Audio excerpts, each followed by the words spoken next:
Life and death do not wait for legal action. Daphne du Maurier. Chapter 1. Journal entry, January 4th, Friday. 10 tortures for Courtney Proctor. 1. Tell her she's finally growing into her face.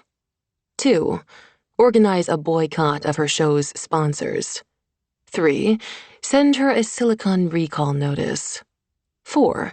Get a convict to mail her fan letters from prison. 5. Tell everyone who she used to date and why he dumped her. Officially ruled an accident, but the sleepy coastal town of Paradise still holds one woman responsible for the tragedy that took prominent politician Victor Winslow, his beautiful young widow, Sandra. Despite last night's ruling by the state medical examiner, unsettling questions persist. The bluish image flickered as the camera tightened its shot on the blonde TV reporter. Witnesses who last saw State Senator Winslow alive on the night of February 9th have testified that he was engaged in a heated argument with his wife. An anonymous caller reported that the Winslow's car was traveling at a high rate of speed when it spun out of control on Sequoiasett Bridge and plunged into the Sound. Investigators later discovered a bullet embedded in the car's dashboard. Traces of the victim's blood were detected on Mrs. Winslow's clothing. None of this was sufficient to satisfy the state's burden of proof that a murder occurred, but this reporter promises to investigate further the trail leading to the late Senator Winslow's wife, the sole beneficiary of a large life insurance policy. And so, Sandra Winslow, known locally as the Black Widow of Blue Moon Beach, is left with only her conscience for company. This is Courtney Proctor, WRIQ News. Sandra Winslow set down her journal and pen. Picking up the remote control, she aimed it at the morning newscaster's taut, surgically enhanced face. "Bang," she said, pressing the off button. "You're dead. What part of ruled an accident didn't you get, Courtney Proctologist?" She stood and walked to the broad, bow-front window, with her arms wrapped around the emptiness inside her. She savored a fragile sense of triumph. Finally, the accident ruling had come through, but the local news report left the door open for trouble. No matter what the Emmy ruled, there were those who would always hold her responsible. A harsh wind, on the leading edge of the coming storm, flattened the clacking dune grasses and churned the waters of the Sound into a froth. A hand-crafted suncatcher in the shape of a bird vibrated against the window pane, stirring memories she couldn't escape. Sandra felt so far away from the person she'd once been, and not just because she'd moved into the old beach house after being released from the hospital. Only a year ago, she'd sat at the head table of the Newport Marina Ballroom, wearing a pink knitted suit with black trim and matching shoes, her gloved hands folded in her lap. With his trademark panache, her husband held forth from the podium, speaking with compelling eloquence of his commitment to the citizens who had just elected him to a second term. He'd spoken of service and gratitude and family, and love. When Victor spoke of love, he could make even the most jaded heart believe. He'd singled Sandra out as his steady anchor in the shifting seas of politics. His family and friends surrounded her in a warm cocoon of affection, as if she were truly one of them. After the speech, she sipped coffee, shared small talk and smiles, held other women's babies, and stood proudly at the side of her famous husband. The man who was missing, and now presumed dead. She stared out the window, tucking ink-smudged hands into the back pockets of her jeans. For Sandra, there was no presumed about Victor's death. She knew. The wounded morning sky, as lackluster as midwinter itself, grew duller rather than brighter with the coming day. Looking out over the gray-shadowed beach, she felt a piercing loneliness, so sharp and cold that she flinched and hugged the oversized sweater tighter around her. Victor's sweater. She shut her eyes and inhaled with a shudder of emotion. It still smelled of him. Faintly spicy and clean and tinged with him. Just him. Damn, Victor. How could he have done this? Told her those things and then died on her. 1 minute you love someone, she thought. You believe you're tied to him forever. The next minute, fate cuts you loose, and all the disillusionment and shattered hopes had nowhere to go. She picked up the notebook again, flipped the page, and read over her notes for the story she was working on. Her editor had already granted a 60-day extension, and she was coming to the end of the second deadline. If she didn't turn in the manuscript soon, she'd have to repay the money that advanced her to write the novel in the first place. The money, modest sum that it was, had been spent long ago on luxuries such as groceries and legal fees. Even though she'd never been charged with a crime, she had incurred an amazing sum of attorney's fees. Now, at last, she would be entitled to the life insurance settlement. The idea of profiting from Victor's death made her feel queasy, but she had to do something, had to pick up her life and figure out a way to go on. It was torture for her to live in paradise, among the people who had adored her husband. Sometimes she even went up the road to Wakefield to run errands, simply because she didn't want to encounter anyone who had known Victor. The trouble was, everyone knew Victor. Thanks to his family name and the swift incandescence of his political career, followed by his spectacular demise, the whole state knew him now. Sandra would have to go somewhere far away to escape his shadow. And now, finally, she had a chance to do that.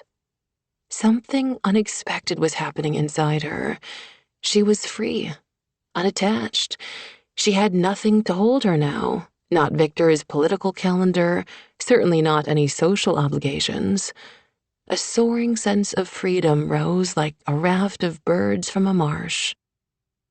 Now that the death investigation was finally over, she edged toward a decision that had been hovering in her mind for months.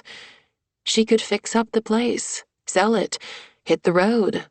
Her destination didn't seem to matter as much as the urge to run. She picked up a flyer she'd found on a community bulletin board outside the post office. Paradise Construction, restoration and remodeling, bonded and insured, references.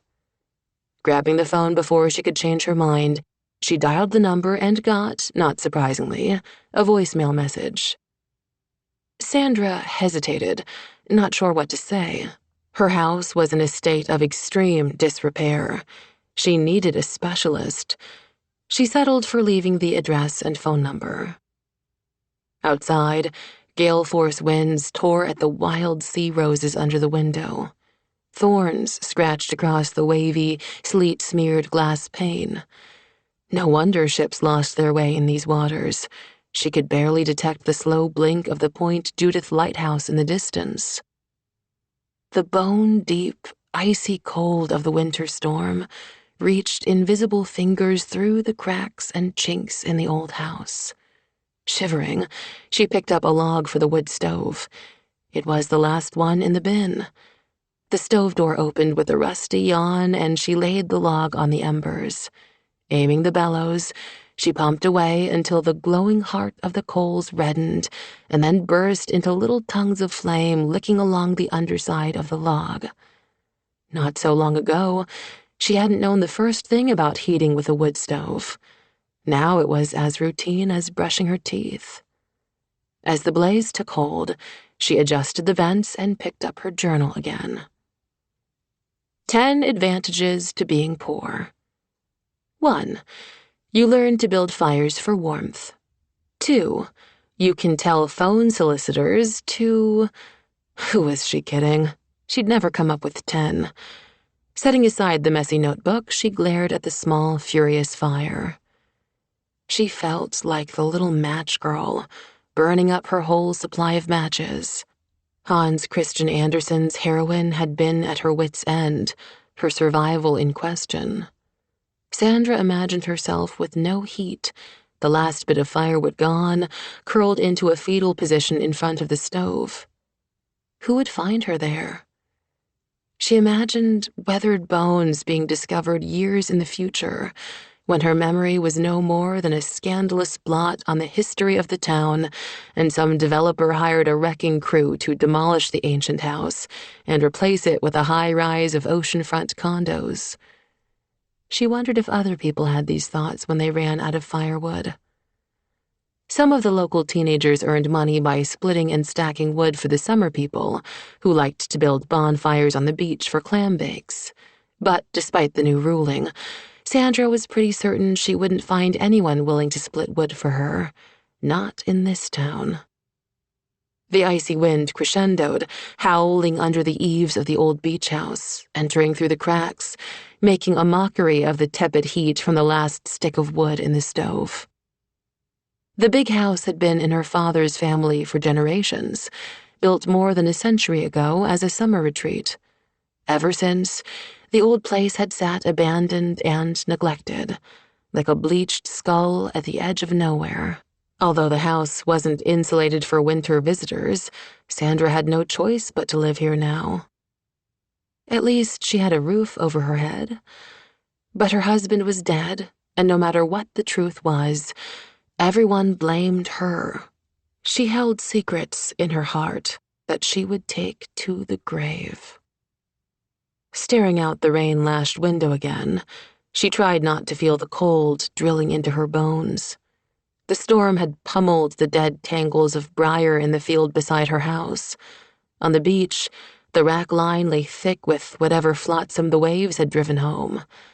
A delicate rime of frost silvered everything, the dunes, the rocks, the windows of the house she couldn't afford to heat. Heat. This was getting ridiculous. She put on a heavy plaid coat, stuffed her feet into gumboots, and headed outside. The rain had slacked off, but the wind blew sharply across the property. As she crossed the driveway toward the garage and shed, a flutter of paper at the side of the road caught her eye. When the rumors had started, she used to find the occasional roll of toilet paper hurled from a car, draping the overgrown hedge by her mailbox. She ought to be used to the humiliation by now, but she wasn't. Hers was a typical rural mailbox, poking out from a hedge of wild roses, nothing special, not even marked with a name, just the house number. The small metal box lay torn to bits in the ditch beside the road. The crooked red signal flag lay in the middle of the pavement, pointing south. The galvanized steel housing had been reduced to twisted wreckage, a plane crash in miniature. "My God," Sandra said through chattering teeth. "Now what?" Firecrackers. Probably some local kid's cherry bomb or M80. Why hadn't she heard them? Maybe last night's storm had drowned out the noise, or perhaps she'd mistaken the sound for a car backfiring. Driven by the bitter wind, the mail rolled and tumbled along the ditch and roadside. She recognized the cover of a lingerie catalog she never ordered from, a sheaf of oil change coupons she would forget to use until they expired, and the daily credit card solicitation. Even when the whole world was against you, the credit card companies still wanted you to shop. Kicking the debris around with the toe of her boot, she recognized a telltale scrap of pale blue and picked it up. The paper was the color of a check from her literary agency. Sure enough, there had been a check in the box. When Victor was alive, her modest earnings had been a rather gratifying bonus. Now that he was gone, the money meant survival. She suspected the Vandals didn't give a rat's ass about her survival. People still thought she was the Black Widow. Sandra crushed the paper in her hand. Enough. She'd had enough. Something cracked inside her and slowly broke apart like an iceberg shoving up against a rock. Enough. At the lean-to by the garage, she glared at the stack of fat, seasoned logs. Flinging the torn check aside, she grabbed the maul from its hook, used her foot to roll a log onto the colorless grass, and set it upright. She brought the blade of the maul down squarely into the heart of the log, splitting it apart. The pith of the wood was pale, slightly moist, fragrant with a clean scent. Setting up each broken half, she split them one after another, a little surprised by her deadly accuracy with the maul. Finally, she picked up each split quarter and tossed it into the rusty wheelbarrow to take back to the house. She moved on to the next log and then the next, wailing away with a sense of purpose as hot and clean as new fire. She had no notion of time passing, though the stack of quartered firewood in the wheelbarrow grew steadily. She was like a machine, pulling out a log, splitting it again until sweat mingled with the tears pouring down her face. Chapter 2. Mike Malloy pulled his pickup truck off the road a few yards short of the address the woman had left on his voicemail. He spotted a rural mailbox post without the mailbox. The house number had been destroyed along with the box, but then he saw it stenciled on the road by the volunteer fire department. The old Babcock place? That had to be a mistake. Punching buttons on his cell phone, he listened to the message again. I need some work done on my house at 18707 Curlew Drive. Please call Sandra at 401-555-4006. Holy crap. It was that Sandra, Victor's widow. Resting his forearms on the steering wheel, Mike studied the old, isolated place. He'd been aware of the house for years, but never realized it belonged to the woman all of paradise loved to hate. He figured he knew what had happened to the mailbox. Local kids went joyriding along the bumpy coastal roads, and many a night's entertainment involved the smashing of mailboxes. Mike himself had committed his share of mayhem back when they were all teenagers. Victor seldom joined them on those outings. Even then, he seemed to have an innate preoccupation with keeping his nose clean. The usual method was to vandalize boxes at random, but Mike sensed that this one had been done in with a special malice. The citizens of Victor Winslow's home district were mad as hell. Mike let the old oil-hungry engine idle as he sat thinking about the gossip and rumors storming through paradise. Though he'd only been back a few weeks, he'd heard a dozen versions of last year's tragedy. All the stories pointed the finger at Victor's enigmatic widow. He glanced at the area map lying open on the bench seat of the truck. It was a remote spot, a green punctuation mark on the edge of the vast blue Atlantic, but apparently not remote enough to keep Sandra Winslow out of the media's limelight. No one had lived in the big old Victorian beyond the hedgerow in years. When they were kids, Mike and Victor used to come here and pelt rocks from their slingshots at the Babcock place, which had been occupied only in the summer. The two boys had been inseparable, spending summers on the beach and winters skating on Frog Pond. When they were 12 years old, they'd become blood brothers in a solemn ceremony involving a dull Boy Scout knife, a campfire at Horseneck Cove, and some chanted Latin phrases read from the back of a dollar bill. A lifetime had passed since that star-filled night, but he could still remember the way the waves, with curling phosphorus lips, had lifted, translucent against the moonlight, then slid up along the sand in the hissing rhythm that had been the theme music of their boyhood. They'd lost touch, as best friends often do, when adulthood had intruded, like an incurable disease. And now, this. Victor was dead, and Mike was scrambling to regroup after being nailed in a vicious divorce, which, given what had happened to Victor, didn't seem quite so bad. He figured it was no coincidence that, only a day after the ruling, Sandra Winslow was ready to spend money. Knowing Victor, he'd probably carried a hefty life insurance policy. So, what do I do now, Vic? Mike said aloud, his breath fogging the windshield of the truck. But he already knew. He needed the work. Mike Malloy used to be at the top of his game. In Newport, he'd owned a construction firm that specialized in historical restoration. But the divorce had broken that apart, along with everything else. Now he was trying to recover, starting small again with light construction, remodeling, pretty much anything that needed doing. He never expected to find himself starting over at this point in his life. This time of year, a decent project was hard to come by. A few summer people might contract for repair work on their empty vacation houses. The weather did its part by ripping off shingles, blowing in windows, flooding basements. A long-term job would be perfect right now. He drummed his fingers on the steering wheel, put the old Dodge in gear, and turned into Sandra Winslow's driveway. The place looked as bereft as a toy left out in the rain. It was a Carpenter Gothic built in typical 1880s style, tall and narrow, with a steeply pitched gable roof edged by lacy barge boards. Pointed arches framed the windows, and a one-story porch wrapped around 3 sides of the first floor. Even in a state of neglect, the structure exuded an airy delicacy. This was clearly a summer place, designed and situated to make the most of sea breezes blowing in from the water. The only provision for winter seemed to be the fieldstone chimney at one end.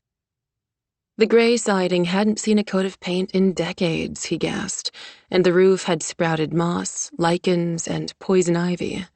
The sagging front entrance sullenly greeted visitors, and a rooftop widow's walk was bordered by a row of broken railings.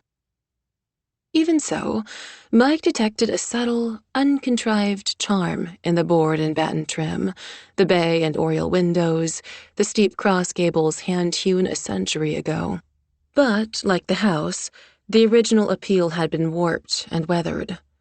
Shutters that had probably been functional half a century ago hung crooked from rusty hinges. At least one had plummeted into an overgrown lilac bush. The place was a disaster. People who wanted to slap the Winslow woman behind bars ought to see it. Maybe there was a sort of purgatory for people who got away with murder. Maybe it looked something like this. Except his trained eye kept going to the soaring lines of the house, the unself-conscious grace of the scrollwork trim, and the drama of the setting, a private half-acre at the edge of the dunes, facing the broadest view the state had to offer. The landscaping had run wild, and the lawn consisted of a dead, trampled area circling the house like a tattered skirt. Ancient wild roses bordered the verges, some reaching as high as the first story of the house. Wind and cold had long since stripped the leaves from the snarl of bushes, leaving bald rose hips behind. Mike killed the engine. When he got out of the truck, he heard a rhythmic thunk from the vicinity of the garage, long ago converted from a carriage house.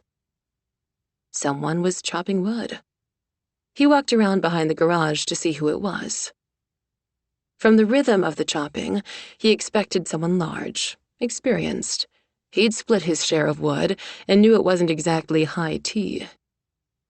At first, he didn't recognize Sandra Winslow. He'd seen her only in pictures, and he was fairly certain she didn't dress this way for the press. Faded jeans and an oversized plaid hunting jacket. Some of her brown hair was caught into a messy ponytail. Her feet were stuffed into cracked rubber boots. Her face was chapped from wind and cold. Split logs lay scattered around her, littering the ground like small corpses. Oblivious, she kept chopping away with single-minded purpose, lifting them all high overhead and burying it in the wood, then giving it an expert twist as she wrenched it out for another blow. She paused once and made a small, surprised sound in her throat. Then she stooped down to watch a tiny brown field mouse start to safety behind the woodpile. She took the next log from the opposite end of the pile, away from the mouse. She lifted them all to swing it again. "Excuse me," he said. She stopped in mid-swing and turned to face him, angling the axe across her chest. She looked dangerous, red-cheeked and wild-eyed, full of deadly fury. "Who are you?" she asked. "My name's Mike Malloy." He paused to see if that meant anything to her. Had Victor ever mentioned him? Probably not, judging by her guarded expression and her next question. What do you want?" Loaded question, and she must have known it. He'd come looking for work, and found the woman accused of killing Victor Winslow. He held out a business card. "I'm a contractor. You left me a message a while ago." "I didn't realize you'd reply in person." Her gaze flicked at the house. "So, I'm in the market for some repairs." "Starting with the mailbox," he said. She looked away, and he figured he'd said the wrong thing. "The place is a wreck." She leaned the maul against the side of the building. "This is not news to me. I don't need some drive-by handyman to tell me so." Handyman? Mike wasn't insulted. He wished things could be that simple. "I haven't told you much of anything yet, ma'am." He didn't like her.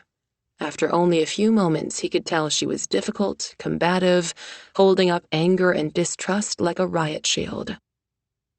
This was a stupid waste of time, Mike decided. He put the business card in the wheelbarrow with the split wood, anchoring it with a log.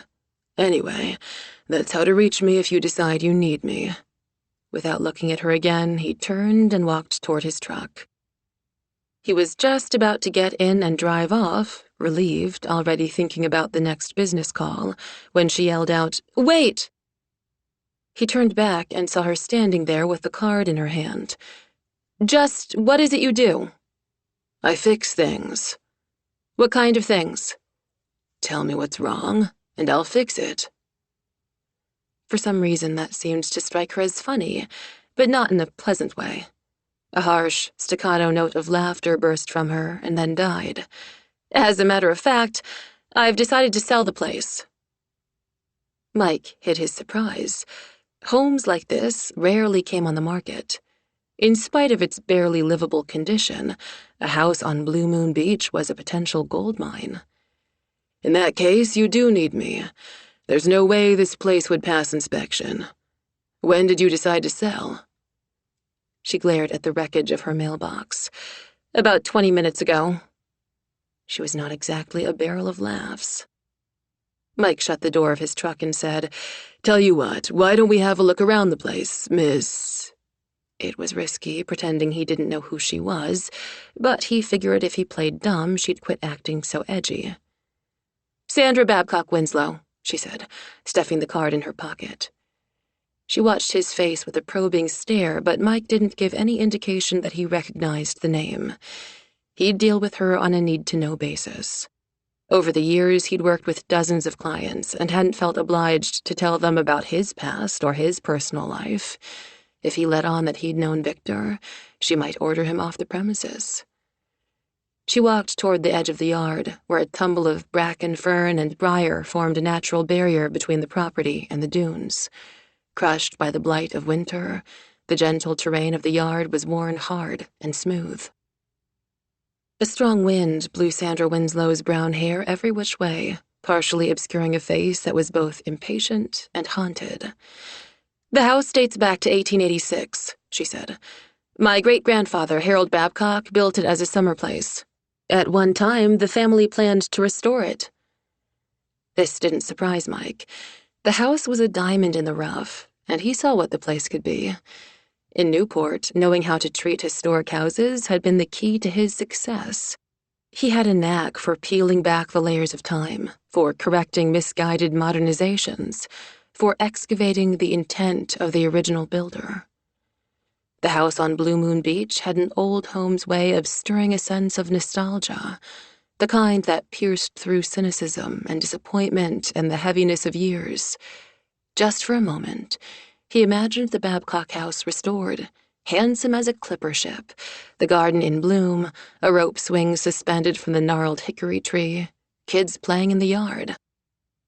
Mike told himself he ought to view the house for what it was: run down, neglected, blighted by rot, infested with bad karma by its cranky resident.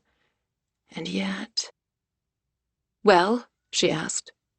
"Perfect candidate for restoration," he said, his words true and unequivocal. "Even though it's in lousy condition now, the structure and workmanship are outstanding." She laughed again, that bitter note. "You have a wild imagination, Malloy." "A good eye," he said, annoyed by her sarcasm. "I won't fool you, the place needs work, but I'm guessing it's got strong bones. The roof itself might be okay too under all the plant life. Trust me, it's not okay. She led the way to the enclosed sunroom, which faced the endless water. Without thinking, he picked up an armload of split wood. You don't have to do that, she said. No charge, he replied, then followed Victor's widow. The Black Widow of Blue Moon Beach. Wasn't that what the local press called her? She stood at the door to her house and held it open. Step into my parlor, she said, a touch of irony in her voice. Said the spider to the fly. He finished for her, entering the house. She flipped her hair out of her face. Oh, you know that little rhyme? She seemed surprised. People always were. They expected workmen to be illiterate, ignorant even of nonsense poems. I sounded out the words, he said. She pulled off her rubber boots and left them by the door. You must have children, then. He nodded. The fact that he had kids defined him entirely now. A boy and a girl. That's nice. Her expression relaxed a little. It was the first hint of softness he'd seen in her. She really did seem to think it was nice that he had kids. Mike wondered why there weren't any little Winslows running around. Victor had really liked children, he recalled. He'd been a swim instructor at the YMCA in Newport when they were in high school. Each summer, he'd given sailing lessons at First Beach. It was just as well there weren't any children, Mike realized. What kind of kid needed to grow up hearing that his mother had killed his father? He set the wood in a stack by the door. She didn't thank him, but pointed to a corner of the ceiling. That's what I meant about the roof, she said. Streaks of mildew stained the ceiling and wall. Fixable, he said. I'd have to take a closer look. She folded her arms in front of her. I never said— Neither did I, he interrupted. I'm just looking. You must have a lot of time on your hands. Yeah, well, it's the slow season. He strolled into the next room, a tall, narrow kitchen with ancient linoleum rubbed bare in places, an old scrubbed pine table, and a big cast-iron sink. Stuck to the window with a suction cup was a bird made of colored glass. The humming refrigerator bore a collection of cartoon character magnets, scrawled notes, and lists. The room smelled faintly of spices and dish soap. This is original cabinetry work, he commented. Nice, but it's got the worst paint job I've ever seen. She ran a hand over a cabinet door, thickly coated with glossy seafoam green. One of my great-aunts, I think. She winced and turned her hand over, studying her palm. A row of livid blisters, some broken, covered the base of her fingers. You should wear gloves when you chop wood, he said. Uh-huh.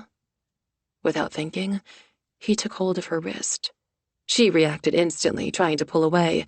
You need to clean this up, he said, leading her over to the sink and turning on the cold water.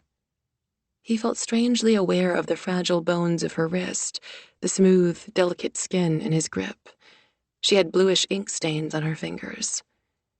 He stuck her hand under the stream of cool water. It probably stung, but she didn't flinch.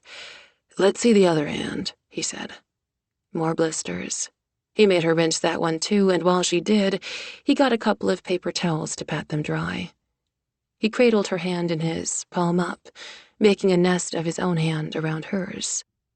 Do you have a first aid kit around here somewhere? This is not a major medical emergency, she said. If you don't cover up these open blisters, they could get infected. Whatever. She rummaged around in the cabinet under the sink and produced an ancient Girl Scout kit. Poking through it, he found a roll of gauze and tape and a bottle of mercurochrome so ancient its cap was rusted. You're not coming near me with that stuff. I was traumatized by it as a kid. He pitched it into the trash can under the sink. Probably toxic by now anyway.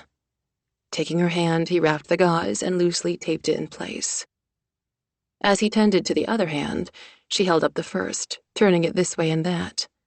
Now I know you're a dad. Good field dressing, she said, flexing her fist.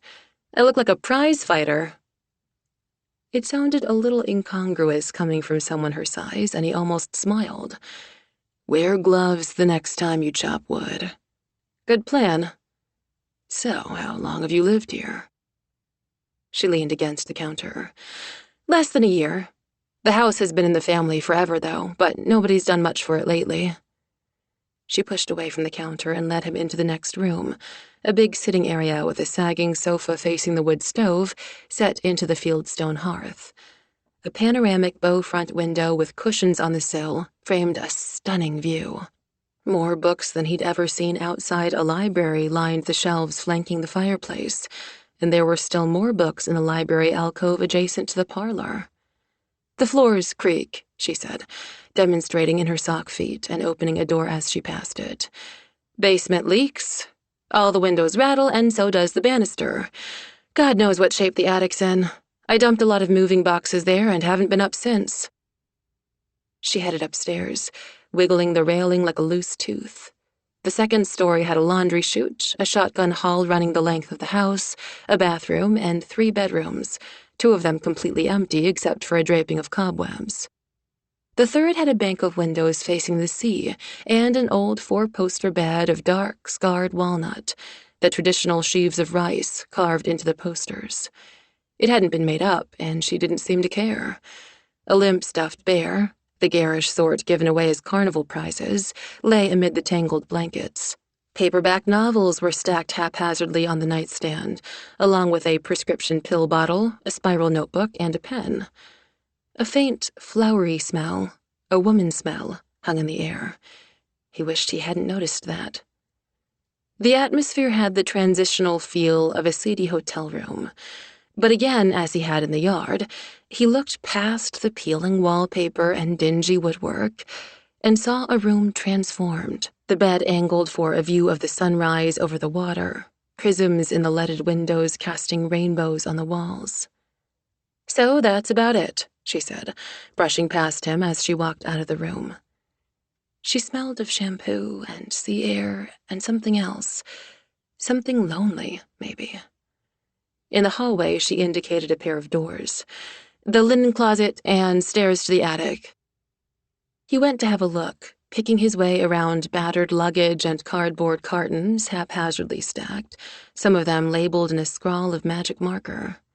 "Just move the boxes if they're in your way," she called after him. "Did the roof leak?" "I don't think so."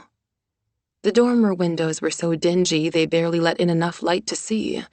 The frames showed a powdery brown dusting of rot.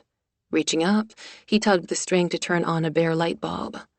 The roof beams and supports, hand-milled a century ago, had the sturdiness of ship's timbers. Batting away cobwebs, he shut off the light and went downstairs. She stood in the cavernous, sparsely furnished parlor, her back to the stove, her bandaged hands unconsciously reaching for the heat. "Well?" she asked.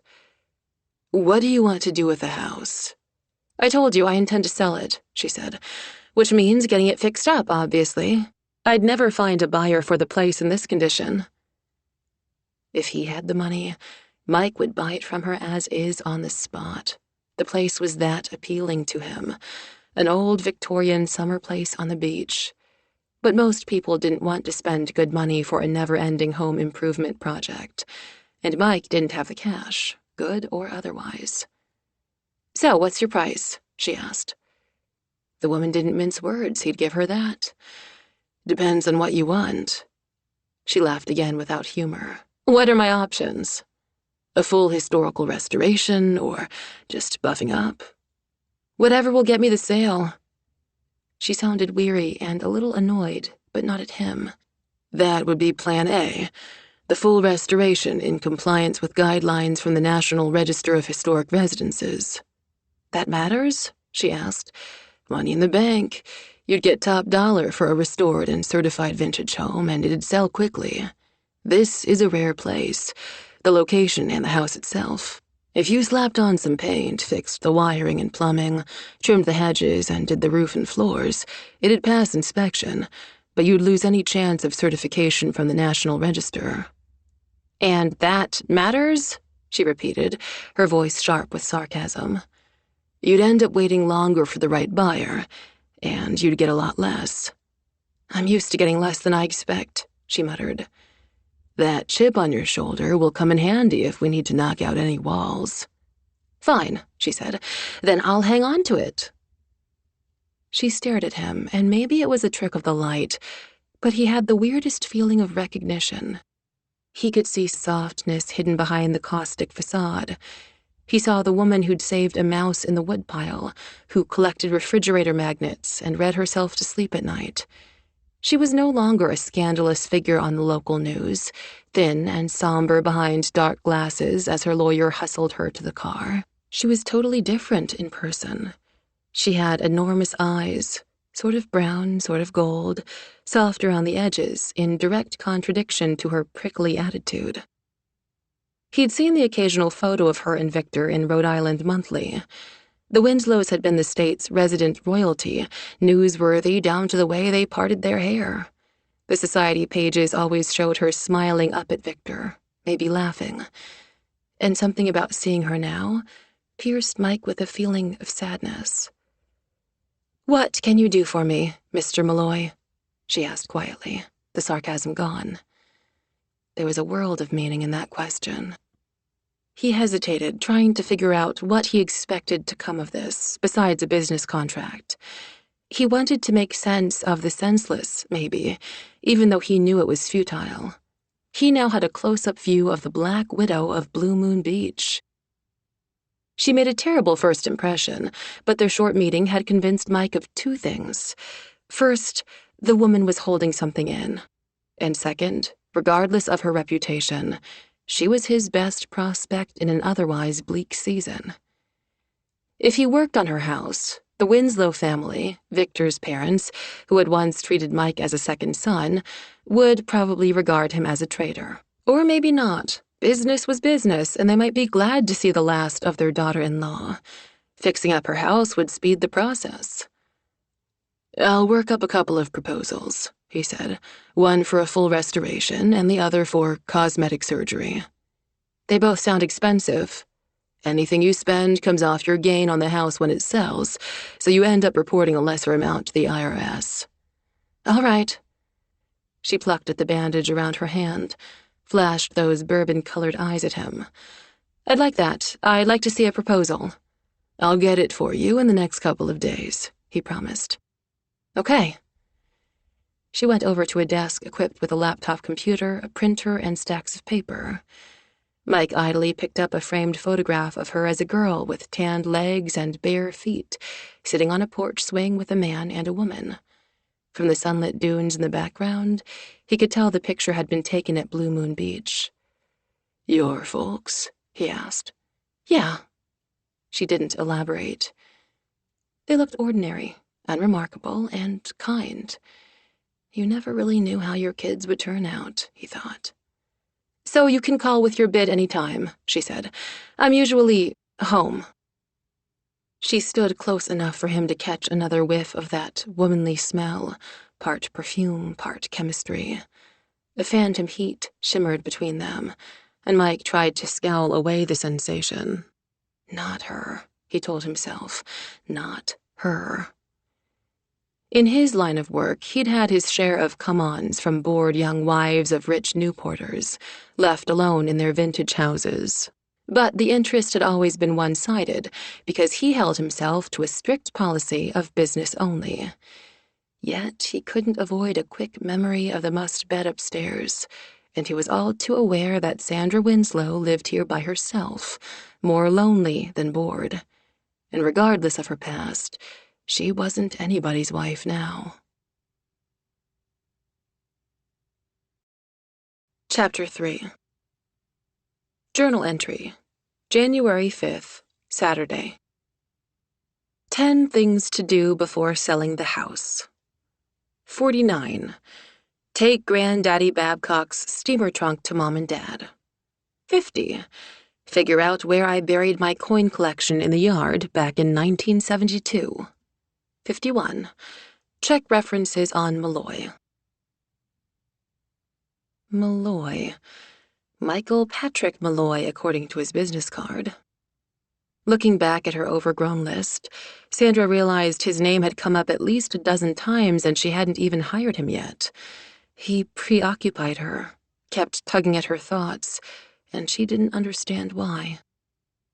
There certainly wasn't anything personal between them, yet he reminded her sharply of how much she missed simple human contact. He was a handyman, she needed her house fixed. End of story. Nothing unusual about that. She'd hired fix-it men before and had never found herself fantasizing about the plumber or the Roto-Rooter man. But there was something about the way Malloy had appeared, timing his arrival at her most lunatic moment. A knight in a rusty pickup truck, a tape measure in a holster at his hip. She didn't want to think about what she would have done if he hadn't shown up just then, but it was not overly dramatic to imagine he'd saved her from doing something desperate and stupid. Not that it would matter to him. He had been completely businesslike, walking from room to room, scribbling notes on a clipboard. Except he didn't look like any businessman she'd ever known, in his Boston Red Sox cap, work boots, and faded jeans. His hair was a little too long, his attitude too... A sudden pounding made her jump out of her seat, spilling her pen and notebook to the floor. She glanced at the door. It was broad daylight, she told herself, not the middle of the night. Still, she couldn't keep from reaching for the fire poker next to the stove. Advancing toward the front door, she wished she could see through the side light, but a while back it had been broken by a thrown rock and boarded up. Her fingers tightened on the brass handle of the poker, and her breath came in quick gasps, inducing a brief dizziness. Given the threats and harassment she'd endured since Victor's death, she had learned to respect and fear every bump and thump in the night, or day. "This is supposed to be over," she wanted to scream. It was an accident, damn it. But her lawyer had warned her that the ruling wouldn't end her troubles. She learned to trust what he said. The knock sounded again, louder, more insistent. Taking a deep breath, Sandra cracked open the door. The safety chain drew taut across the narrow gap. When she saw who it was, her knees turned warm and watery with relief. Thrusting the fire poker in the umbrella stand, she pressed the door shut, disengaged the chain, and opened the door. The winter wind slung knife blades of penetrating cold into the drafty old house. Light-headed with relief, Sandra stepped aside to let her visitor in and quickly shut the door. She hadn't been expecting her mother to make the drive from Providence, but somehow she wasn't surprised to see her. "Come on in, Mom," she said. "Come over by the fire where it's warm." "Hello, sweetie. I brought you an Afghan." She held out a crinkly plastic bag.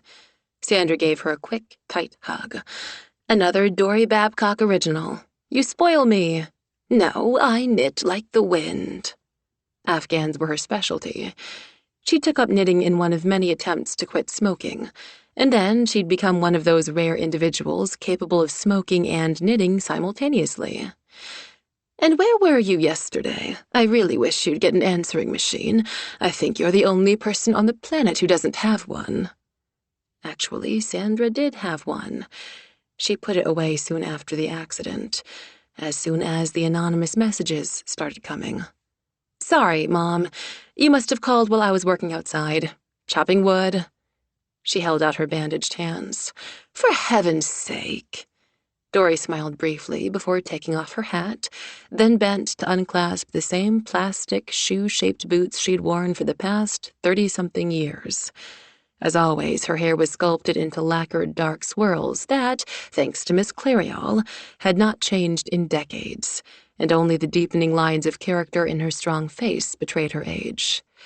"So," her mother said, hanging her coat on the hall tree, "things are better, yes?" "Much," she said.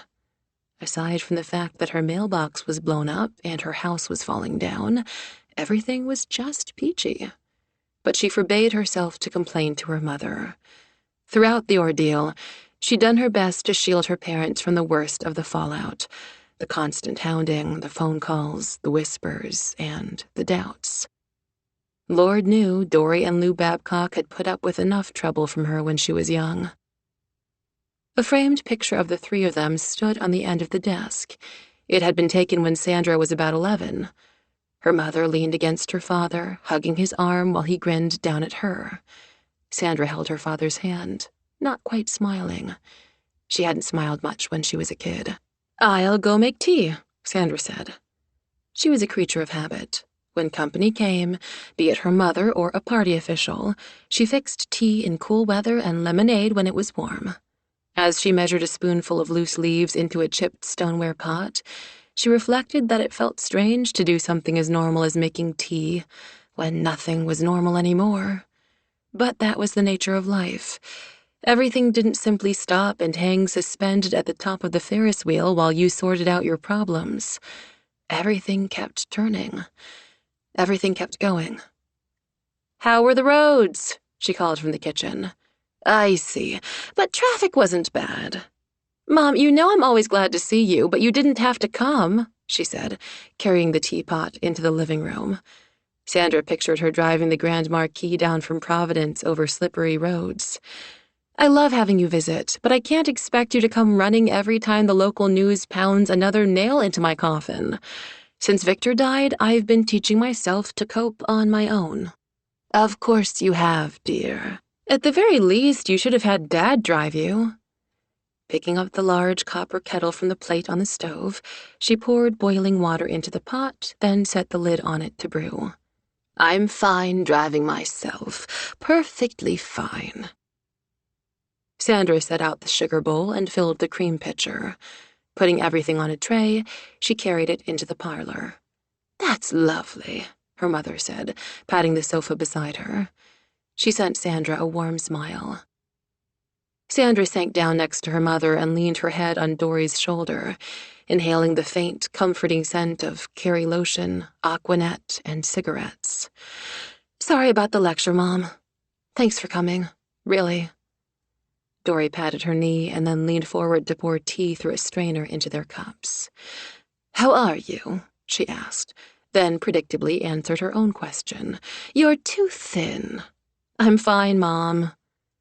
With ritualistic precision, Sandra measured sugar and milk into her cup. The lighthouse foghorn let out a long, mournful blast that rattled the windows. Sandra shivered at the sound. Turning sideways on the sofa, she tucked her feet under her, sipped her tea, and said, "So, I guess you saw the news." Her mother's gaze remained fixed on the tempered glass door of the wood stove, and the dancing flames within were reflected in the lenses of her glasses. "What did you think of the broadcast?" Sandra prodded. Dory turned her head to look at Sandra, blinking as though she had just awakened. "I'm sorry," she said. "What was that?" Sandra hesitated. Lately, her mother had seemed a bit distracted. Was it the mess with Victor or something else? Perhaps her mother was getting hard of hearing, or maybe something worse was going on. The thought made Sandra's blood run cold, but she didn't dare broach the topic with her mother. Dory tended to get defensive about medical matters. "I was just wondering what you thought of the news," Sandra said. "You did see Providence Daybreak, didn't you? Courtney Proctor. I swear, she was gloating all through the story. I could hear it in her voice."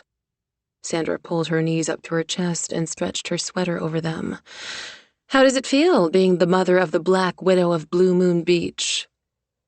Dory laced her fingers together, squeezing hard, probably craving a cigarette. "That woman is a clown. The whole news show is made up of sensational garbage. That's why she gets such good ratings. What makes me crazy is that people around here believe her." Dory took a thoughtful sip of her tea and set down her cup. "When something this bad happens, folks need to blame somebody, or else they have to accept that God can be cruel, and you ought to know that no Winslow from the beginning of time could ever think such a thing." Sandra pictured Victor's parents, heart breaking in their dignity as they sat listening to the medical examiner. Their son was officially and legally dead, even though there was no body to make the conclusion real. He had died in an accident. That was the part they didn't accept. Accidents simply didn't happen to people like Victor. "You always understood the Winslows better than I ever did," Sandra observed. "Maybe so." Dory brushed her hand over Sandra's head in an old, familiar gesture. "Relax, honey. The investigation is over. What happened was a terrible accident. You're finally free to grieve for your husband." Sandra propped her chin on top of her drawn-up knees. Freedom to grieve was not what she needed right now. She pressed her jaws together to keep from blurting out the latest incident of vandalism. Someone had spray-painted the letters OJ on the side of the garage. Though she didn't sense any physical danger, the vicious implication of the act still shook her. But she was more angry than scared. She'd applied that anger to scrubbing off the graffiti, taking most of the paint with it. If that was grieving, she was getting good at it. She poured herself more tea, willing her nerves to calm. She used to think there was no problem so enormous that sharing a cup of tea with her mother couldn't fix it. Now she had found that problem, and it was a whopper. And yet, just for these few moments, warmed by the intimacy of a shared cup of tea, she found it easier to breathe. "Hey, Mom," she said, "what would you think if I sold the house?" Her mother's eyebrows lifted behind her glasses. "You're going to leave here? I have to face facts. Now that Victor's gone, it's time for me to pick up the pieces and put together some sort of life for myself.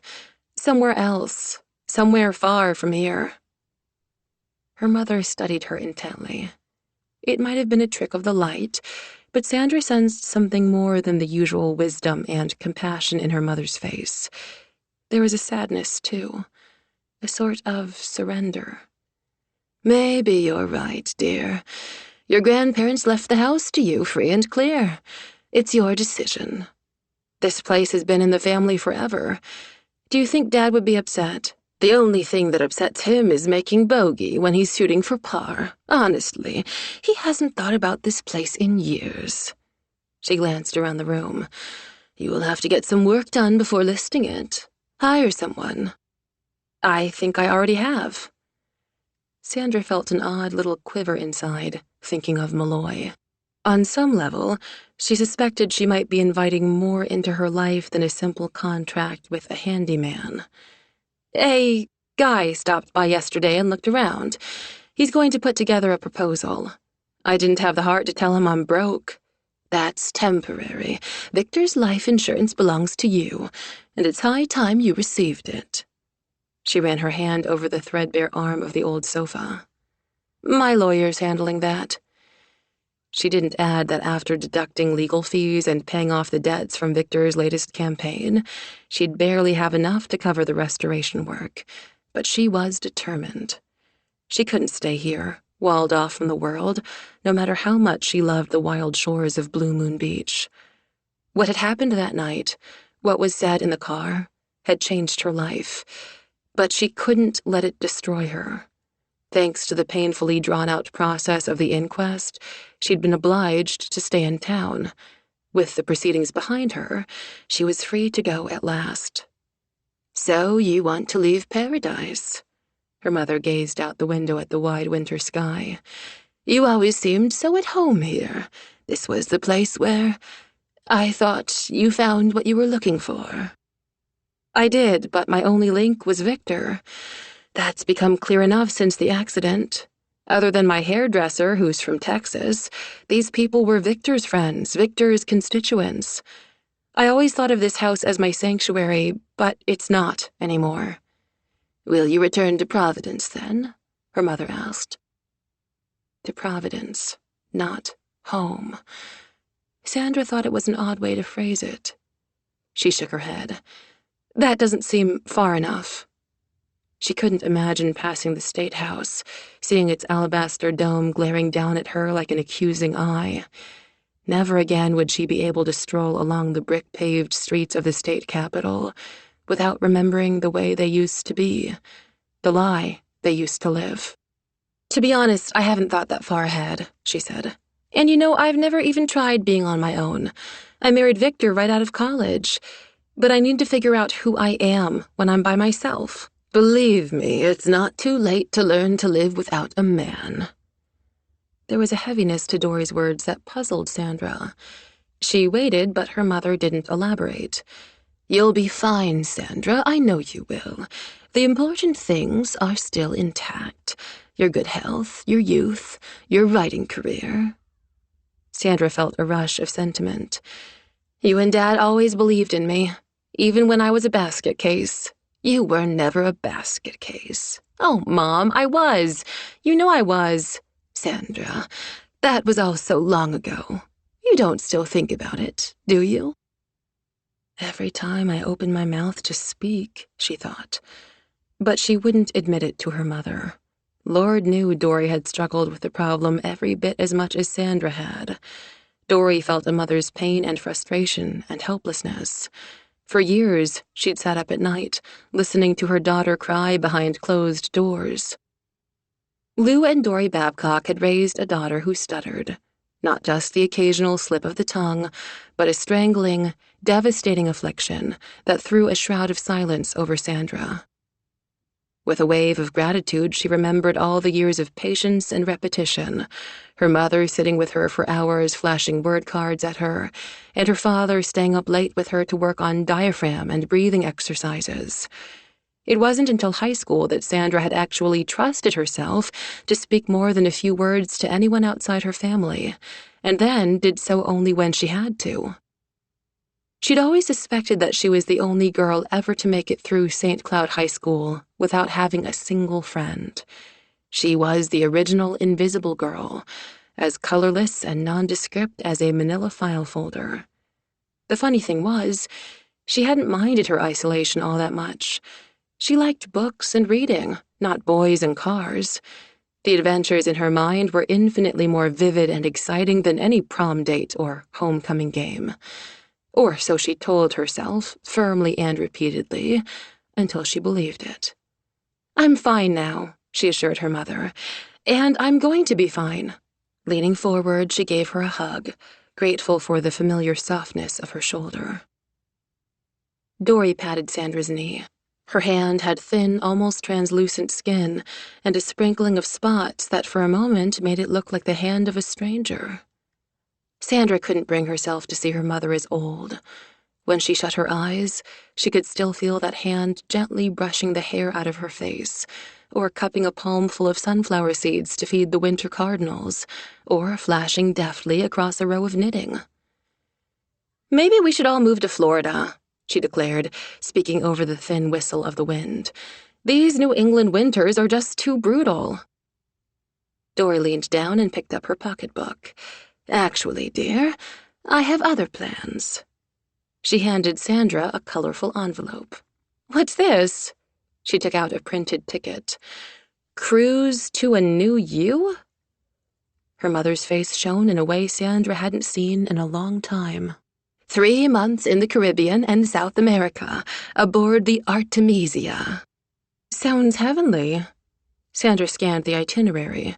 Nassau, Coco Cay, Montego Bay, a dozen others, each adventure related in lush, overblown prose. Sandra paged through a glossy brochure depicting sugar-white beaches, palm trees nodding lazily in the tropical breeze, sunshine, escape. She checked the departure date. "You're flying to Fort Lauderdale tomorrow night?" Dory nodded. "I didn't want to leave before, well, you know. Before you found out whether or not I was going to be indicted for murder. I was totally confident in the investigation. What kind of mother would I be if I thought they'd find probable cause? But I wanted to be here for you. In fact, you should come with me. What do you say?" Sandra felt a flare of interest, but quickly doused it. "You know I have to stay here, Mom, because of the house." Forcing a smile, she handed back the brochures. "What an adventure! I've got my passport, my bikini, and my Zyban tablets all packed." "Zyban tablets? A prescription for quitting smoking. I'm going to cruise to a new me, I guess," her mother said, tucking the ticket away in her purse. "Quitting smoking? That'd be new." 12 weeks. That's a long time. And a lot of money, Sandra said. Her usually frugal mother lifted her shoulders in an elaborate shrug. "It's an investment in myself. I'm going to take Spanish lessons, learn to play blackjack, dance the Macarena, get a new hairstyle, new makeup, new everything." Dory lifted her teacup. "To adventure," she said, touching her cup to Sandra's. "To adventure." Dory stood up. "Would you like to take a walk?" Sandra sent a knowing look at her mother's voluminous purse. I guess you haven't started the tablets yet. Exactly. While her mother went outside to light up, Sandra grabbed her jacket from a hook by the mudroom door, jammed on a hat and gloves, and hurried out. Dory headed north on the lonely gray beach, walking along the uneven rack line where seaweed and debris flung up by the North Atlantic lay in a thick, untidy chain. In the summer, tourists came out early to scout for unbroken shells and bits of opaque beach glass tumbled by the waves. In winter, the treasures lay unclaimed by foragers, and the sea would take them back. Weathered ridges of sand rippled in motionless waves from the beach. The damp, yielding surface slowed Sandra as it shifted beneath her.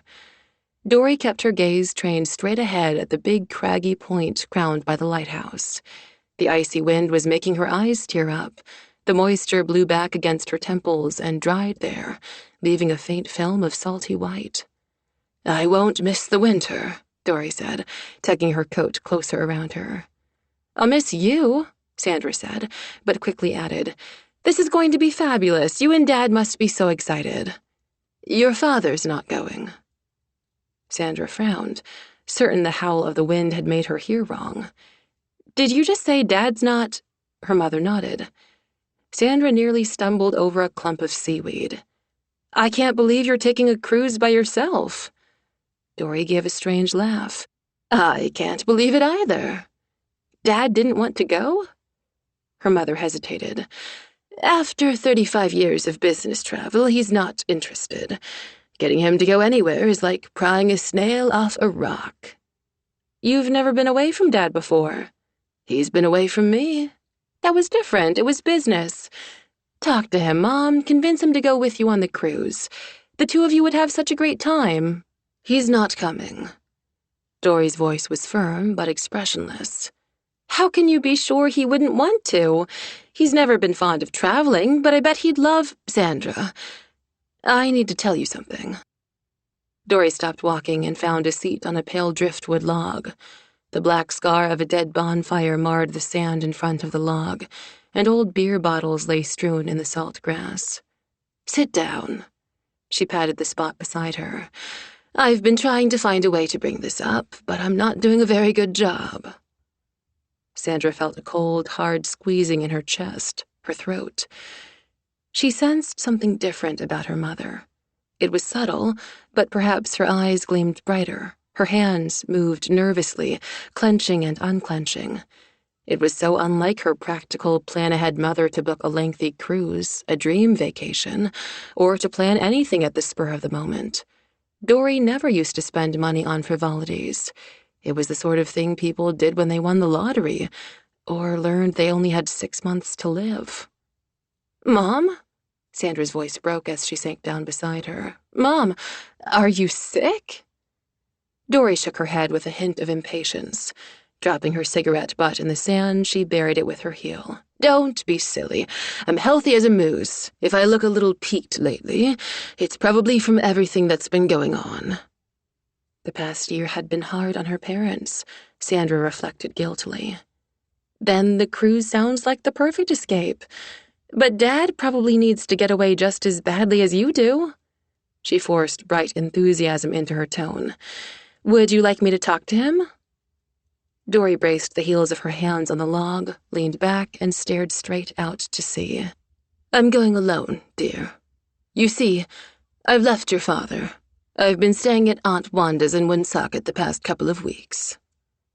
A dull buzz of shock hummed in Sandra's head. I don't understand. We're getting a divorce. Sandra shook her head as though she had water in her ears. Divorce? The word sounded odd, foreign, something she didn't recognize, the name of an exotic food she would never dare to taste. It was just too bizarre. She couldn't wrap her mind around it. Divorce was not something that happened in her family, or in Victor's either, but most especially, it didn't happen to her own parents, who had been married 36 years. Agitated, she got to her feet. Mom, no, this decision was a long time coming. Her mother's voice was dispassionate as she went on. I won't pretend it was easy, but it's the only solution I can see. Your father and I want you to know that we both love you." "Oh, come on, Mom." Stooping, Sandra picked up a rock and flung it as far as she could, not looking to see where it landed, not caring. "That sounds so rehearsed. It's the sort of thing people say to 7-year-olds. Couples who are getting divorced like to pretend it doesn't affect their kids. But you know what? Even a 7-year-old knows the truth. It still hurts. It always hurts." "Life hurts," Dory said. "So far, no one's found a cure for that. We all have to deal with it in our own way." "The way you are? By running out on Dad?" "Just because I'm the one leaving doesn't mean I'm the one doing the running out." Dory stood and started walking again. With panic knocking in her chest, Sandra fell in step with her. "I wish you would tell me what went wrong, and why you believe it can't be fixed." Dory stuffed her hands in the pockets of her old car coat. The camel wool garment appeared with the regularity of the seasons, unwrapped from the dry cleaners moth-proofing each November, then retired to the basement each March. Sandra's mother didn't even change her coat, and here she was wanting to change her whole life. "Sandra," she said, "a 36-year marriage doesn't end simply because something went wrong. It's just that there were too many years during which nothing went right. The difference between then and now is that I've finally decided to do something about it." Dory veered around a foamy wave that came rolling toward them. "You see, your father and I always had this vision of our lifestyle once he retired. The trouble was, we never compared notes. I assumed we would do things together, learn a new language, see the world, take dancing lessons, go to a ceramics class, try new adventures.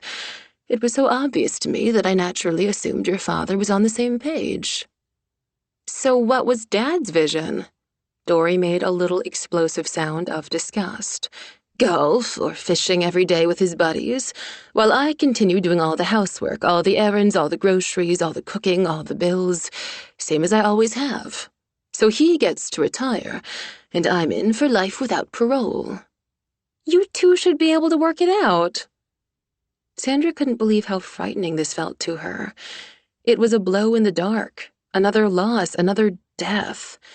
Something vital had vanished from her life, and she could never get it back again. "Get him to help more around the house." "I've tried. He's hopeless." "Then learn to play golf so you can go with him." "I've tried that too. I'm hopeless." "This is not rocket science, Mom.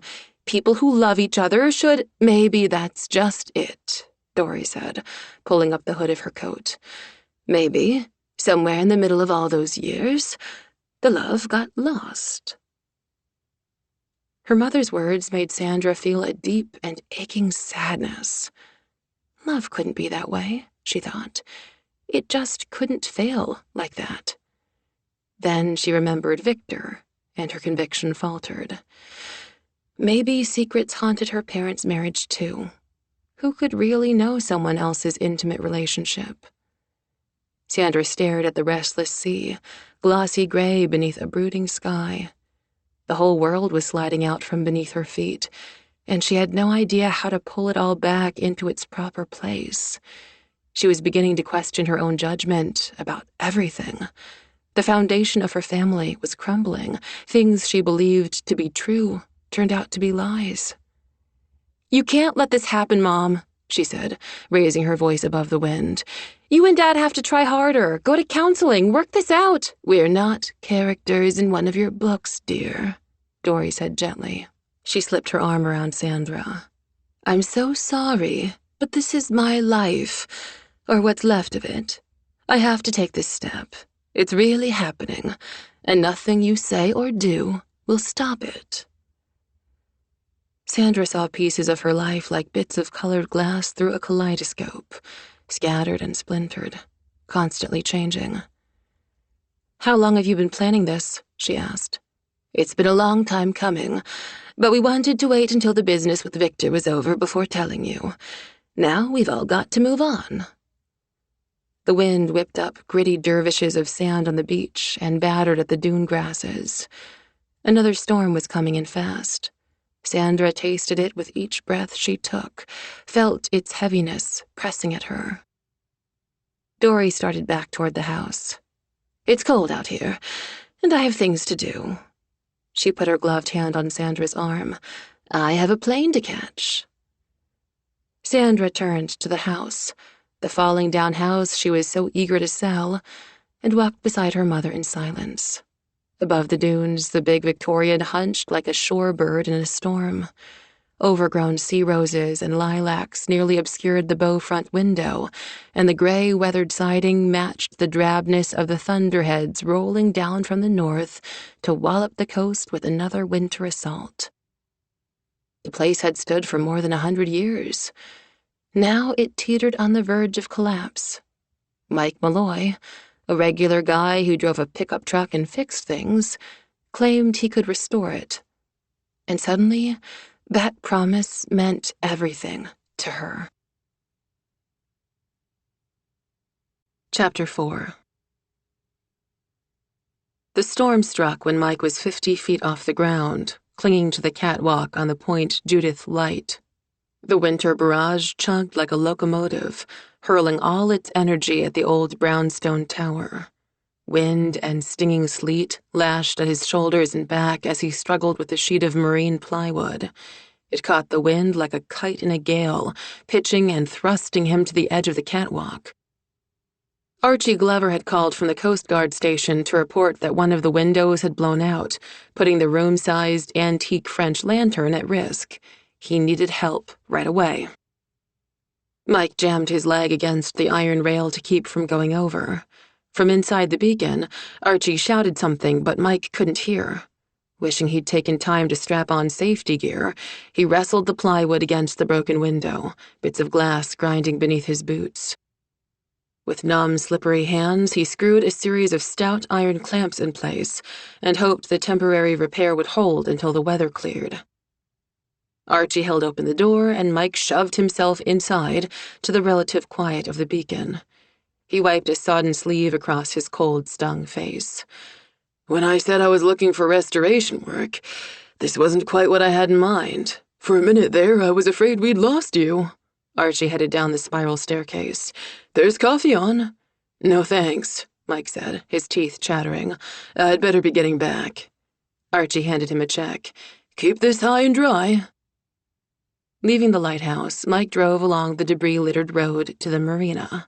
The storm skirled to the south, leaving a restless, tossing sea in its wake.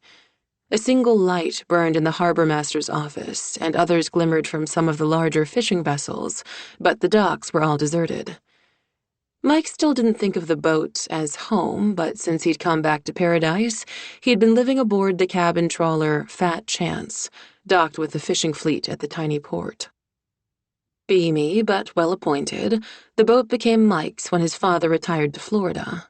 Years ago, Mike and Angela used to spend nearly every summer weekend aboard, taking leisurely runs out to Block Island, anchoring in private coves, fixing soup and crackers for dinner, and making love to the hushed rhythm of the waves. Angela hadn't set foot on the boat in a long, long time.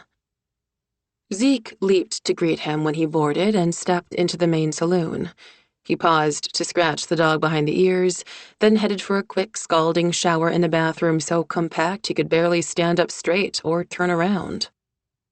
When Mike emerged from the bunk in dry clothes, Zeke thumped his tail, eager to go out for his usual evening rounds of the Paradise docks. All right, Mike muttered, pulling on a jacket. His gaze fell to the pages of notes and sketches on the chart table, which now housed a computer and printer, as well as his father's sea charts. At the top of his stack was one of innumerable letters from Loretta Schott, his divorce attorney. The family court judge had doubts about a guy who lived on a boat. Some people believed he was living the dream. He'd restored the 42-foot boat to a pristine liveaboard with an office, a snug galley, 2 staterooms, and 2 baths.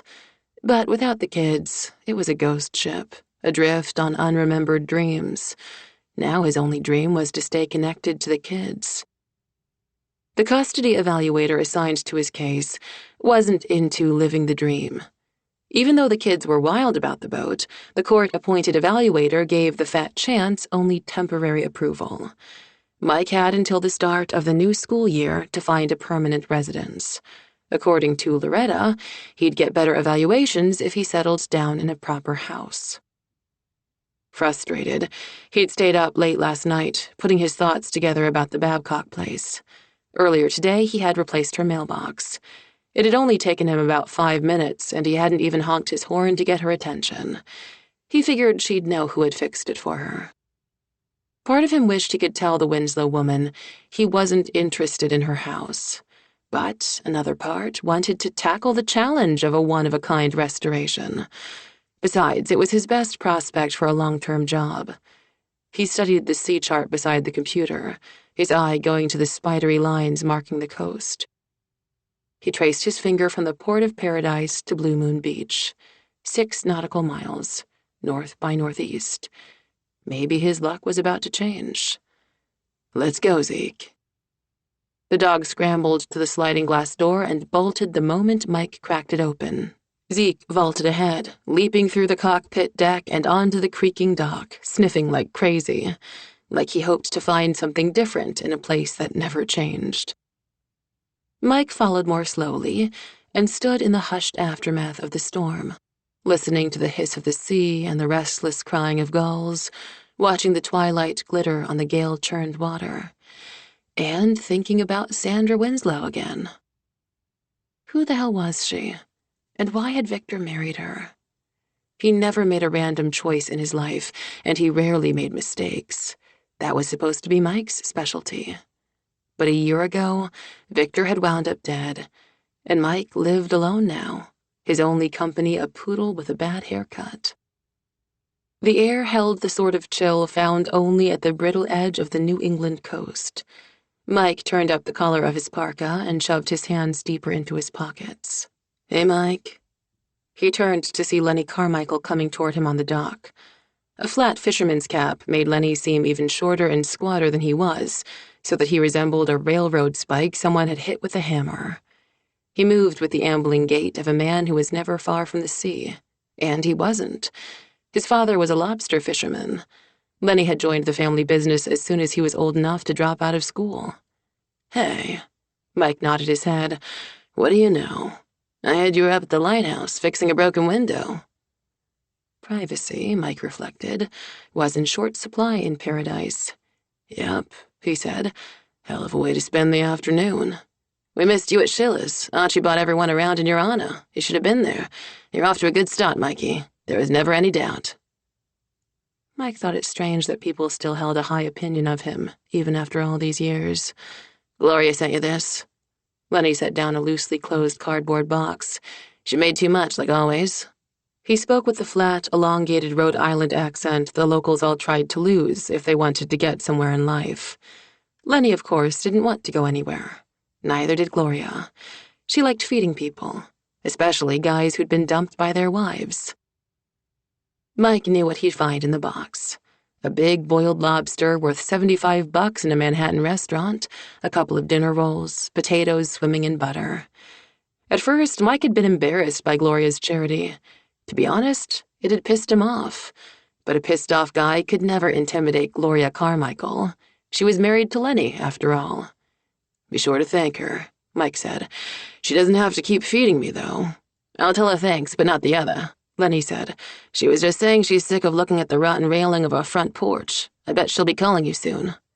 "Tell her I don't accept cash, checks, or credit cards. Only food. She'll love that. What can I say? My old lady likes cooking better than sex." "Maybe that's why the restaurant's such a hit," Mike suggested. A couple of years back, Gloria had opened a summer shack up at Point Judith, selling lobster rolls and egg salad sandwiches to tourists from Boston and New York. "I'd rather have the sex," Lenny grumbled. "I hear you, buddy. I hear you." "So," Lenny went on, "things are going okay for you." Considering the lightning speed of the local gossip network, Mike decided he'd best let his old friend know what he was up to. "I got a lead on a big job off Ocean Road, on Curlew." He pretended the idle comment had just occurred to him. "I'm putting in a bid to restore the old Babcock place." "The Winslow woman's house, you mean?" Lenny gave a low whistle. "She didn't waste any time spending her husband's money." "There's no deal yet," Mike said. "Gloria'd tell you to milk her for all she's worth." What's Gloria got against Sandra Winslow? The woman's young, good-looking, and she got away with murder. What's not to hate? Lenny spread his hands. The wife's been following that scandal like a soap opera, on account of its local. Say, didn't you used to be really tight with Victor Winslow? When we were kids, we lost touch. Mike remembered how he'd been back then, filled with pride that he was actually going off to college, the first of his family to do so. He felt as though someone had taken the shrink wrap off his ambitions at last. For 2 years he had soared, playing football, making the grade, dating the head cheerleader, devouring life like a giant submarine sandwich, all for him. Then came the tackle that had ripped his right knee into separate parts, the dismissal from the team, 3 surgeries, and finally Angela. The head cheerleader had shown up in his hospital room, brandishing a small white stick with a pink plus sign on one end. Pregnant. He had to quit school, get a job, and marry her. So what's the Black Widow of Blue Moon Beach like up close and personal? Lenny asked. Mike studied the line of bobbing fishing vessels, their skeletal arms raised against the darkening sky. I don't know, and I don't want to know. Her house needs fixing, and I need the work. He knew he wouldn't tell Lenny that she'd been crying when he met her, that she looked amazing in blue jeans and rubber boots, that her voice was soft and husky, and that she never once smiled. Gloria still thinks she's guilty as mortal sin. Lenny bumped the toe of his shoe against an iron cleat. I mean, the car went right off the bridge, for Christ's sake. The dame got herself out, not a scratch on her. Meanwhile, he's shock bait. Maybe when the car was sinking, she only had time to get herself out. She claims she doesn't remember squat about the wreck. Selective amnesia, if you ask me. You don't believe her? Hell, nobody believes her. Then why the accident ruling? Why not charge her? I guess that shyster lawyer from Newport fixed things. He took out an old burl pipe and tucked tobacco into the bowl. I just feel sorry as hell for the guy's family. Really nice folks, the Winslows. They didn't deserve this. Mike felt a twinge of guilt when he thought of Victor's parents. Ronald Winslow had returned from Vietnam with a Purple Heart and a crushed spinal cord. Challenged rather than defeated by his disability, he'd graduated with honors from Harvard Divinity School and had become pastor of the largest Protestant church in southern Rhode Island. He'd married Winifred Van Dusen for love, though it was a great convenience that she came with a large inherited fortune. They doted on their only child, putting all their dreams into Victor. The thought of losing a child made Mike's blood run cold. He'd better pay the Winslows a call, tell them he was planning to work on Sandra's house. He wanted the job, needed it, but he owed it to the family to let them know. Lenny lit his pipe, shielding the lighter with his cupped hand. Zeke came skittering along the dock, something disgusting held in his jaws, dripping down his untrimmed chin whiskers. He dropped it at Mike's feet.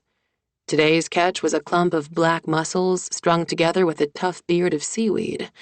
Mike kicked it over the edge of the dock and into the water. Lenny puffed on his pipe. When are you going to get a real dog, Mike? I didn't pick him. I'm just the sucker that wound up with him. Anyway, the kids are nuts about Zeke. I guess you're stuck with him then. Yeah. Mike acknowledged that Mary Margaret and Kevin were his whole world, the reason he got up in the morning, the reason he took the next breath of air. His immediate reaction to the divorce had been to secure his rights as a father. He'd spent pretty much all he had fighting for time with the kids. But in the end, Angela dictated the visitation schedule. Married to a wealthy Newport restaurateur, repped by the hottest family law firm money could buy, she won it all: the house, the kids, her father's stake in the construction firm.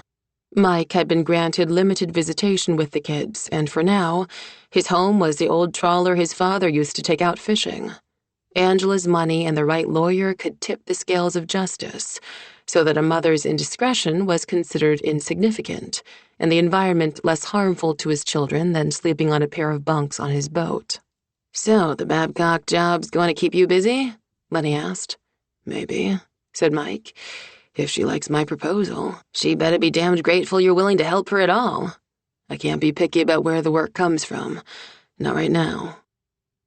Lenny tapped the bowl of his pipe on the heel of his shoe. I better be going. Gotta get an early start in the morning. See you around, Mikey. See you. Mike whistled through his teeth, and Zeke came running. It was warm in the galley of the trawler. At least, that was what Mike told himself. He tried not to burn too much propane for heat. Except when the kids were with him. He'd set his own hair on fire if it would keep his kids warm. Chapter 5. Journal entry. January 5th, Saturday afternoon. 10 things to eat without cooking. 1. Carrot and celery sticks with non-fat ranch dressing. 2. A Macintosh apple. 3. A slice of Melba toast. 4. A cup of non-fat cottage cheese. 5. A handful of dry roasted peanuts. 6. Popcorn with no butter or salt. 7. Popcorn with a ton of butter and salt. 8. A bag of deep-fried pork rinds. 9. A quart of Cherry Garcia ice cream. 10. A pound of Godiva chocolate. The blisters were healing. At twilight, Sandra stood over the kitchen sink, unraveled gauze trailing from her wrists as she inspected her palms. She was washing her hands when she heard a truck roll up. A FedEx, running very late. It could mean anything. The ordeal of the past year had taught her to expect the worst. Hurrying to the front door, she signed for the flat, nearly weightless envelope and thanked the bored-looking driver, who seemed relieved to have reached his last stop of the day. Zipping through the seal, she opened the parcel to find a long, perforated business check from Claggett, Banks, Saunders, and Lefkowitz, the firm she'd engaged after Victor's death. The memo on the check stub noted succinctly that this was the first payment from the insurance settlement, less the firm's fee for obtaining it. The insurance company had, of course, termed Sandra's claim fraudulent because Victor's body was never recovered, but the ME's ruling of death, based on brutally clear circumstantial evidence, had brought the situation to a grim conclusion. She stared, unblinking, at the check in her hand. So this was it. Victor's life reduced to a dollar amount. An unsettled feeling stirred in her chest. Setting the check on the hall table, she stepped out onto the porch into the cold evening. She walked down to the yard, haunted now by shadows of deepest indigo and by a breeze that still held the muscle of the afternoon storm. She'd come to love the wild, isolated coast, the stark views and the clean-washed smell in the aftermath of a storm. Could she ever find a place like this again? Running her thumb along the peeling paint of the porch rail, she tried not to allow her heart to ache over having to go, but regrets kept pounding at her, relentless as the waves. She'd spent the past year trying not to feel anything, and the effort was beginning to exhaust her. It's just a stupid old falling down house, she told herself. She should feel glad she was getting rid of it. Victor, she said to the searching wind, I wish you could give me a sign. Tell me what to do. One of the hardest things about being alone was that there was no one to toss things around with, no one to consult. She was on her own, rafting through unknown waters, and hadn't a clue about whether or not she was choosing the right course. Heading to the shed to get more firewood, she glanced toward the road and stopped in her tracks. Then, with inborn caution, she walked to the side of the road. There, atop a square post next to the ditch, was a new mailbox of galvanized steel with the address stuck on in reflective numbers. Malloy, she thought. When had he fixed this? He really was a drive-by handyman. Chilled by the night air, she hurried back inside and fed another log to the iron stove. Then she settled on the sofa to go through the mail. It was the usual assortment of junk solicitations and bills. NRA stuff again. Why were they always after her? She supposed because Victor had been so firmly in favor of gun control. Setting aside the mail, she picked up the phone to let her lawyer know the check had arrived. Although he'd not been her favorite person, Milton Banks had been her advocate through the entire investigation, and when the ruling had come down Thursday afternoon, he'd been ebullient. When his voicemail clicked on, she started speaking, only to be interrupted by Milton himself, live and in person. "So you got it! Ha! Are we quick or what?" he demanded in a working-class Boston accent. "You can rest easy for now." So can you, she thought, considering the size of the firm's fee. "I won't be resting," she said. "I have plans." He hesitated. "What kind of plans?" "I'm going to fix up this house, sell it, and get the heck out of Dodge." "Christ, Sandra, you ought to know better." "What do you mean?" "If you take off now, it'll look like you're fleeing." "I am." She curled the phone cord around her index finger. He was quiet for a moment.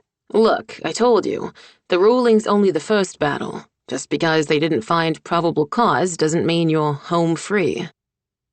A chill touched the base of her spine. "But I am. Home. And free." "Of course you are," he said quickly. "But what's your hurry? Stick around. Do it on your own, so the court doesn't order you to." "I've stuck around for a year, Milton." The icy apprehension slid through her and tightened in her gut. "I warned you about this months ago. Regardless of what the ME found, there's going to be a civil suit. The Winslow's attorneys have been researching their case for months." Irritation pushed through her fear. Milton had warned her to expect trouble, but she put it out of her mind. The idea that her in-laws would sue her shouldn't come as a surprise. Nothing should. The unbelievable had already happened. "How do you know it'll even materialize?" She could hear the long pause of an inhale while Milton lit a cigarette, then exhaled into the receiver. "Because I'm a good lawyer. They've been in pre-suit prep forever, poking around for leads.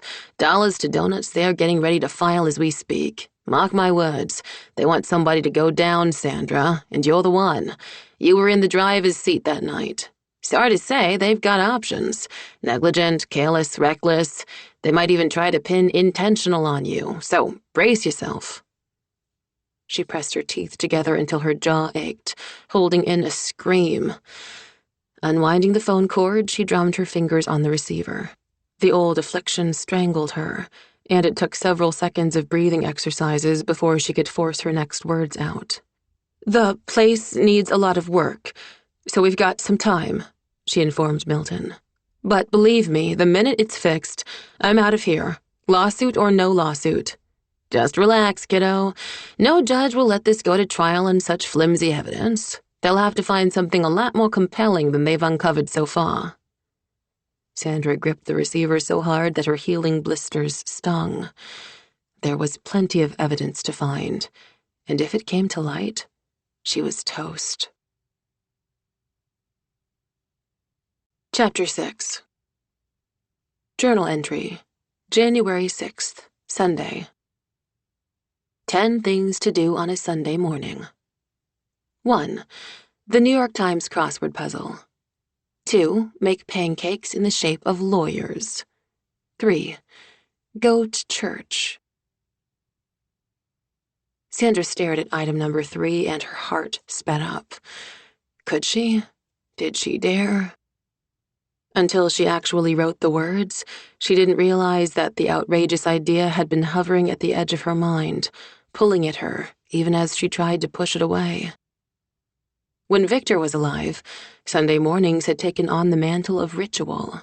As the pastor's son and a public figure himself, her husband treated worship as something more than a spiritual activity. Each Sunday, he rose early and dressed with meticulous care. He always looked perfect, slender and handsome as a plaster saint as he guided her to a box pew with an engraved brass plaque commemorating the first Winslows of Rhode Island. Now she was alone, still reeling from the shock of her mother's announcement and from Milton's warning about a lawsuit. She had the sensation of hovering on a precipice, about to plunge over the edge. She'd been a recluse for far too long, keeping to herself while the locals gossiped. Although Sandra had never been a fighter, some small, insistent voice inside kept nagging, nudging, telling her to barge unafraid into the life she wanted. She'd done nothing wrong, nothing but lose her husband under tragic circumstances, yet she kept feeling as though she owed the world an apology. Ye are cursed with a curse, for ye have robbed me, even this whole nation. No more, she thought, suddenly awash with the cleansing heat of defiance. It was time to quit acting guilty. Cursed is the one who perverts the justice due the stranger, the fatherless and widow. She paced up and down as the decision firmed in her mind. She had to stop torturing herself with uncertainties. She had to get out, do something. Picking up the insurance check, she firmly endorsed it to Old Somerset Church. As she did, a lightness swept through her, as if someone had lifted a rock off her chest. Then, filled with defiant energy, she tried on and discarded several outfits, finally choosing a navy knit suit with matching shoes, subdued but stylish. Winifred Winslow, whose friends from boarding school still called her Winky, had approved it for a DAR luncheon, one of many lessons on being the wife of a politician. Sandra did her makeup and hair with anxious attention, wishing she could find a way to mask the pallor in her cheeks and the hollow look of having lost too much weight too quickly. The drive to town should have calmed her nerves, but with each mile, tension knotted tighter in her stomach. The road formed a brittle ridge of shale and granite along the coast, curving around to the main part of town. Winter bare trees etched the stark landscape, as thin and straight as gouges made with a knife against a canvas of amber meadow grass. Frost hid in shadowed pockets of the fields and clung to the undersides of tumbled boulders at the shoulder of the road. Out on the water, fishing boats plowed through the gunstock gray ocean, and scavenging gulls circled over the skeletal arms of the raised nets. Sandra flexed her gloved hands on the steering wheel. For weeks after the accident, she'd been afraid to drive. Panic would gather in her chest, squeezing her lungs until she could hardly breathe. She forced herself to get in the car, go through the motions, focus on her destination. But the nightmare endured. Fragments of memory haunted her even now. She could still see the slick black ice of the road and the glare of another car's headlights in the rearview mirror. She could still hear the whine of tires hydroplaning across the bridge deck. Her ears rang with the explosion of impact, followed by the vicious hiss of the airbag detonating. With a will, she pushed the past away and tried to relax her grip on the wheel. Painted wooden signs, weathered by the ceaseless battering of sea winds and slashing rain, marked the boundary of the township. Paradise was a true hometown, with sidewalks and tree-lined lanes, snug houses wrapped by porches, a grid of streets leading to the business area of neat shop fronts arranged around a faux colonial community center. A drive-through donut shop, Gloria's Shrimp Shack, and the Twisted Scissors Barber Shop formed a truncated strip mall near the waterfront. Slowing to a cautious 25 miles per hour, she passed the town commons, an oblong green space with a pond in the middle. In the next block, she told herself not to look, but couldn't help it.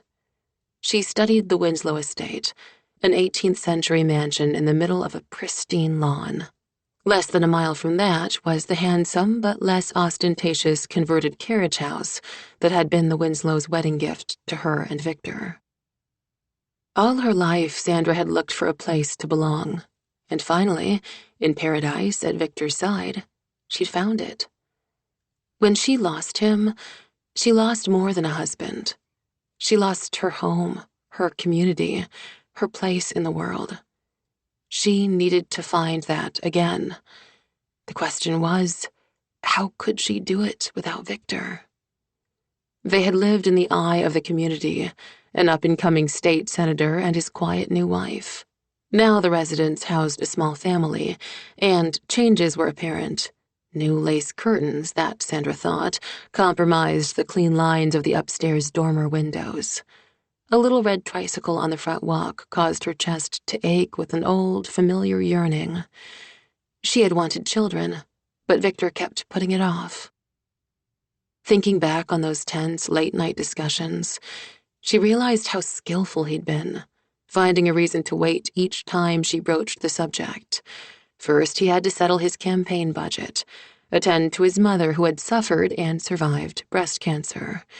win the election and raise funds for the next race, position himself to climb the ladder to politics at the national level.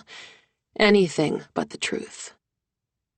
She pulled her outdated Plymouth Arrow into a parking space at the church. The tower clock rang past, and she let out a sigh of relief. She'd wanted to arrive early and approach the Winslows in private. Although it was tempting to make her gesture before the entire congregation, she couldn't bring herself to do something so manipulative and disingenuous. It was the sort of thing Victor would have done. But then again, it would have worked for Victor. Drawing the strap of her purse over her shoulder, she slammed the car door. Self-conscious after her long absence, she recalled her first visit here, when she was the outsider, the unknown quantity, an object of scrutiny. In some ways, that had never changed, but eventually she'd meshed with the intricately woven pattern of church and town. She'd been comfortable here, much the same way she'd been comfortable with Victor. But even in the most connected moments, she sometimes felt like a fraud. She'd never been particularly religious, and some aspect of the church scene felt false to a person of her dark imagination. Yet her duties as Victor's wife had included volunteering in the children's Sunday school, and secretly, she thought leading a chirping chorus of "This Little Light of Mine" offered more grace than her father-in-law's thundering sermons. Tucking her coat around her, she headed for the rear of the church and a wide door marked "Pastor's Office." She didn't have long to wait. Within a few moments, the Winslows' van turned into the rear lot and glided into the spot reserved for the pastor. They didn't appear to see her at first as they went through the routine of disembarking from the van. After 30 years of living as a paraplegic, Ronald Winslow managed with easy grace. His wife neither pitied nor babied him. To Sandra's knowledge, she never had. They always looked completely natural together, as dignified as any blue-blooded New England couple of a certain age. The bond of their love was a subtle but tangible thing. He effortlessly adjusted the electric glide of his chair to her pace as they crossed the parking lot. The sight of them had a special poignance for Sandra now. The thought that her parents would never be together like that again burned her like a brand. The knot in her stomach tightened, but she forced herself to walk toward the access ramp leading to the office. "What are you doing here?" Her father-in-law's blunt question stopped her. With the chill wind lashing at her cheeks, she faced him squarely. 10 really bad ideas for a Sunday morning. Her notion of coming here, which had filled her with hope an hour ago, now seemed the height of foolishness. "Hello, Ronald," she said, feeling their stares like chisels. "Hello, Winifred." Victor's mother didn't even look at her.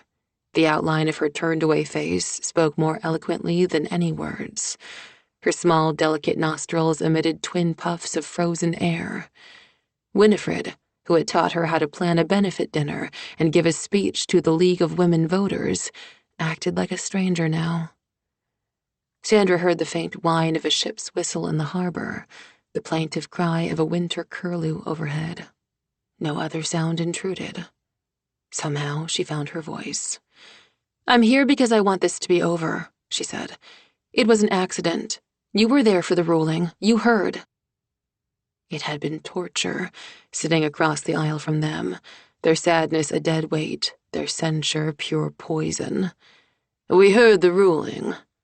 Ronald moved the chair slightly in front of his wife as if to protect her. "That doesn't mean we heard the truth. You were in the driver's seat. You survived, and Victor died." Grief had ravaged this man's noble face, so like the face of his only son. Shadows of sleeplessness were carved beneath his eyes. His cheeks looked ruddy, the way they did when he ate too much on Thanksgiving during the football games. A vital piece of this man was missing, and Sandra knew there was no way he'd ever get it back.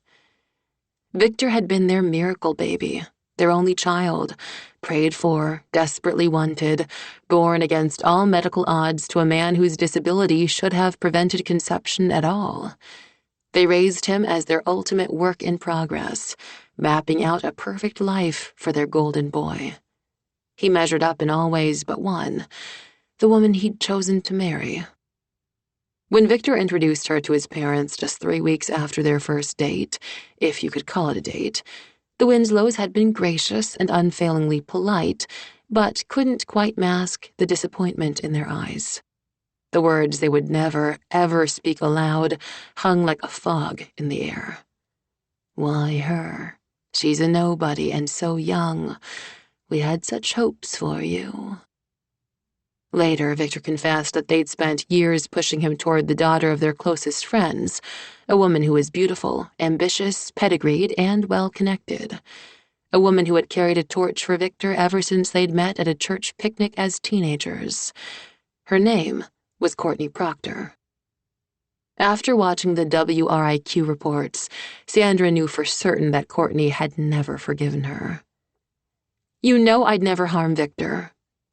Thrusting her hand in her pocket, she closed her fist around the check. You know me, Ronald, she went on, struggling to keep her tone even, her voice free of hesitation. I didn't do anything wrong. No one ever knew you, Sandra, Winifred said, finally speaking out in a cold lash of anger. You never let them. Sandra thrust the check at Ronald. This is the first part of the life insurance settlement. I'm donating it to the church. The pale green slip of paper dropped into his lap. He brushed it away as though it were a live coal, and it fluttered to the bare pavement. You can't buy absolution with your profits from Victor's death. I'm not trying to buy anything. I don't need to because I didn't do anything wrong, except, as you said, survive. She held his gaze and recognized the hurt buried in his eyes. I miss him too. I miss him every day just as you do. That's what this is about. You're trying to buy your way out of trouble, and it won't work. Stop.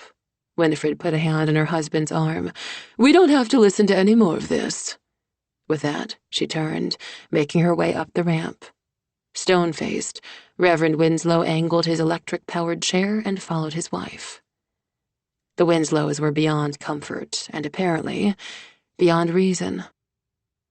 Sandra gripped the railing, started after them, then stopped.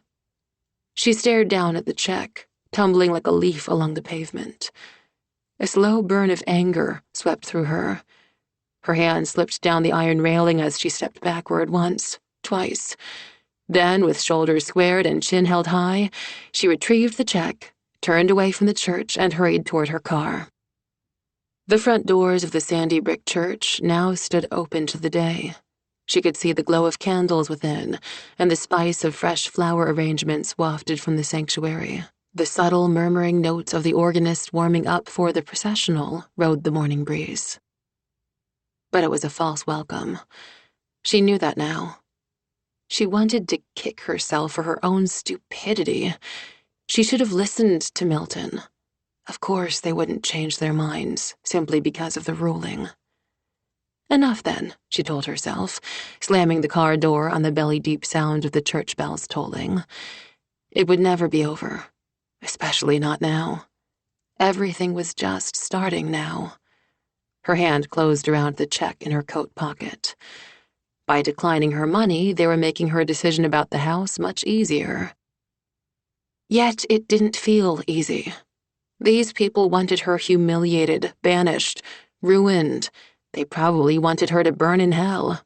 100 times she had been tempted to reveal the whole truth about that night, but she always fought the impulse. The truth would only add bitterness to their grief, and no explanation would bring Victor back to life. Despite their anger at her, Sandra felt protective of Victor's grieving parents.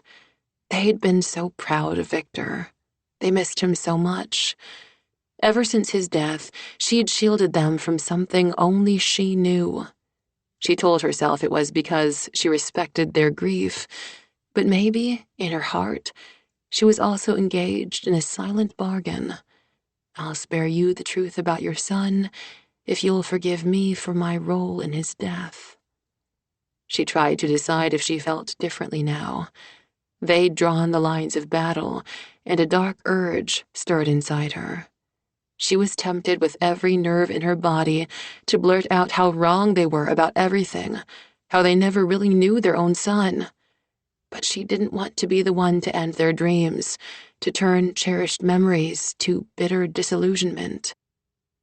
She wasn't being a martyr, wasn't being noble, keeping her silence. She was simply being pragmatic. To end her silence at this point would do more harm than good, because the truth was, during his last moments on Earth, her husband had given her a reason to want him dead.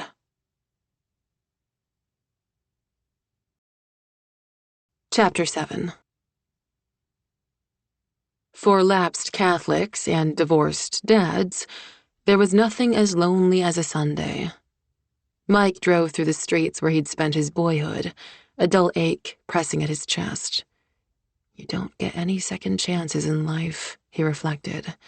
If you don't get it right the first time, you can't just start over from scratch. But that was just what he was trying to do. On the seat beside him, Zeke sat at full attention, ears pricked and tongue lolling. Every few seconds, the dog indulged the occasional need to bark.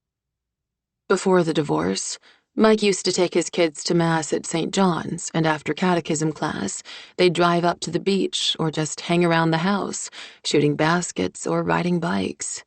It had been easy to believe those days would never end, easy for both him and Angela to pretend they didn't see the end coming.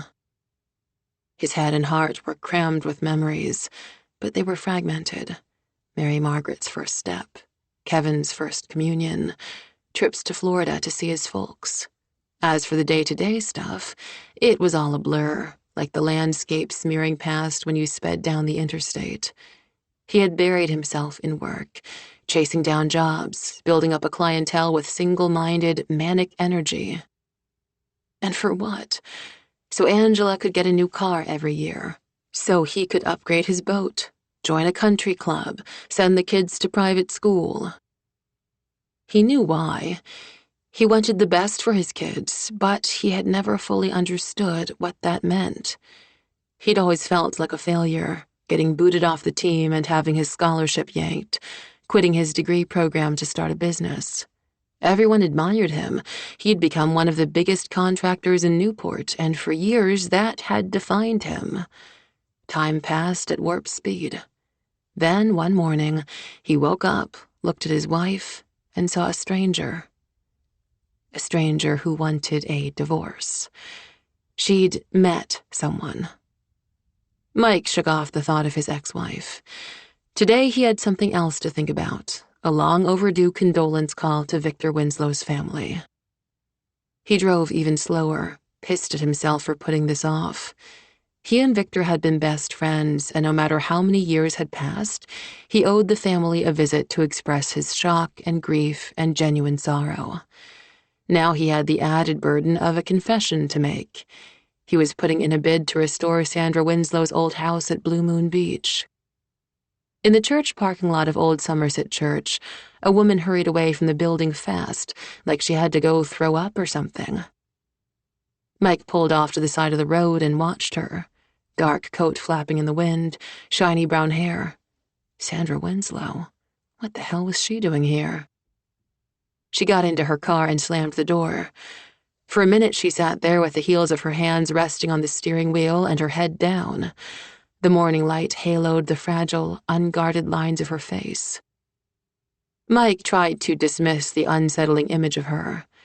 The house, not the woman, concerned him, he told himself, easing up on the brake pedal. Just then, Zeke decided to bark. Son of a bitch had a loud bark.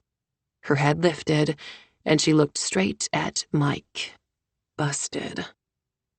Shit, he thought. Shit. Peeling out now would look rude. He couldn't afford to be rude to a potential client, even Sandra Winslow. He raised one hand in a half wave. She rolled down the car window.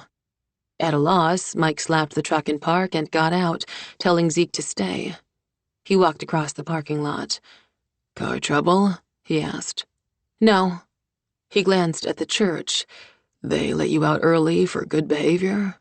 Something like that. She grimaced. I changed my mind about church today. She was a real charmer, he thought. Yet there was something in the way she held herself that made her look as though she could break at the slightest pressure. She was about to cry, he realized uncomfortably, focusing on the dangerous brightness in her eyes. He shouldn't care. He didn't care. But he heard himself say, "I was just going to go for a cup of coffee. You want to join me?" She flexed her hands on the steering wheel. "All right. Where?" "Follow me." Mike kicked himself all the way back to his truck. He led the way to the drive-through donut stand, and she waited in her car while he ordered the coffee and 2 donuts. No big deal, he told himself.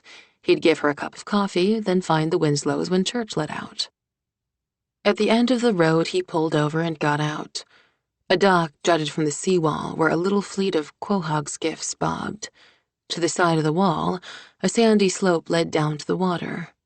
Zeke exploded from the truck as if shot from a cannon. The dog raced flat out over the sand, kicking up a spray before disappearing over a tumble of wave-gouged rocks.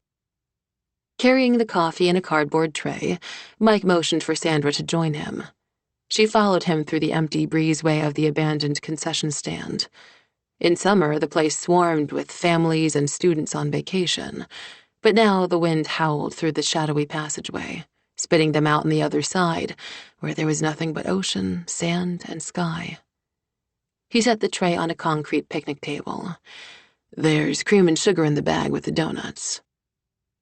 Sandra sent him a funny little look. "Thanks," she said, prying the lid off the coffee.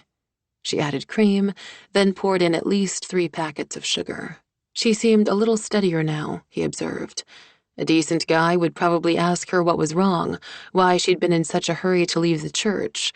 But Mike didn't want to know. He'd spent his entire marriage trying to figure out a woman, and he'd failed. He wasn't about to try to understand Sandra. Though he barely knew her, he suspected she was a hell of a lot more complex than his ex-wife could ever be. But his mind kept coming back to the idea. With Angela, no matter what he did, he hadn't been able to fill the empty spaces inside her. Whereas with Sandra, that could be his key role. He'd known it instinctively the first time he'd met her, and the feeling only grew stronger with each passing moment. It was a strange and unwelcome notion, and he hoped it would go away.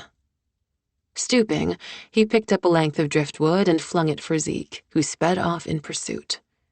She blew gently on her coffee, then took a sip. "Is he any particular breed of dog?" "Poodle, but don't tell him that." "What's his name?" "Zeke." "Of course. What else would you name a poodle?"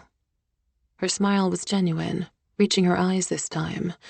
Big brown eyes, long lashes. It was a hell of a smile, even better than he'd pictured it. "I bet your kids love him." "Yeah." He was glad he had Zeke, though the dog was ridiculous even without the haircut. He missed his kids so bad that he almost said something to Sandra Winslow.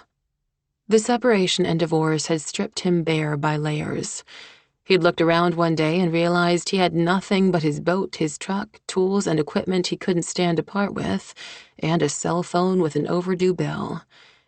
He was slowly crawling out of the hole, rebuilding his business, but some days he felt as though he were standing still. Zeke had nosed his way into Mike's life through a back door Mike hadn't yet barricaded against sentiment. He'd been at the quarry up in Waverly, picking out flagstones for a patio he was building in Point Judith.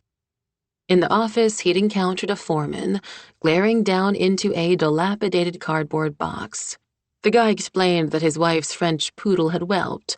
All the pups had been sold, and for the life of him, he couldn't give away the runt of the litter. Conformation problems, coloration problems, a whole litany of complaints. This one was for the pound. Mike had peered into the box at the little white ball of fluff, and that back door had cracked open just enough to let in the furball, worms and all. He was in denial about the breed, even though it was printed clearly on the AKC papers. He figured if he never clipped Zeke's hair, he'd eventually forget he was a poodle. "I'm glad I ran into you," Sandra Winslow said. "There's something I need to explain." Great, he thought. Here it comes. She'd changed her mind about the job. Yeah? It's about my late husband, Victor Winslow. You've heard of him, haven't you? Sure. Everyone has. Mike didn't elaborate. She looked straight out to sea, tiny wisps of hair blowing around her face. Last February, he and I were involved in an accident. Her hand trembled and she set down her cup. The medical examiner officially ruled it an accidental death, but there are still some people who think the worst of me. She took a deep breath and stuffed her hands into her coat pockets. Anyway, I thought you should know that before you do business with me. Did you think I'd change my mind? I don't know, Malloy. I don't know you. He helped himself to a donut and offered her one. You're the client. I'm the contractor. I'm interested in your house, not your reputation. She hesitated, then took the donut from him. Thanks. I skipped breakfast this morning. They ate in silence, watching the waves rush up to shore. Sandra chewed slowly, her nose and cheeks growing pink in the cold wind. She looked totally different from the wild-eyed woman he'd encountered at the woodpile. She had the strangest effect on him. He was emotionally broke and had nothing to offer in that department. Yet something about her brought back all the things he missed about being connected, having a family. He resented her for that, and at the same time, he was drawn to that very aspect of her. How are your hands? He asked. Healing, she replied, showing him. Thanks, and thanks for the mailbox. I assume you're the one who replaced it. Yep, no problem. I'll get that proposal to you soon. Good. Well, she dusted the crumbs from her hands. I'll look forward to that. I'd better be going now. They walked together to their cars, and Mike thought maybe her step was a little lighter. He felt guilty, playing dumb when Gloria Carmichael had been filling him in on all the Winslow gossip. But he figured the less personal he got with this woman, the better. Out of habit, he held open her car door for her, then stood back while she pulled away. He whistled for Zeke, and within seconds the dog streaked to the truck and sprang up in a single perfectly aimed leap. Mike headed back to the church and sat with his pickup truck idling roughly in the cold morning air. After a while, the church bells rang, and people streamed from the building.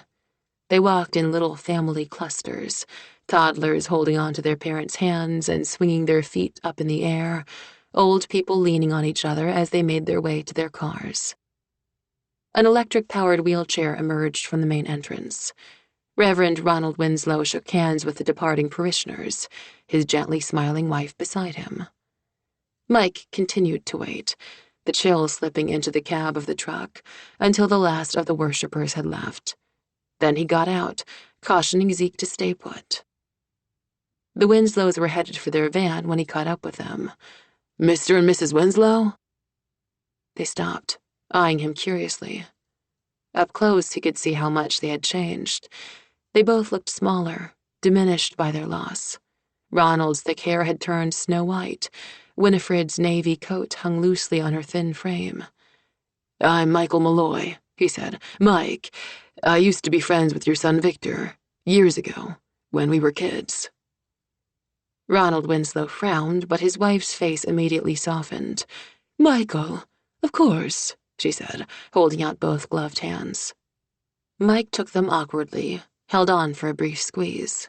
In his mind's eye, he imagined he could still see the mom in Stuart plaid skirt and navy blue cardigan who used to bake cookies after school, who showed up at every class play or swim meet or choir recital Victor was in. I remember you perfectly, Michael, Winifred said. The two of you met at swim team tryouts, didn't you?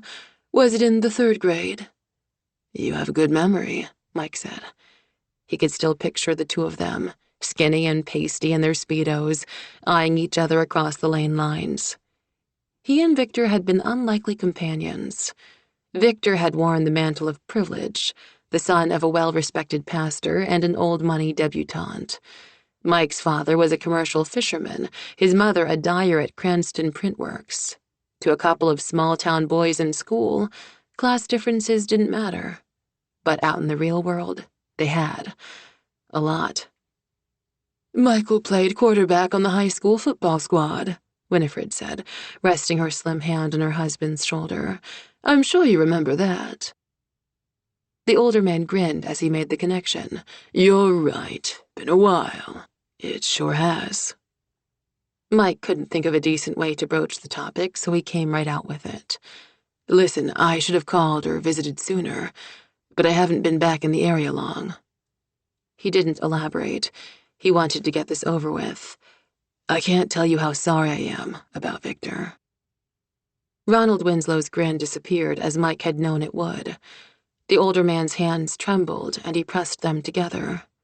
Desperation and confusion haunted his eyes, and Mike realized he was no longer the self-assured war hero and leading citizen. Ronald had survived Vietnam, but losing Victor proved to be a disability he couldn't surmount. Thank you. Winifred took out a pair of dark glasses and quickly put them on. He was the most precious thing in our lives. This is everyone's loss. Of course, when I heard he'd been elected to the General Assembly, it didn't surprise me a bit. Winifred smiled with heartbreaking pride, still clinging to Ronald's shoulder. Why don't you come back to the house for coffee, Michael? We'd love to hear what you've been up to. Great, he thought. First Sandra, now this. He should have gone fishing this morning. Thanks. Nice of you to offer. He followed them, his truck coughing in the wake of their specially equipped van as it glided through town with the dignified pace of a parade float. The Winslows lived in a big colonial with a yard like a golf course. The long front porch, painted a dazzling white, looked as though it had undergone cosmetic dentistry. He recognized the hickory tree where he and Victor had once suspended a rope swing. The iron gate leading to the salt marsh behind the house had rusted to a mild greenish color. Beyond the marsh lay the long waterfront. Mike and Victor used to claim they could see all the way to Block Island and vowed to swim there one day, just to show it could be done. The van slid to a halt under a projecting side portico, and Mike stopped his truck behind it.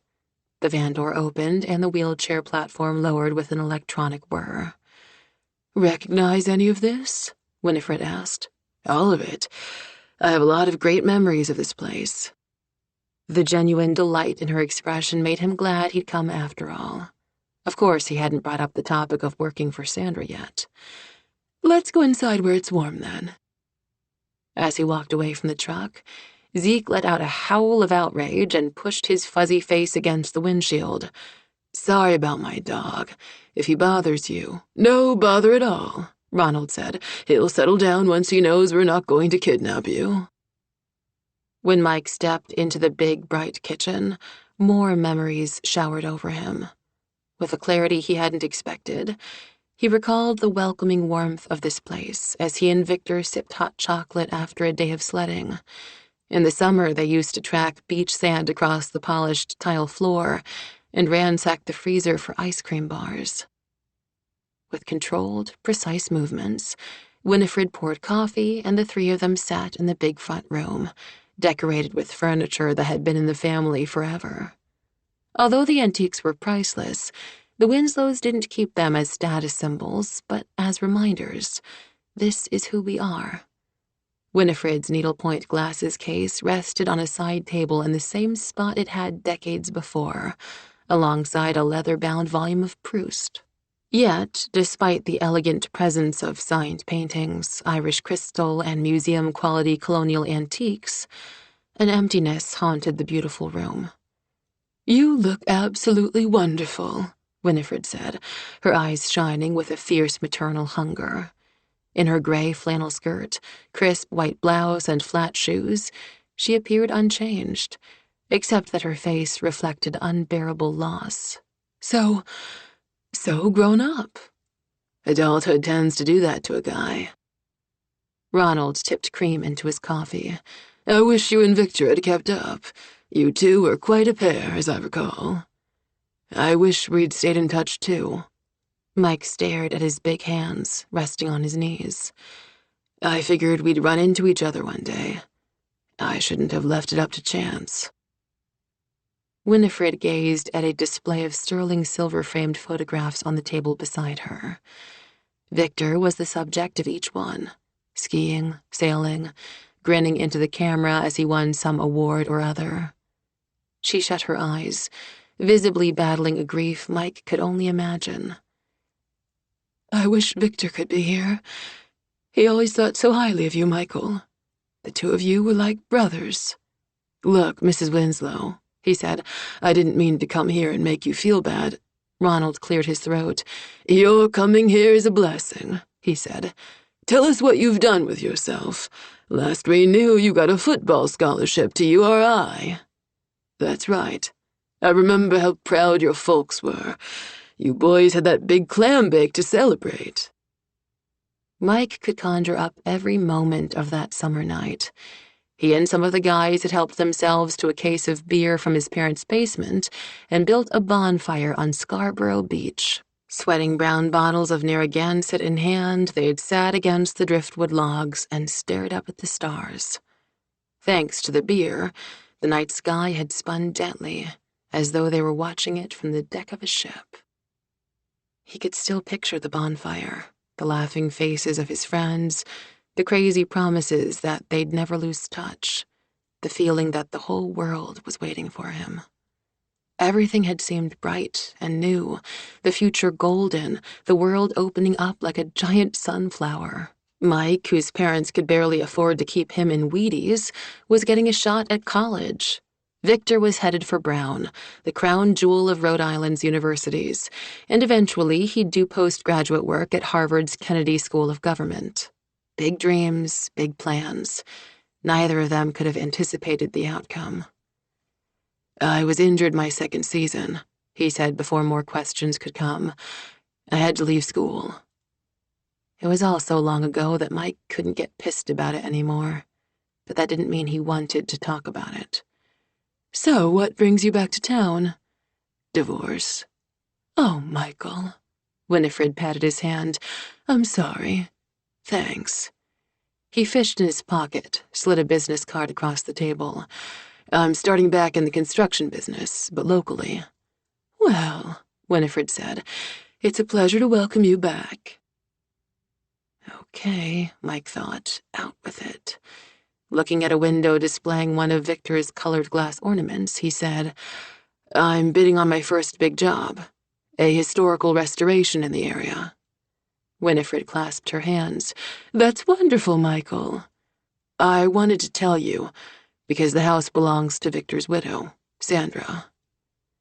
A shadow swept over Winifred's thin, pretty face. "That rundown old place on Blue Moon Beach. I believe her plan is to restore the house and then sell it. I just thought I should let you know. It's business," Mike said. "I need the work."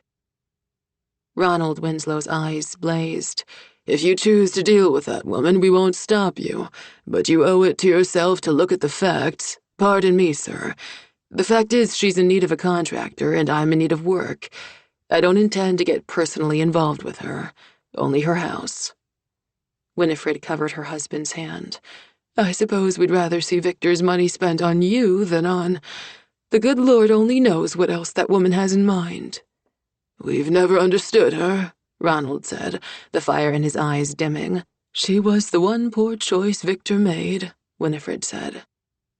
Mike tensed, trying to think of a polite way to leave. He'd said his piece, expressing condolences and explaining his situation. But before he could excuse himself, Winifred refilled his cup. "He lost his very first election," Ronald said, his face softening with old memories.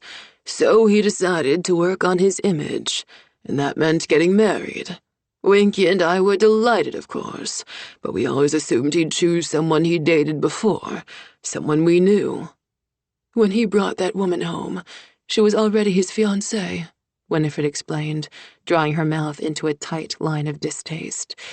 "We'd never heard of her, didn't know the family, didn't know a thing about her, but Victor seemed content.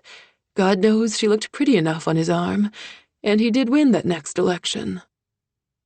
Mike nodded, pretending not to pick up on their dislike of their daughter-in-law. "I always figured Vic would end up with a beautiful woman." He wasn't sure what made him say that. The fact was, he hadn't really thought about how Victor would end up, but it seemed the right thing to say to his folks. She was quiet, but had good manners. With a little coaching, she learned to dress and present herself at official functions.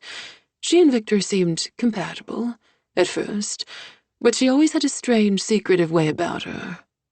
Winifred rubbed her thumb over one of the photographs on the table, a shot of Victor and a mortarboard, holding up a rolled diploma. I know my son.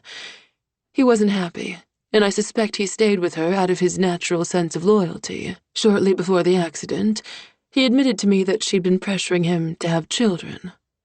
She held Mike's gaze with her own.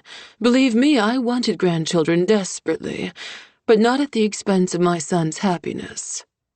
He wanted to wait until he was on firmer ground politically, Ronald added. That sounded odd to Mike. Other politicians had kids. Look at the Kennedys. Winky and I believe that's what their quarrel was about the night of the accident, Ronald said, clasping hands with his wife. Look, said Mike, growing even more uncomfortable. Don't feel you have to. We were interviewed by dozens of crime investigators, and the ME, Ronald said. We can surely tell our story to one of Victor's old friends. That night, they were barely speaking, Winifred explained. We were at a fundraiser, and you could have cut the tension with a knife. At first, Ronald added, we didn't want to believe Sandra was responsible. But as things came to light, we were forced to think the unthinkable. It made a sort of terrible sense, Winifred explained. She was clearly unhappy. She stood to benefit from his life insurance policy. She exchanged an anguished glance with her husband. Mike tried to understand their bitterness. What were they thinking? That Sandra had plunged Victor to his death because she wanted kids and he didn't? Because she wanted his money? Or did the Winslows simply need to find someone to blame, some way to make sense of the senseless? We don't know what was in her mind, Ronald said. I don't think any of us ever really knew her. I always thought she resented Victor's success, Winifred said. Everyone loved him, but she was a loner, not cut out to be a politician's wife at all. They were having problems, but we respected their privacy. I think she wanted a divorce, but didn't want to let go of his money. It all sounded pretty far-fetched to Mike. The woman would have to be off her rocker to stage an accident, risking herself as much as Victor. But he didn't say anything to Victor's parents. You're probably thinking we should let go of this, Winifred said. That's what everyone else says. We should let go and move on. We can't, Ronald admitted. We loved our son, Mike. You of all people should know that. I can't stand the thought that she took him from me, and she's getting away with it, Winifred said. Be careful of her, Michael. Don't worry about me, he assured them, setting down his coffee cup. He flashed on an image of Sandra, saving the mouse in her woodpile. He made his escape, leaving the silent, elegant mansion so haunted by sadness. He respected the Winslows, but they were trapped by their grief, as trapped as Sandra was in her drafty old house on Blue Moon Beach. He wished he could talk to Victor again, maybe shoot some baskets and hang out the way they used to, so long ago. What was Victor's side of the story? What had he been thinking, feeling? Was he scared? Had he suffered? The questions would go forever unanswered. There was only one person alive who knew what had really happened. Chapter 8. Journal entry. January 6th, Sunday. 10 useful new words. 5. Fungible, freely exchangeable for another of like kind. 6. Elegiac, of, relating to, or involving sorrow for that which is irrecoverably past. 7. Semiotic, relating to signs or indications. 8. Caduceus, a winged staff with 2 serpents twined around it, carried by Hermes. 9. Euphonious, pleasing or agreeable to the ear. 10.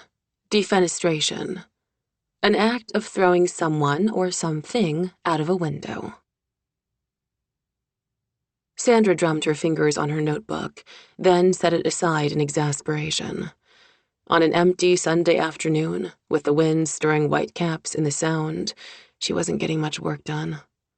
Ordinarily, she did her best work during storms.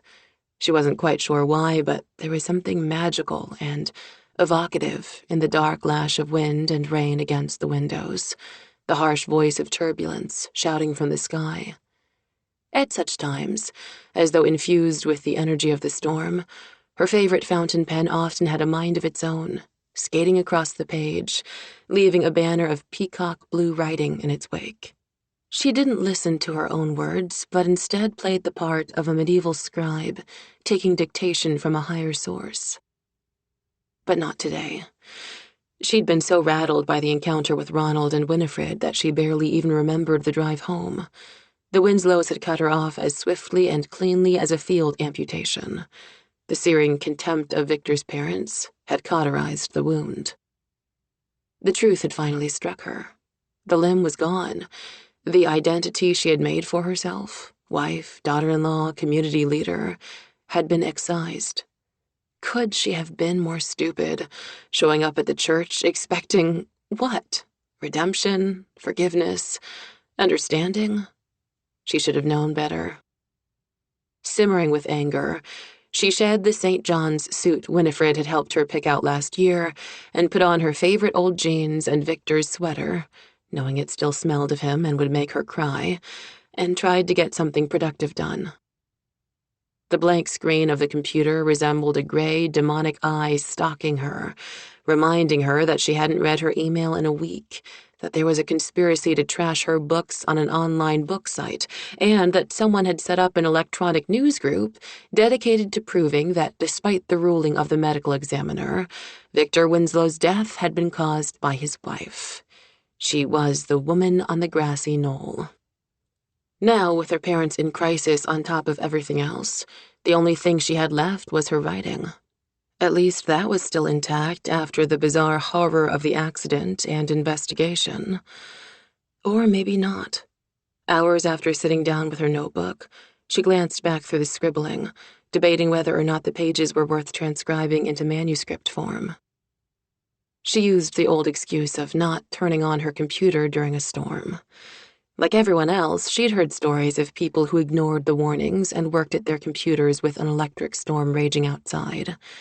Such fools often came to a bad end. They were virtual lightning rods for disaster.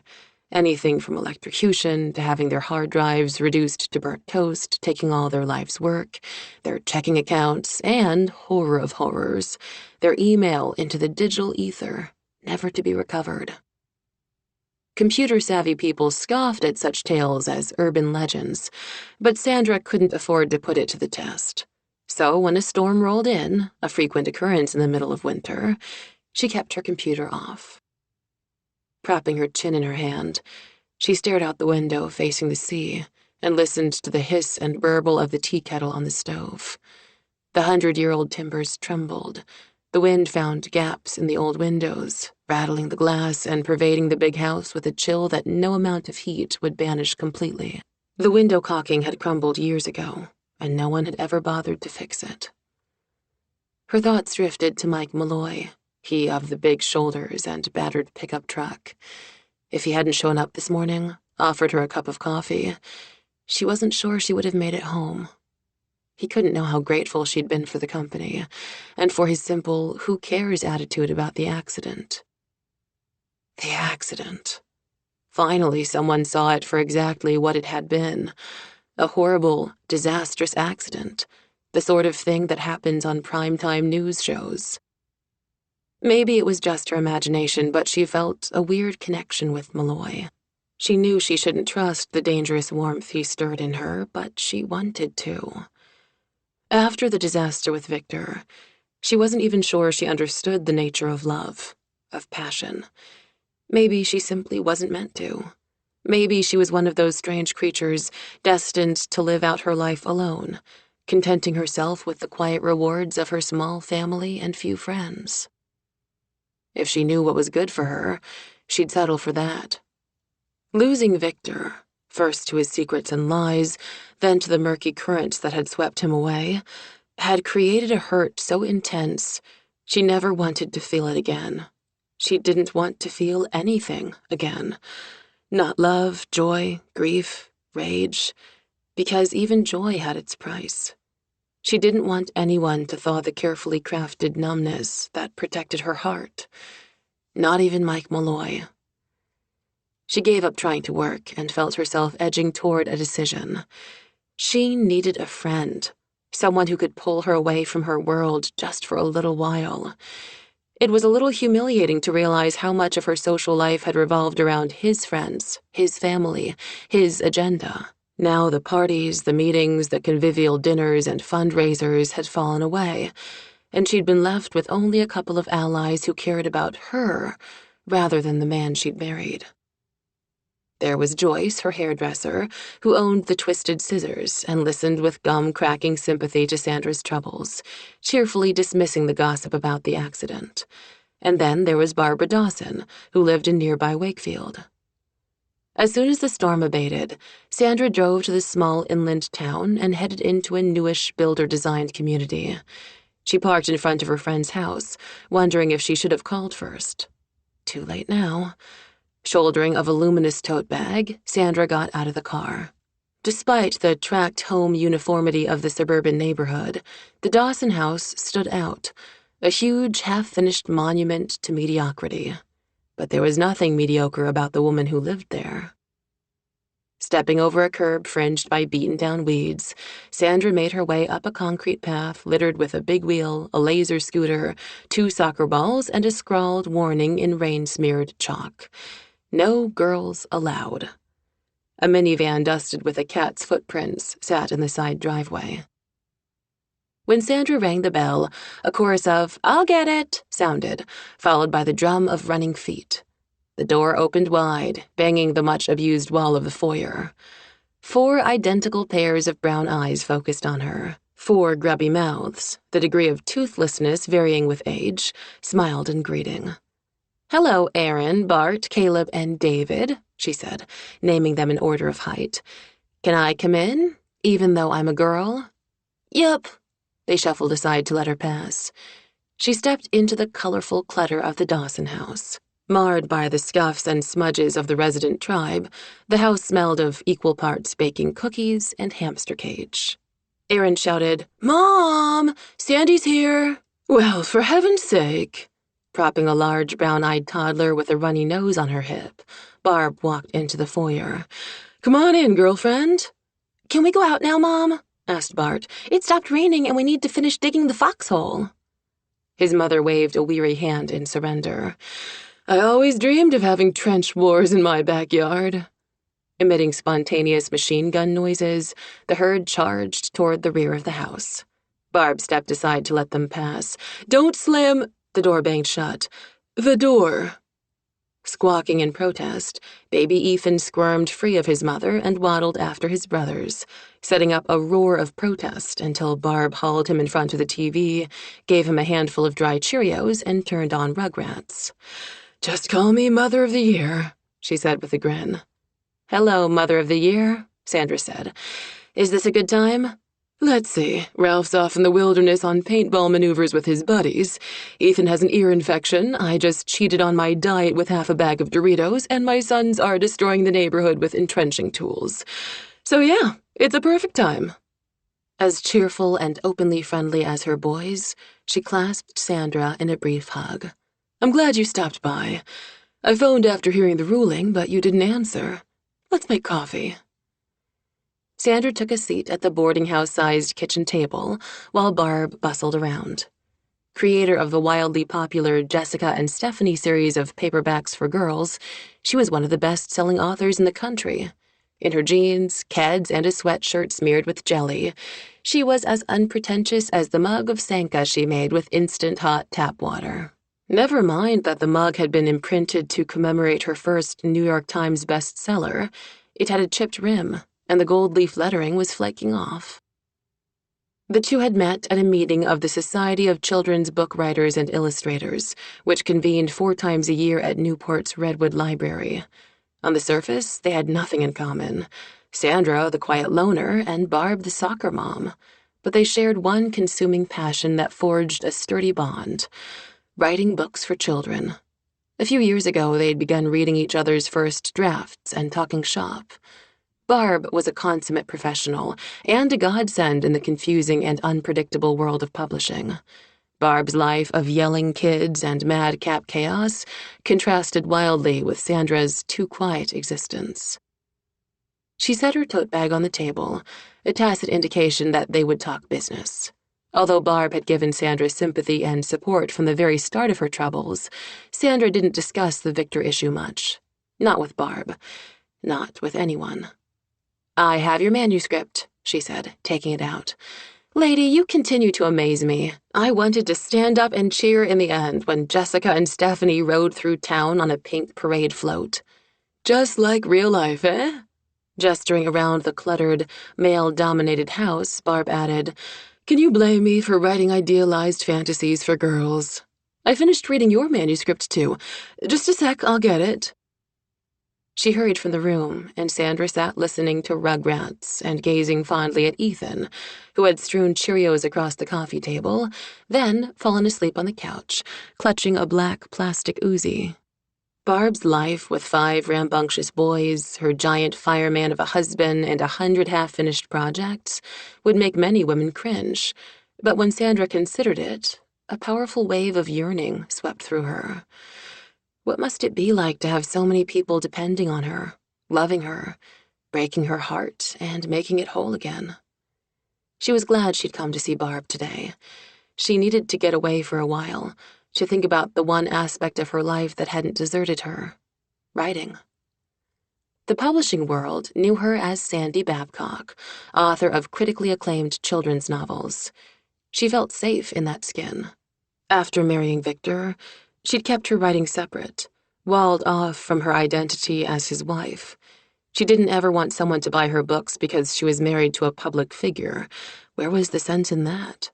Besides, the material she tended to write about probably wouldn't endear her to his constituents. The fact that she published under her maiden name was no big secret, just something she never advertised.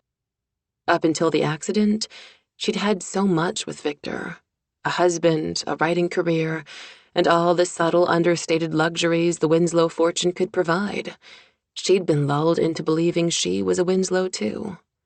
Victor and his parents had made her feel a part of the family, but when disaster struck, all the support and belonging disappeared like a lost computer file. "Got it," Barb said, returning to the kitchen with Sandra's manuscript, the pages now bleeding from copious, and probably richly warranted, red editing marks. "Congratulations on that write-up in the New York Times. I saved the clipping for you." Perching a pair of purple reading glasses on her nose, she said, "Here's the good part. A darkly beautiful addition to the canon of children's literature." That's code for calling me the Sylvia Plath of children's books. Sales on that novel were not exactly off the charts. "Write something light," Barb advised her. "Think comical. Think commercial. Put a dog in it, or a pet dragon. That's what kids want these days." Sandra fiddled with her favorite fountain pen. Comical, commercial, a dog. Maybe Charlotte, who was coping with her grandmother's descent into senility, could have a zany adventure with a basset hound. "I just don't have those kinds of stories in me," she said. "My books always involve a struggle." In each novel she wrote, she took her readers to dark places where they were forced to confront fears, secrets, prejudices, injustice. Her stories depicted lonely kids with huge problems and narrow options. She loved to explore the shadowy roads those kids traveled, invariably alone, in order to find some sort of redemption. That was the beauty of fiction. When you closed the book, the trouble was gone. "I know, sweetie, just a thought. To be honest, you had me in tears by the end, when Charlotte tucks her grandmother in bed and kisses her goodnight. You must be really proud of this one." Sandra nearly spit her Sanka. "I don't think proud quite says it. To be honest, I feel lucky my novels get published at all. And lately I've been wondering if maybe I should write horror. That way my reputation would be an asset. Not funny. But true. Did I tell you Victor's family's filing a wrongful death suit against me? No. Good God. What can they be thinking? That they want someone to blame, I guess. So you're fighting it, right? Yes. And then I'm selling my house and moving away.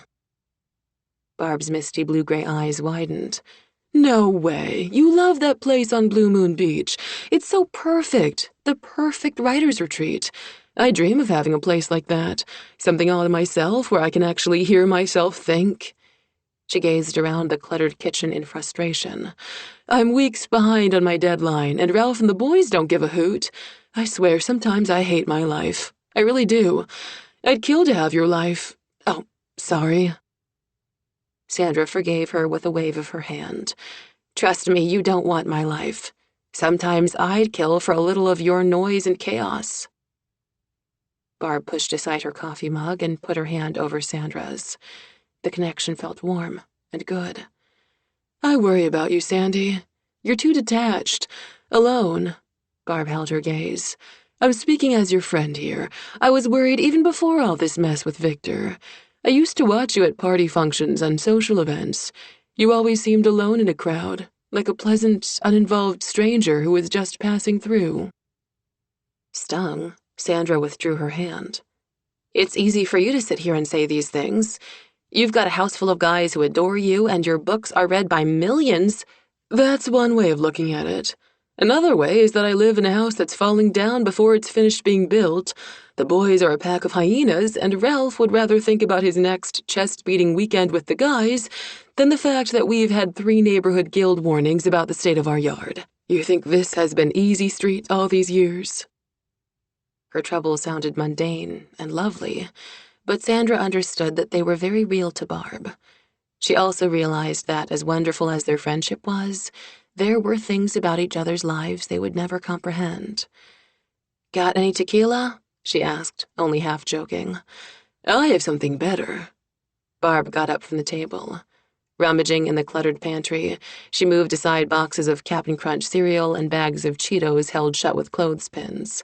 After a moment, she turned with a triumphant grin on her face and held out a gold box with a crushed Christmas bow stuck to the lid.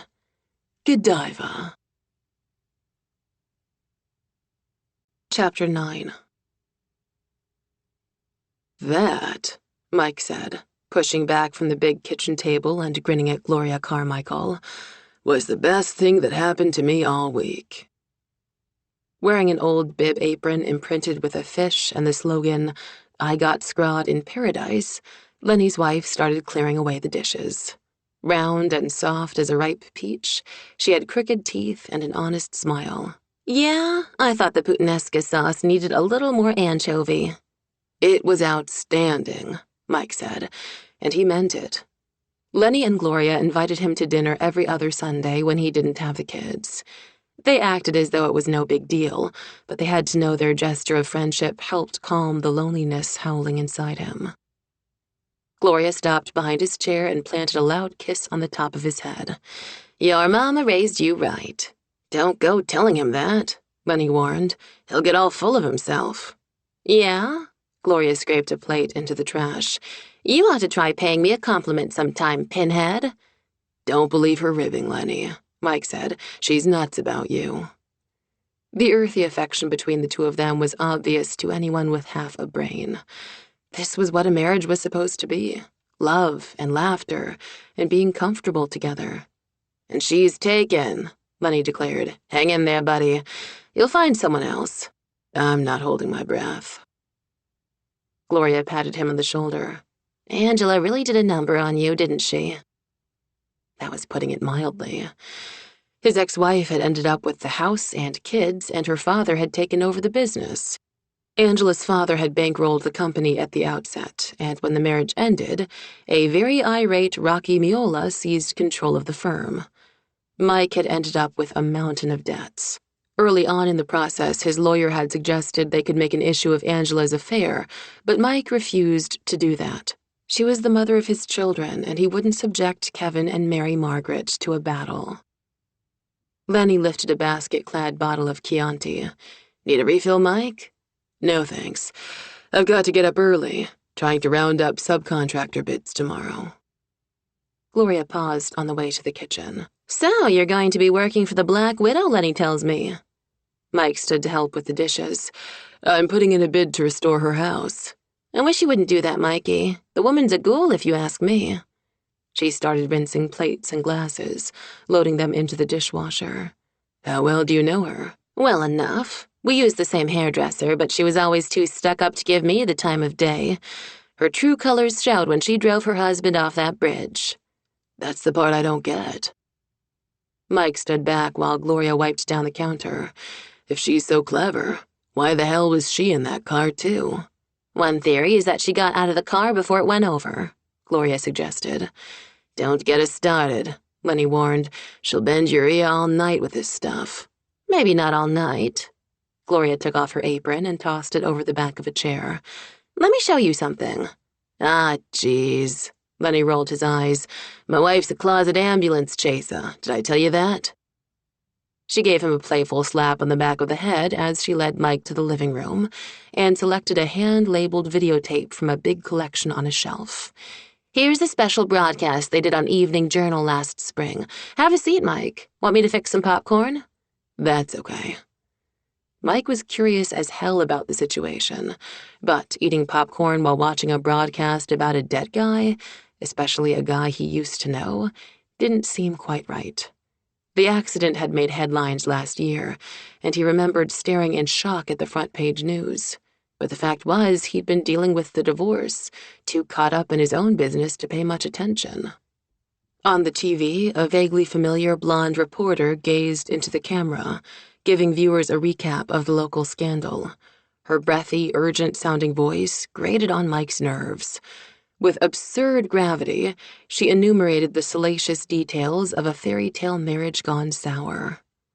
Victor Winslow. Even after all these years, Mike felt a visceral sense of recognition. It was strange hearing his friend's name on a newscast. Stranger still seeing Victor's handsome, polished face smiling from the cover of Rhode Island Monthly that flashed on the screen when he'd been named the most eligible bachelor in the state. He wondered how Victor had met his wife.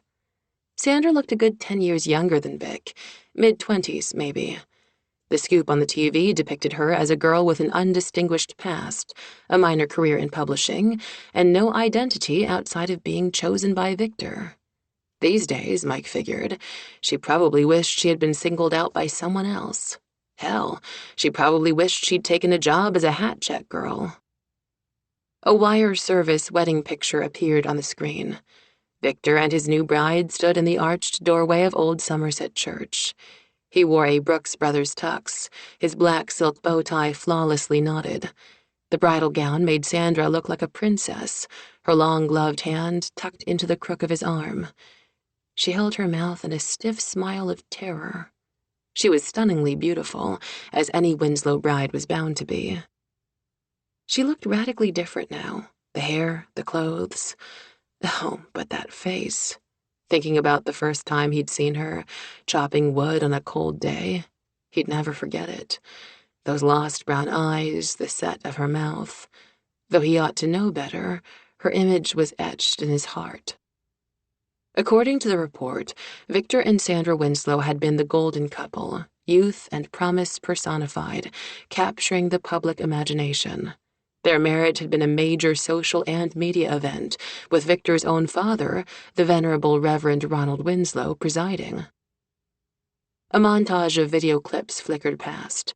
Victor and Sandra were as vibrant as a latter-day Jack and Jackie, waving farewell en route to their honeymoon, dancing at the swearing-in party after Victor's election, cutting the ceremonial ribbon at the opening of the new Sequoiasset Bridge, one of Victor's major legislative triumphs. Ironic, isn't it? Gloria commented, sitting on the sofa next to Mike. He supported the funding for that damned bridge. Should have got more funding, Lenny said. Reinforced those rails. Mike kept wondering what the hell had gone so wrong between Victor and his wife. But then, he reminded himself, Every marriage was a mystery in its own way. Things might look fine on the outside, but a flawless facade might conceal irreparable cracks and fissures, dry rot, and structural damage. He knew there had been plenty of head-scratching over his and Angela's breakup, especially since they were both so crazy about the kids. The video montage shifted to later scenes of the bridge, the rail ripped away, chunks of concrete dangling from torn and twisted rebar. No skid mark blackened the roadway. Mike winced, thinking about that long fall into the murky water far below. What had Victor felt, flying through black night, the car making a nosedive into frigid seas? As kids, he and Vic had been fearless swimmers, daring each other to jump off the tall pier at Town Beach, racing each other from buoy to buoy. But that had been in summer, in broad daylight. Mike could only imagine the icy sting of the water that had engulfed Victor's car that night. Gloria shivered beside him, though Lenny swore she'd watched this broadcast over and over again. "So, did they ever figure out who called in the wreck?" Mike asked, his gaze glued morbidly to the images on the screen. "Never," Gloria said. "The call came from an emergency phone box at the east end of the bridge. You know how it goes. Everyone's got something to hide. No one wants to get involved. Happens more than you think. A guy sees something, uses the phone box, and we never know who the Good Samaritan was." "Somebody not so good, maybe," Lenny suggested. "You'd think they would have made more of the gun," Gloria said as the scene shifted to the chaos of the pre-dawn search. Squad cars barricaded the bridge at both ends. Helicopters buzzed and dipped through the winter sky. Drag lines dropped from open boats. Divers in thermal suits plunged into the killingly cold water. "No gun was ever found," Mike pointed out. "They just said so." "At least 2 shots were fired from inside the car," Gloria said. "The windshield was smashed. Somewhere there's a handgun lying around, and that woman pretends she doesn't know a thing about it." There had been a thorough search for the weapon, although the thick sludge of mud and the strong sea currents made any discovery unlikely. All they'd caught in the drag lines were some torn bits of clothing. The lab confirmed the fibers came from a wool tuxedo, the style Victor had been wearing the night of the accident. Investigators had combed the records for a gun registration. They'd come up with nothing. Without a gun, they couldn't prove Sandra Winslow had shot her husband and let his body be sucked out to sea. Still, that didn't stop everyone in the area from believing she had done just that. He thought of Sandra Winslow, alone now and practically in hiding, if the TV report was even half right. The Black Widow of Blue Moon Beach. "With only her conscience for company," the reporter chirped, the camera panning past the overgrown rows of Sharon hedge in front of the Babcock place, then zooming in on a crooked shutter and the sagging garage roof. Maybe Sandra hoped Thursday's ruling would change things, but glancing at Gloria's outraged expression, he doubted it. Folks around here wouldn't bail her out, even if they had a life preserver in their hand. Chapter 10. Journal entry, January 7th, Monday. 10 things I loved when I was little. 1. The smell of baking pizza. 2. Foreign currency which I kept in a Dutch master's cigar box. 3. My mother's handwriting. 4. Going to the library. 5. The sound of my father singing in the shower. "Working on your book?" Sandra's father asked, coming into the kitchen of the East Providence bungalow. Just out of the shower, he smelled the same way he had all Sandra's life, Irish Spring and Aqua Velva. She flipped the notebook shut and kept her pen. "A few scribbles while I was waiting for you to get home. How was your round of golf?" She'd arrived just as he was returning home from his afternoon match. Since retiring, he played rain or shine, summer or winter, every weekday. "Not so great. It's too damned cold to play. So, how's the book coming?" She watched him as though to reassure herself that this was her father, not some stand-in planted by aliens, while her real father, who would never let his wife leave him, was vacuumed into the cosmos. She wasn't sure what she was looking for. An apology for not returning her calls. An explanation about the breakup? Was he hiding some big secret? Holding something in? She couldn't be sure, because men didn't tell. It was as simple and as frustrating as that. "To be honest, Dad," she said, "I haven't been able to concentrate on work." He opened the fridge. It was the same refrigerator they'd always had, only now it was different. Disorganized. Food was shoved in haphazardly, cheese and salami and canned drinks. No casseroles in covered, labeled dishes, no condiments lined up according to height, no dairy products organized in date order. "You hungry? Thirsty?" her father asked. "No, thanks." She waited while he found a can of beer and opened it. "Why are you looking at me like that?" he asked, direct as always. "Like what? Like I got some disease or something." "Excuse me, Dad, but last time I saw you, you were happily married to my mother." She knew it was stupid, but she half expected him to manifest literal evidence of the split. A gaping wound, a rash, an ugly growth. In the weeks following Victor's death, she had lost weight at an unhealthy rate.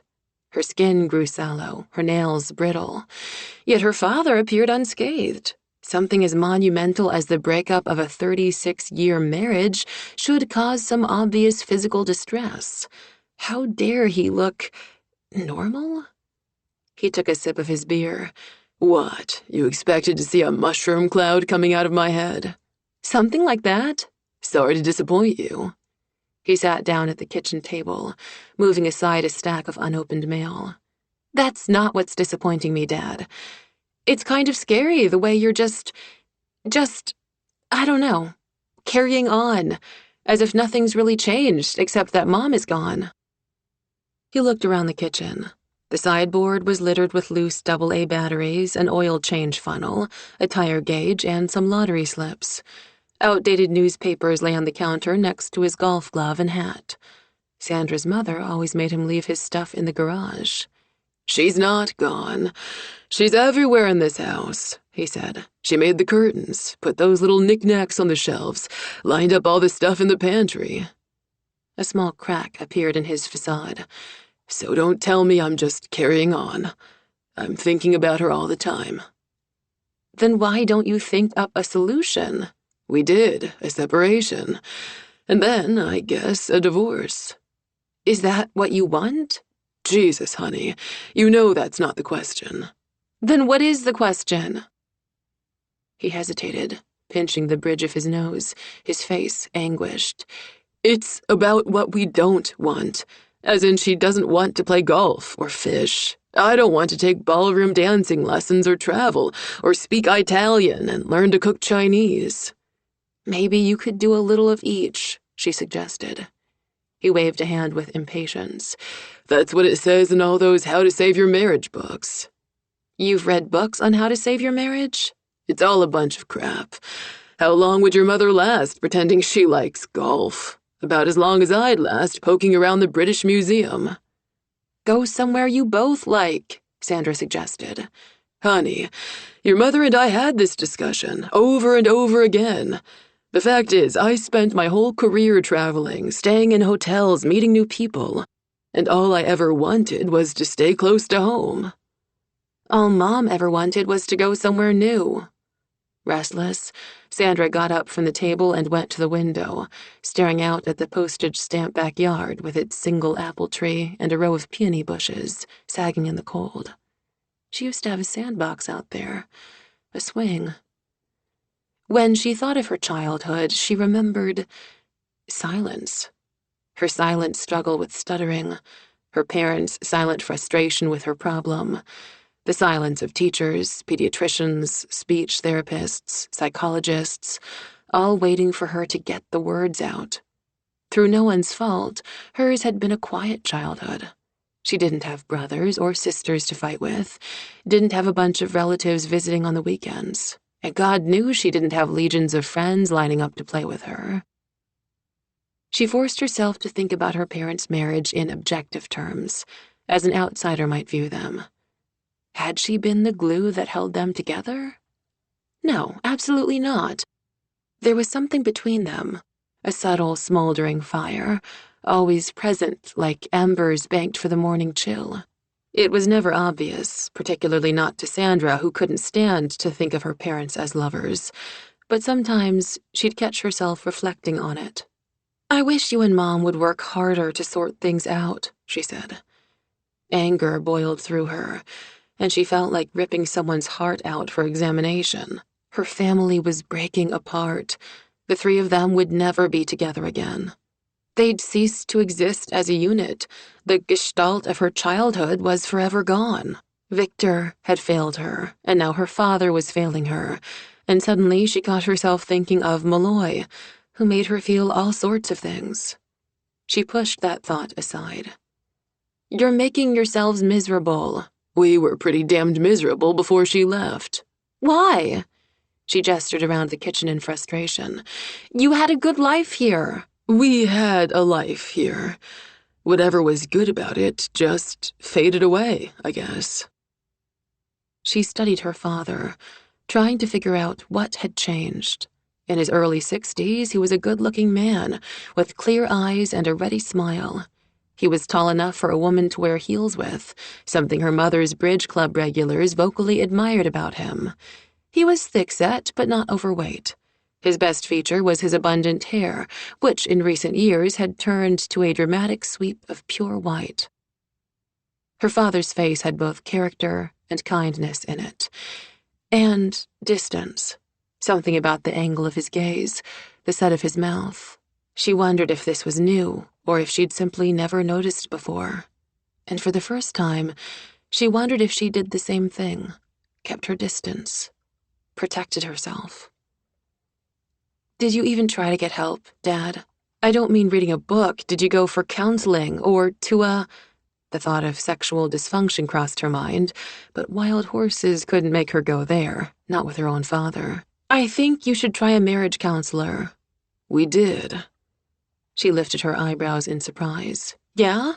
And?" "It was baloney. We were supposed to make lists about what we like about the other person, think up one compliment per day, and go out on dates together. All that crap." In spite of everything, she laughed a little. "Dates and compliments.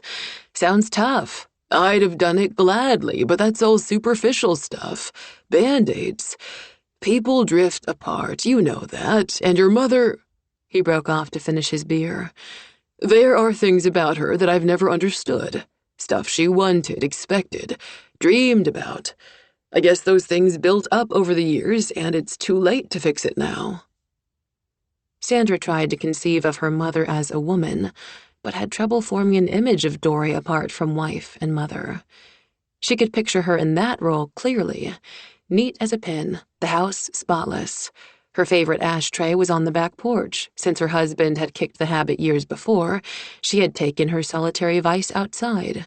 A knitting basket still rested beside her easy chair in the den, the skeins of yarn carefully balled and labeled with little tin tags. Her favorite books were stacked on the coffee table, their spines lined up just so. Oh, how she loved those books. Big album-sized tomes with glossy photographs of exotic places, Cadiz, Nepal, Tuscany, Tintagel. Sandra tried to imagine that her mother had led some sort of secret life, dreaming of far-off lands and dangerous strangers, but that was too preposterous to contemplate. Or maybe not, she reflected, thinking of Victor. Some problems were buried too deep to fix. She'd discovered that the night of Victor's death. "It's the retirement," she said at last. "Somehow it didn't turn out the way you and Mom expected." "Yup." "Mom says you wouldn't help out. She wanted to retire too." "I tried to help, but when I loaded the dishwasher, she rearranged it. When I dusted, she followed behind me, doing everything her way. And don't get me started on the vacuuming." She shut her eyes guiltily. Perhaps with her problems, she had unknowingly sucked away whatever patience and understanding her parents had for each other. "My troubles put a strain on everything. Losing Victor, the search for his body, the inquest. I've been a mess for months. No wonder Mom needed to get away for a while." "Hey." Her father got up from the table and put his arm around her shoulders. "I don't want to hear another word of that. What happened with you and Victor is lousy enough without you thinking it caused your mother and me to split up." Split up. Oh, those words hurt. In her novels, she had written about kids whose parents divorced. She thought she could imagine their confusion and fear, likening it to being dropped off a cliff in the dark. But now she knew she hadn't even come close. A free fall in the dark didn't begin to describe what it felt like to have her parents break up. "Listen, can we talk about something else?" Her father's bushy brows knit as he studied her face. She took a deep breath. "Actually, there is something I wanted to discuss other than Mom." "What's that?" "The deed to the house on Blue Moon Beach. Do you know where it is?" "I think it's in the basement." Rifling through a drawer, he found a flashlight and took it into the hallway. "What do you need it for?" Sandra cleared her throat. "I'm thinking of selling the house, Dad." He paused at the top of the basement stairs. "Yeah?" "Yes. I never thought I would, but—" "Do you need money? Is that it?" Her parents weren't well off. They weren't starving either, but they sure hadn't factored bailing out their grown daughter into the budget. "That's not why I want to sell the place. I want to get out of there. Start fresh, somewhere." "I thought you liked the area." She had never told her parents all the details of the petty vandalism, the phone calls in the middle of the night. The Black Widow stuff worried them enough. "That doesn't matter," she said. "I've got plenty of time to figure out what to do next," she added, remembering Milton's advice. "The house needs to be fixed up, but I intend to sell it and get out." "You sure it's not the money?" "No, Dad. I'm okay." "Scout's honor?" he asked. "Scout's honor. In fact, there's a royalty check in the mail." She'd called her literary agent to explain about the one that had been destroyed. Her agent had been incredulous. "They blew up your mailbox? I thought you lived in Rhode Island, not Idaho." "So is this a problem, Dad?" "Your grandparents left the place to you. Selling it is your prerogative." "But you don't approve." "I don't have an opinion about it. Never much cared for the place myself. My folks used to drag the whole family down there every summer. I was always bored stiff, couldn't even pick up Sox games on the radio." The stairs creaked under his weight as he disappeared into the dark maw of the basement. She heard him bumping around, swearing as he smacked his head on a rafter. After a few minutes, he emerged with a fireproof box.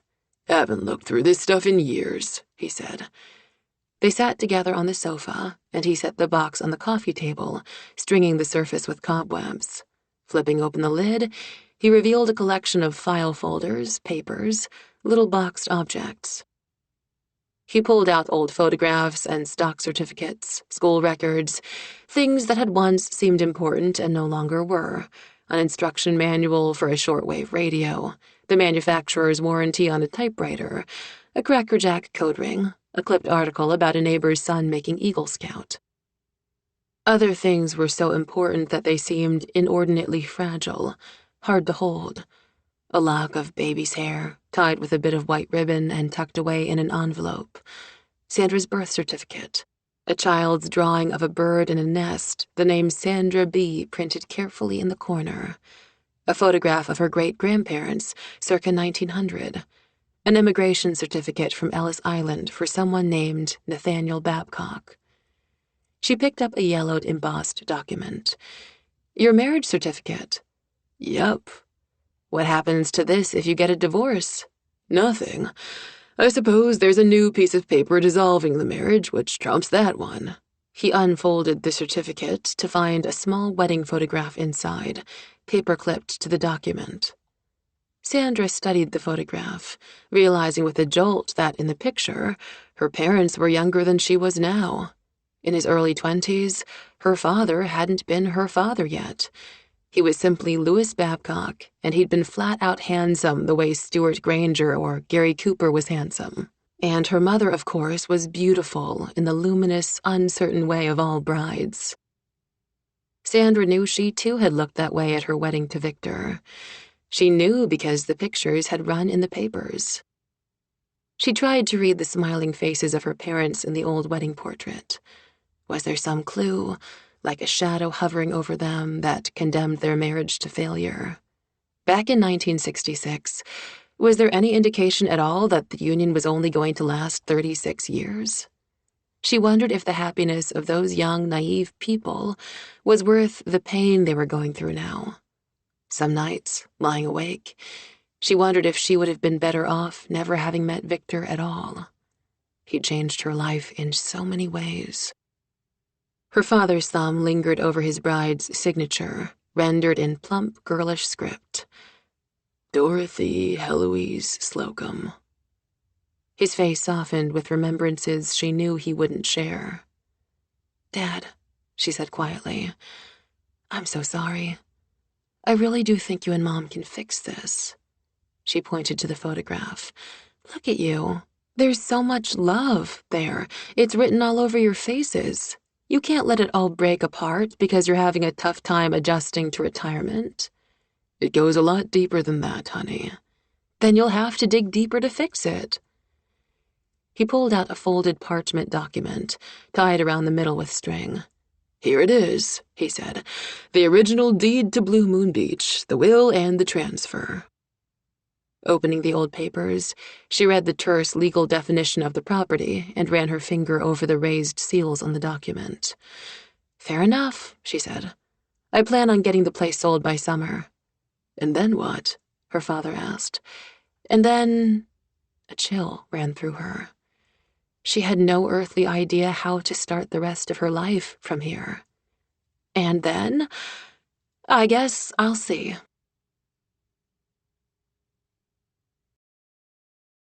Chapter 11.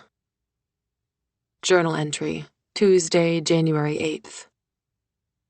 10 lies I've told my therapist. 8. I never let my stutter define me. 9. I am fulfilled by my role as a daughter, wife, friend, and writer. 10. I find sex enjoyable, rating it somewhere between most of the time and always. No wonder she'd only managed to make it through 2 incredibly unproductive sessions, 6 months after marrying Victor. Even then, she'd sensed a problem, something her heart knew even as her common sense rejected it. But, subconsciously, she probably hadn't wanted to explore the shadowy undercurrents pushing her and Victor apart, which was why she hadn't returned to the therapist. Her stomach tightened into a hard ball of nerves when she heard the crunch of Mike Malloy's pickup truck coming up the drive. He made her edgy. She couldn't decide whether he was ally or adversary. Regardless, she knew she couldn't trust him. Going to the front door, she absently ran a hand through her hair and then felt a stab of surprise. She had dressed up for him, relatively speaking. Instead of donning her usual jeans and oversized sweatshirt, she'd put on khakis and clogs, an Angora sweater with a silver cat brooch Victor had given her one Valentine's Day. She looked good. Not politician's wife good, but everyday good. It was Victor who taught her to worry about her appearance. Until Victor, she never had because she thought she was invisible. After the lonely experience of high school, she'd expected to settle into anonymity after college at URI. Her small, quiet life would have gone on undisturbed, except that one autumn night, her speech therapist had sent her to a support group meeting. She thought no one would notice the girl in the back of the room, scribbling in a yellow notebook. What she hadn't known was that she'd caught the eye of the local hero. After that, everything, every moment of every day, had changed. Watching through a front window, she observed that Malloy didn't seem to have much compunction about his appearance. Not that he needed it, she thought, with a warm shiver she wasn't expecting to feel. His dark, longish hair stuck out of a baseball cap. He had a face that looked lived in, and eyes the color of forget-me-nots. But on Malloy, the delicate blue wasn't a feminine attribute, and looked striking in contrast to his black hair. A thick athletic sweatshirt and an insulated vest exaggerated the breadth of his shoulders, and heavy gloves covered his hands. His Levi's were faded in all the right places, and his work boots added another couple of inches to his 6-foot-plus height. His rough but undeniable appeal drew a strange, visceral reaction from her. How could that be? She remembered how attracted she'd been to Victor's refined urbanity, his sophistication. Mike Malloy was a far cry from urbane and sophisticated. She didn't like his effect on her. She wasn't even sure she should have an opinion about him. Then she saw something that surprised her. 2 kids tumbled out of the passenger side of the pickup truck. The bigger one was a girl of about 12 or 13, wearing a pink ski jacket and matching hat and mittens. The boy was younger, clomping around in baggy jeans and unbuckled boots, with Malloy's scruffy dog tucked under his arm, wriggling and straining until the boy let him go. When Mike spoke to the kids, he leaned down, resting his hands on his knees and making eye contact. As he talked to them, he pointed at the beach. The boy let out a whoop and ran up and over the dunes, the dog leaping along behind him. The girl stuffed her hands into her pockets and walked more slowly toward the water's edge. When Sandra had first met Malloy, she hadn't been able to picture him as someone's dad, someone's husband. Not that it mattered, she told herself. But as she watched him surveying the wind-carved dunes where the children played and saw the expression on his face, she felt as though she had discovered a whole new side to him.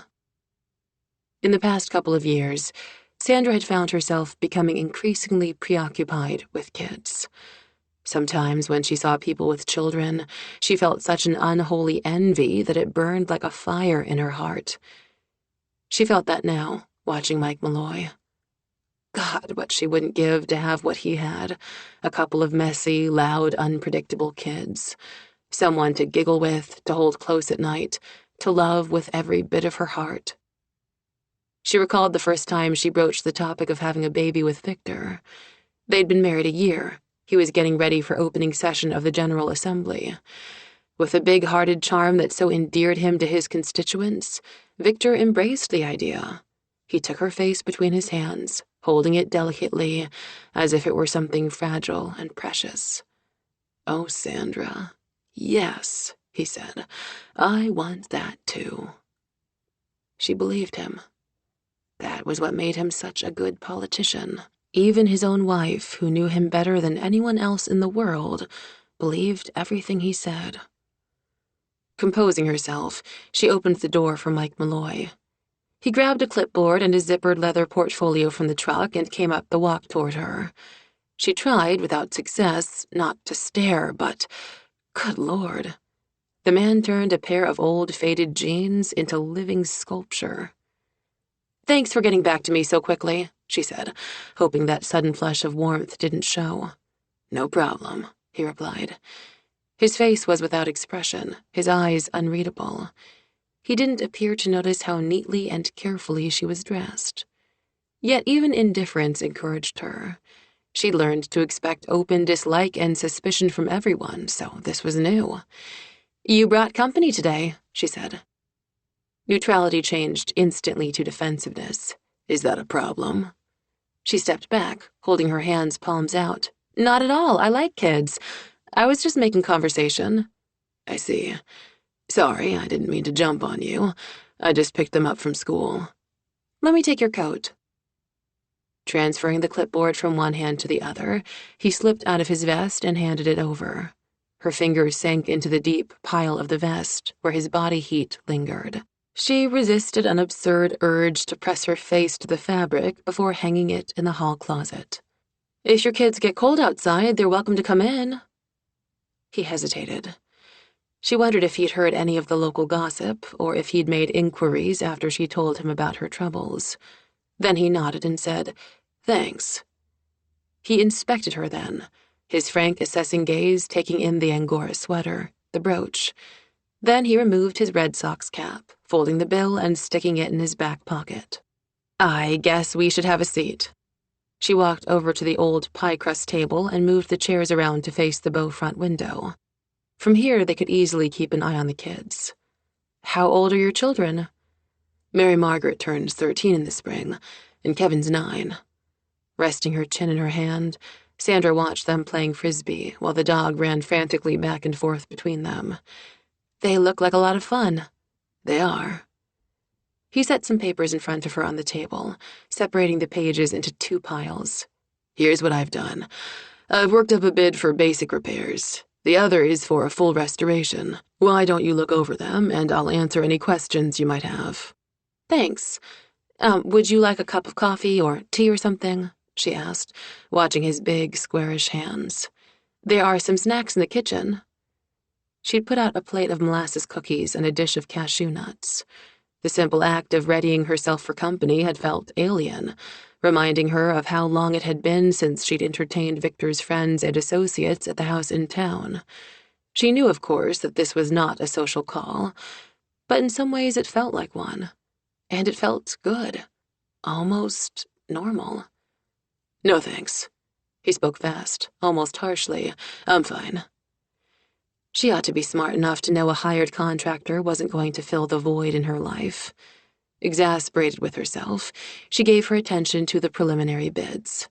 His work on crisp laser printer paper was clear and well organized, spelling out what each phase of the project would involve and the estimated costs in labor and materials. Computer-generated images of the house and grounds made the place look like a picture in a storybook. She paged carefully through the first document, bracing herself for the bottom line on the last page. She stared at the number for a long time. Keeping a poker face, she turned her attention to the second proposal. This one was longer, more involved and detailed. As she read through it, she was able to picture what he had in mind, and it was a grand plan. The entire place, from the wild blueberry and rose hedges to the verdigris wind vane on the roof peak, would be transformed into a state of glory the old house had never enjoyed, not even when it was newly built. She put her hands in her lap and looked from one page to the other. 6 weeks or 6 months. Quick fix or full restoration. A hefty price versus a financial hemorrhage. Well, she said. Well, thank you. You've given me a lot to think about. Don't you have any questions? He folded his arms on the table and leaned forward. His stare was direct, unsettling, yet at the same time, she could look into his calm blue eyes without fear. A funny feeling came over her. He listened to her with a different quality than her folks did. For as long as she could remember, she felt their anxiety about her stutter. They didn't know it showed, but when she spoke, they were on the edge of their seats, straining with hope, and even as a child she could feel that. Malloy simply listened, relaxed and confident. There was something rock-solid about this man. For the first time in months, here was someone who knew exactly what he was about, who spoke plainly and honestly, who was entirely upfront. Or so she thought. Maybe she shouldn't trust herself enough to conclude that he was all right. Events of the past year had proven her judgment dangerously flawed. Once again, she caught herself comparing Malloy to Victor. Her husband had been larger than life, whereas Malloy was just large, ordinary. Maybe that was why he appealed to her more than he should. These bids are clear. They say what each job entails and approximately what it will cost. That's what I was hoping you'd tell me. Let me know what you decide then. Her heart sank at the finality in his voice and the way he pushed back his chair. She'd cleaned the house for an hour this morning, expecting him. He wasn't company, she reminded herself, repeating it like a litany. Still. You know, she said, since I'm selling the place, I shouldn't care whether the house gets fixed up just enough to bring it up to code, or if it gets a full restoration. But the restoration is tempting. This is a special place, he said. It's one of a kind. It would be a shame to see the house torn down or ruined by someone who doesn't know what he's doing. I agree. But why should I care? Didn't you say the place is a family legacy? Sure, but not after I sell it. She didn't consider herself a sentimental person, but when she thought of letting go of the house, she felt a lurch of her heart. This was her place, her sanctuary. Ridiculous, she told herself. The sooner she got out, the better. Living in this old house, filled with family history and fond memories, didn't account for much when no one came to see you. Correction, no one but hired help. I'd better go with a lower bid, just the basics so it'll pass inspection. Have you calculated your asking price? Not really. She hadn't been able to make herself go there. Somehow, disposing of the property seemed like a betrayal. I printed out some recent comparable sales in the area. Paging through the papers on his clipboard, he showed her the MLS listing on properties nearby. Historically, in this area, a restored home sells for about 25% more than an unrestored home. This bid is a lot more than 25% higher than the other, she pointed out.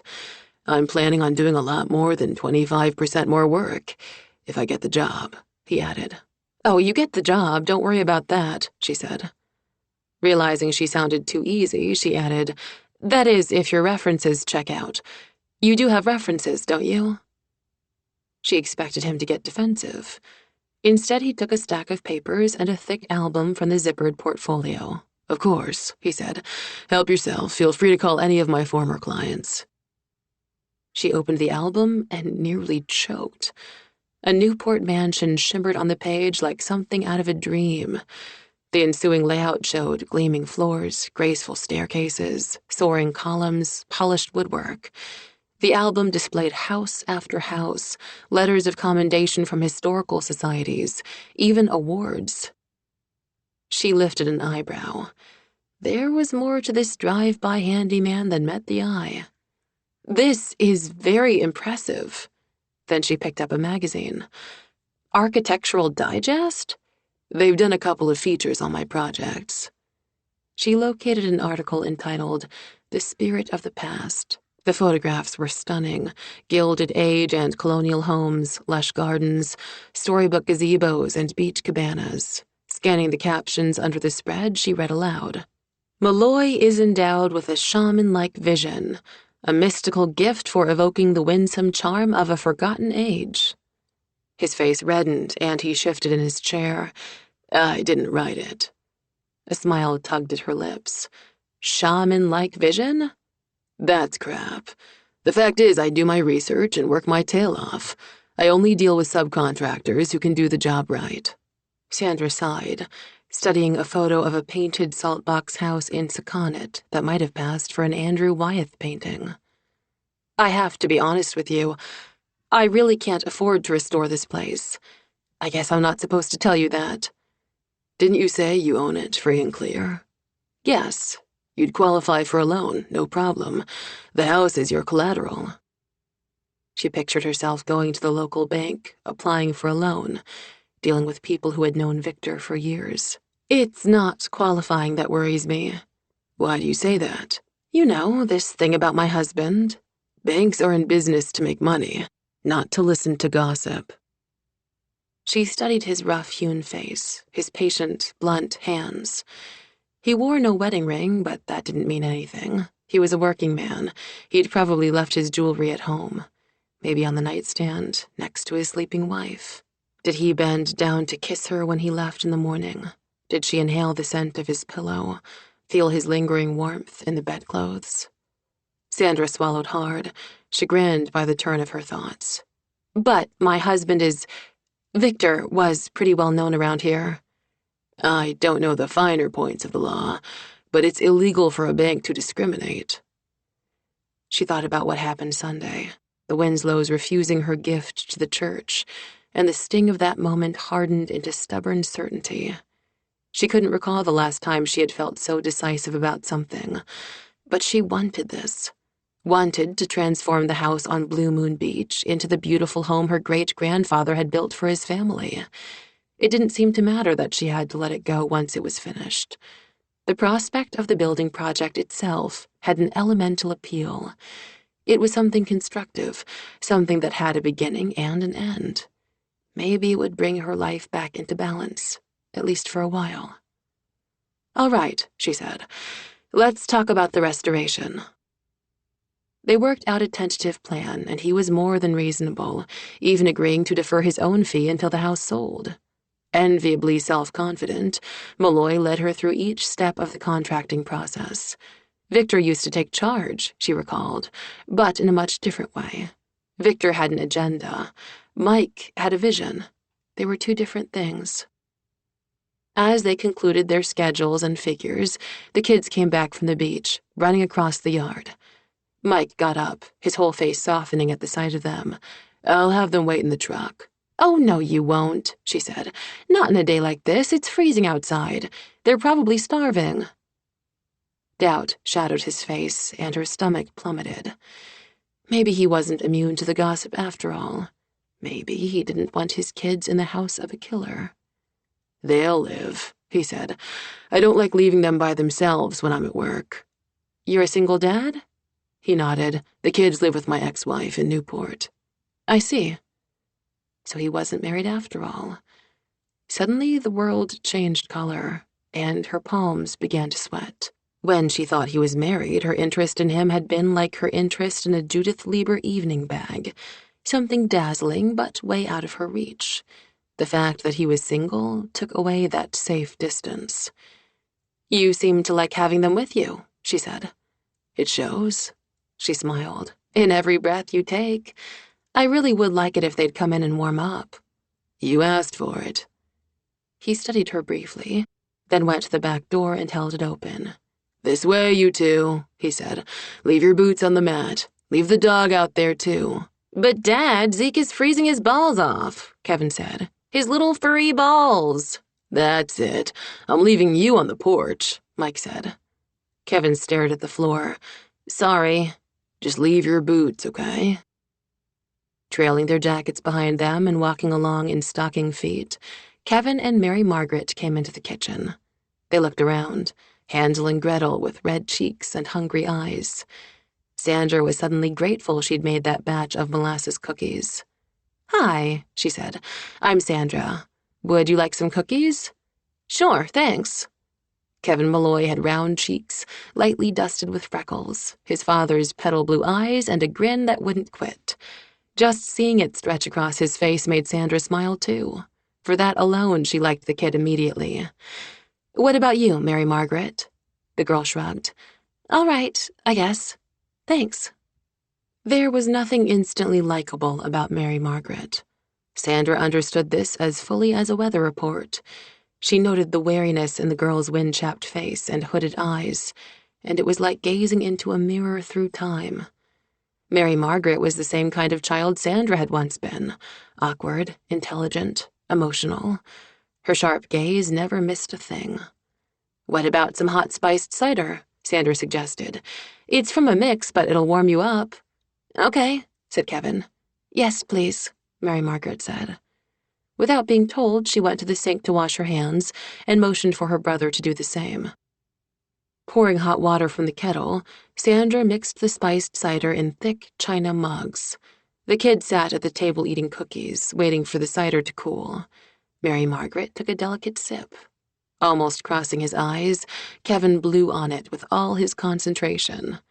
Sandra noticed Mike watching his son with a depth of affection so apparent and so private that she glanced away. Mary Margaret tried to smooth down her fine, sandy brown hair, staticky from the hood of her jacket. Her gaze wandered to the profusion of notes stuck to the refrigerator with cartoon character magnets. Sandra's habit of making lists had long since gone beyond the notebook phase. Quickly, she scanned the notes to see if any of them would embarrass her. 10 things to eat for breakfast. 10 things I remember about Granddaddy Babcock. 10 things to say to a phone solicitor. "I keep a lot of lists," she explained, though no one asked. For some reason, she didn't feel at all silly, probably because they were kids. Children never made her uncomfortable. It was one of many things she liked about them. "They all say 10 things," Mary Margaret observed. "Why 10? "I'm not sure. I picked that number randomly a long time ago, and now it's a habit. I suppose if you can't think of 10 items for a list, then either you've picked the wrong topic, or you're not thinking hard enough." Kevin made a loud slurping sound in his mug, then announced, "My dad's 38. "Thanks, pal," Mike said, half smiling. "Idiot," Mary Margaret muttered under her breath. Kevin ignored her. "Did you know a horse's heart weighs 9 pounds? "No, I didn't," said Sandra. "Did you know that a beaver can hold its breath for 45 minutes? His eyes got big, and she could see him mentally filing the factoid away while Sandra did the same, assimilated the fact that Mike was the same age as Victor would be now, had he lived. Kevin held out his wrist, showing off an oversized watch. It's 1 a.m. in Italy right now. This thing's got 3 time zones. Mary Margaret exhaled a long-suffering sigh at the ceiling. Malloy, who was scraping a cabinet with his penknife to see what was under the green paint, paused and turned to Kevin. Where'd you get the watch, son? Carmine. That's my stepdad, Kevin told Sandra. She sensed a sudden chill in the room and changed the subject. My dad spent all his summers here when he was a boy, she said. He claims there's buried treasure in the yard, but he can't remember where. Kevin asked, Is this a haunted house? I'm still checking on that. When I was little, I used to visit my grandparents here, and I thought it might be haunted. Really? His blue eyes grew round with wonder. Yes, but I'd better not tell you about it, or you won't get to sleep at night. Ghosts don't scare me. See this? She went to a square shoulder-height door on the wall. It's a dumbwaiter. Broken now, but it used to run between the kitchen and the root cellar. When he was a little boy, my grandfather used to hide in here. One day when I was about your age, I noticed that it seemed to go up and down all by itself. Kevin whistled between his teeth. Cool. Does it still do that? I'm not sure. But it might, he persisted. Maybe. This house is over 100 years old. Plenty of time to get infested by ghosts.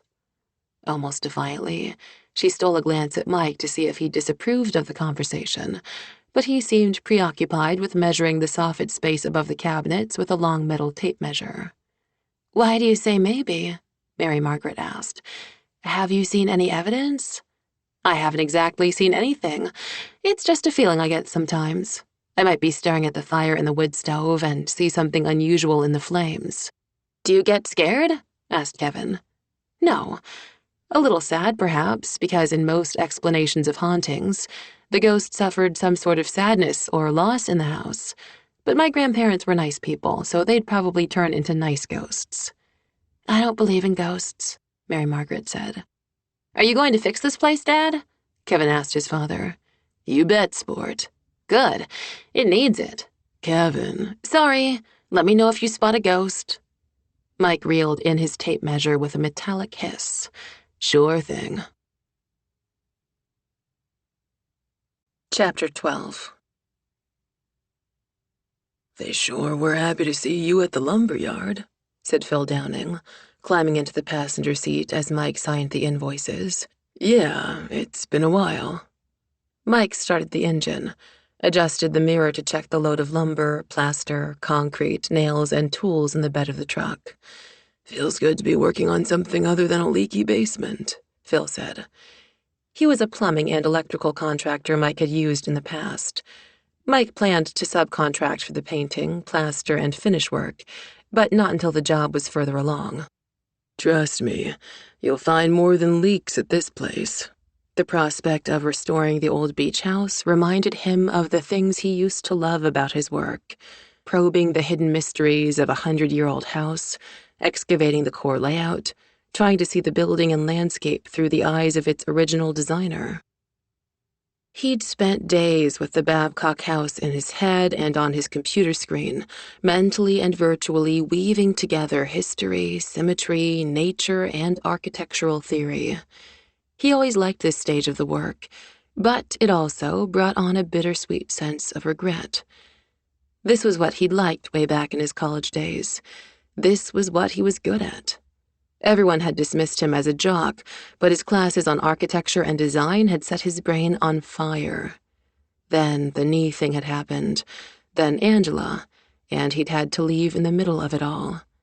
Everyone said how great he'd done, the way he'd started his firm and made a big success of it, yet he'd always wished he could have stayed in school. The current project couldn't compare to the work he used to do in Newport, when he'd hired crews of restoration specialists and handled 7-figure budgets for wealthy clients. All that had fallen away during the divorce and dissolution. 15 years of work and sweat. Maybe Mike would build back up to that point one day. Maybe not. For now, he'd settle for a project with a scope and rhythm he could control. He put the invoices in a folder and drove out of the parking lot. "This order is chicken feed compared to our previous volume." "One day at a time," Phil said, then chuckled at the look on Mike's face. In his late 40s, a chain smoker and a knitted fisherman's cap, Phil was a quiet, deliberate type who did steady work and kept his promises. He had one other skill Mike found rather startling. Phil had become a sophisticated computer expert. His gift for ferreting out lost files and configuring systems had bailed Mike out more than once. Mike didn't know him well, but Phil was pretty open about the fact that he hadn't always been so reliable. He'd had a rough life. Years ago, he was held liable in an auto accident he hadn't caused. He started drinking, and his wife had taken their 2 boys out of state. Phil had hit bottom with a DUI, gone into court-ordered rehab, and had been sober a good 10 years. He was like a ghost sitting there, a sad middle-aged guy out of touch with his kids and ex-wife, subsisting on coffee and cigarettes and memories that grew dimmer every year. Phil took out a Camel and turned it, unlit, over and over in his fingers. "That's pretty much the way to deal with any setback, I figure." Highway 1 followed the curve of the Petaquamscut River, visible through the bare trees at the roadside. The sky was a sharp winter blue, so clear it made his eyes smart. If the weather held, he'd work on the old slate roof, a rare opportunity this time of year. During the drive to the job site, he went over the work plan while Phil studied computer-generated diagrams and elevations. Paging through the printouts, Phil gave a low whistle. "You're looking at a tight work schedule." "I'll finish on time and on budget. I promised. You'll have to practically live there." "One thing I have plenty of these days is time," Mike said. "I only get my kids 1 weekday and every other weekend." "Sorry to hear that." "The arrangement's up for evaluation next summer. I intend to ask for a lot more time." He drummed his fingers on the steering wheel. "It sucks. After raising my kids for years, I suddenly have to prove to some social worker I can provide adequate and stable housing and a nurturing environment. My lawyer's advising me to look for a house, but hell, my kids love Paradise. They're safe on the boat. They've spent practically every summer there. It's a damned funny thing. If the parents stay together, they can do God knows what to their kids, raise them as idol worshippers or tattoo their behinds or whatever. But as soon as a judge gets involved, you're following someone else's orders. A buddy of mine who's Methodist has to take his kids to Catholic Mass every other Sunday. By order of the judge, of course." "Everything I've been ordered to do is reasonable," Mike said, "so far. I just don't like being ordered to do it like I'm a moron or a deadbeat." The system seemed specially designed to bring out the worst in everybody involved. He'd had to learn to let go of things, even when every instinct told him to hold on with all his might. He'd had to change the whole focus of his life, and maybe that wasn't such a bad thing, but it sure as hell felt that way. He'd been cutting expenses every way he knew how, living on his boat while looking for the right house for his kids, putting something by for their education every month, no matter what, keeping up with child support payments. Every spare dollar he earned went to savings, for the legal war chest he was amassing for the new custody evaluation, and for making a better life for Kevin and Mary Margaret. "Hang in there," Phil said. "Things will settle down, you'll see." Mike kept his eyes on the road. He was getting too used to the way things were, and he wasn't sure he wanted to get accustomed to living alone, to seeing his kids on a court-ordered schedule. What the hell kind of life was that? Angela's husband, Carmine, had more money than time for a family, supplying ample quantities of designer toys while skimping on anything that resembled serious parenting. He liked the idea of having kids more than the reality of it. Mike tried to be thankful that Carmine was an okay guy, a business owner, a volunteer fireman, seemed proud of the kids. He didn't care for Mike at all, of course, though he did a pretty good job of hiding that from Kevin and Mary Margaret. Mike wasn't crazy about the fact that Carmine doled out expensive gifts like candy on Halloween, but he never said a word, even though they always seemed to have something new from their stepfather. Sometimes Mike tortured himself, wondering what it was doing to them to have their family split into two separate households. He'd watched Mary Margaret and Kevin stagger through the whole gamut of emotions, from grief to remorse, insecurity to fury. The family counselor advised him and Angela to expect conflicts of loyalty, acting out, sliding grades in school. "What are we doing to our kids, Angela?" "Hey, slow down, pal," Phil cautioned. "Don't want to lose our load before we get there." Mike glanced at the speedometer. 85. Jesus. "Sorry," he said, and eased up on the accelerator.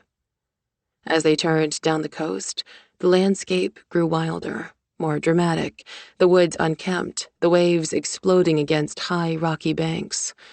Mike could see the crooked wind vane of the old house poking above a thicket of mangled trees and overgrown bushes. "There's one thing you ought to be aware of before we get started," Mike said. "The client is Sandra Winslow."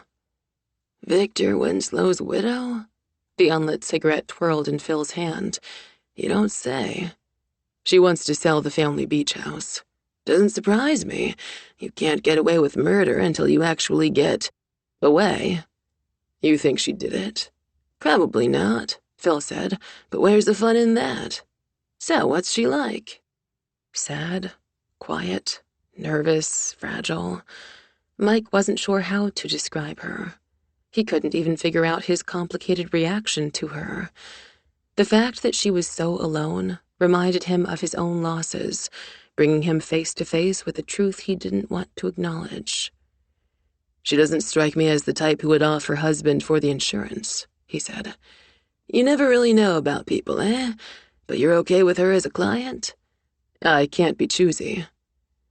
In the past, his clients had reacted to his work with pride and wonder, but he didn't expect enthusiasm from Sandra Winslow. Impatience and irritation, maybe. Mike pulled into the drive, parking behind her blue hatchback. Phil got out and lit up, pushing back his cap to look at the house. "So, this is it," Mike said. A hedge of mountain laurel bordered the yard, and Concord grapes, with last year's shriveled clusters still hanging on the vines, draped the rickety cedar fence on one side. Under a graceful sycamore tree stood a small bird feeder, and he was a little surprised to see that it was well stocked with seats. "This is some place," Phil said. "I don't blame you for wanting to restore it." He surveyed the long, curving porch and busy woodwork edging the roof. Like most carpenter Gothics, the house had been drawn from the builder's own fanciful ideas rather than the plans of a trained architect. The ornate wooden detail was unique to this house alone, one of the factors that was going to make it a valuable piece of real estate. A peculiar feeling came over Mike each time he studied the house. He felt a vague sense of recognition, not only because he was an expert on this sort of design, but because of the way the whole place was put together. It felt right, oriented perfectly to the ocean view, every line whimsical but balanced. Sandra Winslow met them at the front door, and Phil ground out his cigarette on the brick walkway. She looked a little distracted, a pen tucked behind her ear, a tentative smile on her face. Today she wore dark slacks and a sweater, her hair pulled back. No makeup. Mike introduced them, explaining that Phil would be in charge of the electrical and plumbing work. She held the door open wide to the formal vestibule. "There's coffee on in the kitchen. Help yourself." "Thanks." Phil stepped into the entranceway, all business as he scanned the area from baseboards to tall ceilings. The house had a dining room adjacent to the broad front parlor, a library nook, and a big country kitchen down the hall. Phil headed toward the kitchen, drawn by the sharp, rich aroma of coffee. "Your copies of the contract." Mike handed her the stapled pages. "You'll want to take your time looking over that." "Thanks." The softest of smiles touched her lips. "And I have something for you." His mouth dried. Damn. What the hell was it about this woman? Just one look, a brief exchange of conversation, generated a swift, unexpected heat between them, and the reaction intensified each time he saw her. She wasn't beautiful the way Angela was, not in a head-turning, wolf whistle way. Sandra had a subtle magnetism in the depths of her brown eyes, and there was something fresh and honest in her face. According to Ronald Winslow, that was how she'd beaten the rap during the medical examiner's investigation. "So I'm supposed to guess?" he asked. "You'd never guess." She led the way into the parlor, the most dramatic room in the house, with its leaded bow front window framing a view that dazzled today. The blue of the sky had the crispness found only in winter, imbuing the Atlantic with the deeper hue of sapphire. A pair of colored glass birds hanging from the window sash caught the light. He touched one with a finger, and color swept across the room. "Victor made those," she said softly. "It was a hobby of his." Mike turned away, making no comment. It was hard, seeing those little glass ornaments hanging in the sunlight, knowing Victor had made them. How much harder it must be for Sandra, his widow. He wondered how she could stand it. She went over to the library alcove, which was littered with books, a desk with a computer and printer, stacking trays overflowing with letters and forms. He couldn't quite make out the text on the computer screen. Had she been surfing the internet, playing computer solitaire, sending email to a secret lover? Was her world inside that computer now that the locals shunned her? He wanted to ask her, but he knew he wouldn't. Her invisible, self-protective shell set boundaries between them. At the same time, she moved him in a way he hadn't expected and didn't like. Her vulnerability made him sharply aware that he had numbed himself to emotion and had been doing so for too long. He wanted his family back. He missed them like hell, and for some reason, Sandra Winslow unearthed all that buried need in him. "Here you go," she said, handing him a rolled document, yellowed with age and brittle at the edges. Just for a moment, her eyes shone with artless delight. He wondered if she'd been this way with Victor, unconsciously sexy, a little awkward, almost girlish in her appeal. He unrolled the paper on the round table in front of the window. Sandra weighted the corners with a seashell, an ashtray filled with buttons, an empty soda bottle, and a coaster from Schiller's Bar. Mike stared in amazement at a well-preserved house plan, complete with detailed elevation drawings. "Cool, huh?" she said, standing close enough to touch. "I found this at my father's along with the deed." "Your—" Mike broke off, unwilling to get too personal with this woman. "It's a rare document. Pretty incredible. I'll have working copies made and we can register the original with the Historical Society." For a second, a light glinted in her eyes, giving him a glimpse of a different woman beneath the somber facade. The unguarded moment revealed sensitivity, vulnerability, and those were things that shouldn't interest him at all. But the thought swept through him like a rogue wave. "I want you." And somehow she must have felt it, because she stepped back, as though from a too-hot stove. "Fine with me." Even without moving, she seemed to withdraw. "You're lucky. It's a hell of a find." Mike could tell he made her nervous, and he didn't know why. He thought about the way she'd been around his kids, far more relaxed and natural than she was with him. Kevin and Mary Margaret didn't have a clue about her troubles, and they accepted her at face value. In the truck on the way home, Kevin even declared that he liked her. Mary Margaret hadn't said much at all. Mike was never sure what was going on in his daughter's head these days. "I'm going to start by pressure washing the roof while the weather holds," he said, warning himself not to speculate any further about this woman, especially with regard to his kids. She was a client, nothing more. "I don't think it needs replacing, but I'll know for sure once we get it cleared off." "It's a bit cold to be working outside," she said. "I'll live. Is there an outdoor spigot?" "Yes." "Good. I'll get started. Let me know if you need anything." "Will do." He studied her for a moment.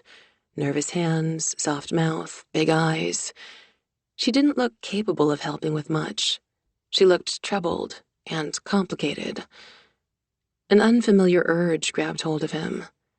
It was weird to be thinking of a woman again, particularly this woman. He wanted to take her in his arms, hold her against his chest, smooth his hand over her glossy hair, and I need to get that sprayer rigged, he said. What he needed was to get outside, do a job involving cold water and high pressure. Maybe that would clear his head. Without another word, he turned and left her. A half-hour later, he was standing on the peak of the roof, the hose connected to a roaring compressor on the ground far below. Draped in cables and cords, Phil went back and forth between the house and power line, studying the antique knob and tube wiring scheme and scribbling notes. Mike derived a distinct, primal satisfaction from the powerful gush of water pounding at the roof tiles, uprooting mosses and mildew, flaky lichen, and the occasional dried weeds sprouting between shingles of old slate. From his vantage point, he could see the traffic on the coastal road. In summer, the road would be crowded with SUVs, station wagons, and open jeeps with radios blaring. But in the dead of winter, the local traffic was sparse. In the distance, he spotted a dark sedan gliding along in front of a white van with a bunch of equipment on its roof. He frowned when the sedan turned into the driveway, tires crunching over the crushed shell surface of the drive. The station logo for WRIQ News blazed from the windowless side of the van, and on its top was a small satellite dish. Two men jumped out and opened the back, reeling out heavy spools of thick cables. Mike climbed down the ladder and turned off the pressure sprayer as a technician crossed the yard, a big camera mounted on one shoulder. Two men in dark suits exited the sedan. "This is the home of Sandra Winslow, right?" one of them called. "I'm just doing the roof," Mike said. Whatever was going on, he didn't want any part of it. He bent down to check a gauge on the compressor. "And what are you doing specifically to the roof?" asked a female voice. He straightened up to see a blonde woman standing nearby. Polished nails, cherry-red lipstick, a stare that prodded, intruded. Recognition nagged at him, and after a few seconds, he placed her. Courtney Proctor. The TV newscaster was shorter than he'd imagined. Smaller waist, bigger hair, whiter teeth, same outstanding tits. She wore a tight-fitting suit with wide, pointy shoulders that gave her the look of an executive dominatrix. A fancy scarf fluttered in the cold breeze, and her high heels dug into the crushed shells of the driveway. She'd done something to her hair so that it didn't move an inch, no matter how hard the wind blew. Grabbing a red bandana from his back pocket, he wiped his hands clean. "Is that on or off the record?" The genuine warmth and humor of her smile startled him. "Depends on your answer." "I'm working on the roof." He indicated his rig. "Mike Malloy of Paradise Construction." "Courtney Proctor," she said. "WRIQ News." "I recognized you right away," he said. "Of course you did." She laughed at his expression. "My ego thanks you." She studied him for a few moments, then said, "So, you're a builder?" "A contractor. I specialize in historical restoration work." "How well are you acquainted with Mrs. Winslow?" "I know what you're asking, and the answer's not what you're looking for. I never met the woman until she hired me to renovate this house." He glanced over her shoulder to see the crew setting up. "Mind if I ask what's going on?" "We're covering breaking news in an ongoing local story." Every nerve ending came to attention inside Mike, but he pretended nonchalance, bending to tighten a connection on the sprayer. "Yeah?" "She's being served a complaint in the wrongful death of her husband, Victor Winslow." Mike didn't have to ask who was doing the complaining. "Miss Proctor?" someone called. "We're ready." Bars of white light flooded the area in front of a naked lilac bush. The garish lighting accentuated the shabby, weathered siding of the house, the peeling paint of the doorframe and porch rails, the overgrown tangle of forsythia bushes with dead leaves still clinging to them. On TV, the place would resemble Ruby Ridge, or maybe one of those backwoods farms where animal control people seized starving livestock that had been standing in manure for a decade. He wondered what Sandra was thinking right now, what she was feeling. She had to know she was trapped, and that the constable delivering the summons wasn't going to let her dodge process. And, of course, she realized the local news had come to record her shock and shame in high-definition color. He fiddled with the valve on the compressor, letting out excess pressure with a wet hiss. The starter switch lay inches from his foot. The van emitted a bunch of electronic noises, and its rooftop satellite swiveled in adjustment. Courtney Proctor planted herself like an exotic orchid in front of the house. A woman in a logo windbreaker scurried forward, adjusted the fluttering scarf, and brushed some powder over the ridge of the newscaster's small, straight nose. The motor of the compressor made a knocking sound. One of the crewmen glared at Mike. The toe of his boot inched a little closer to the switch. The suits from the constable's office shuffled some papers, and one of them took out a packet secured with a rubber band.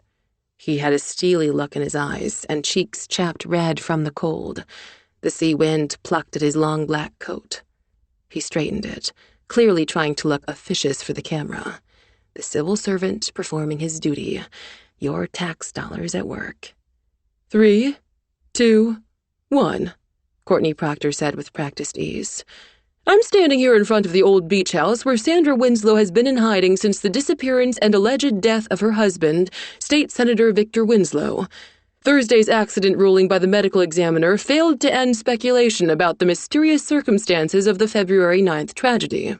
Witnesses who last saw Victor Winslow alive testified that the glamorous young couple left a Democratic Party function together, with Mrs. Winslow at the wheel of a late-model Cadillac. Though her blood alcohol level tested within legal limits, she reportedly drove erratically and with excessive speed. Courtney Proctor summarized the known details of the accident, while the process servers consulted each other over the hood of the car. A producer seemed to be mapping out the most advantageous shot of the front door.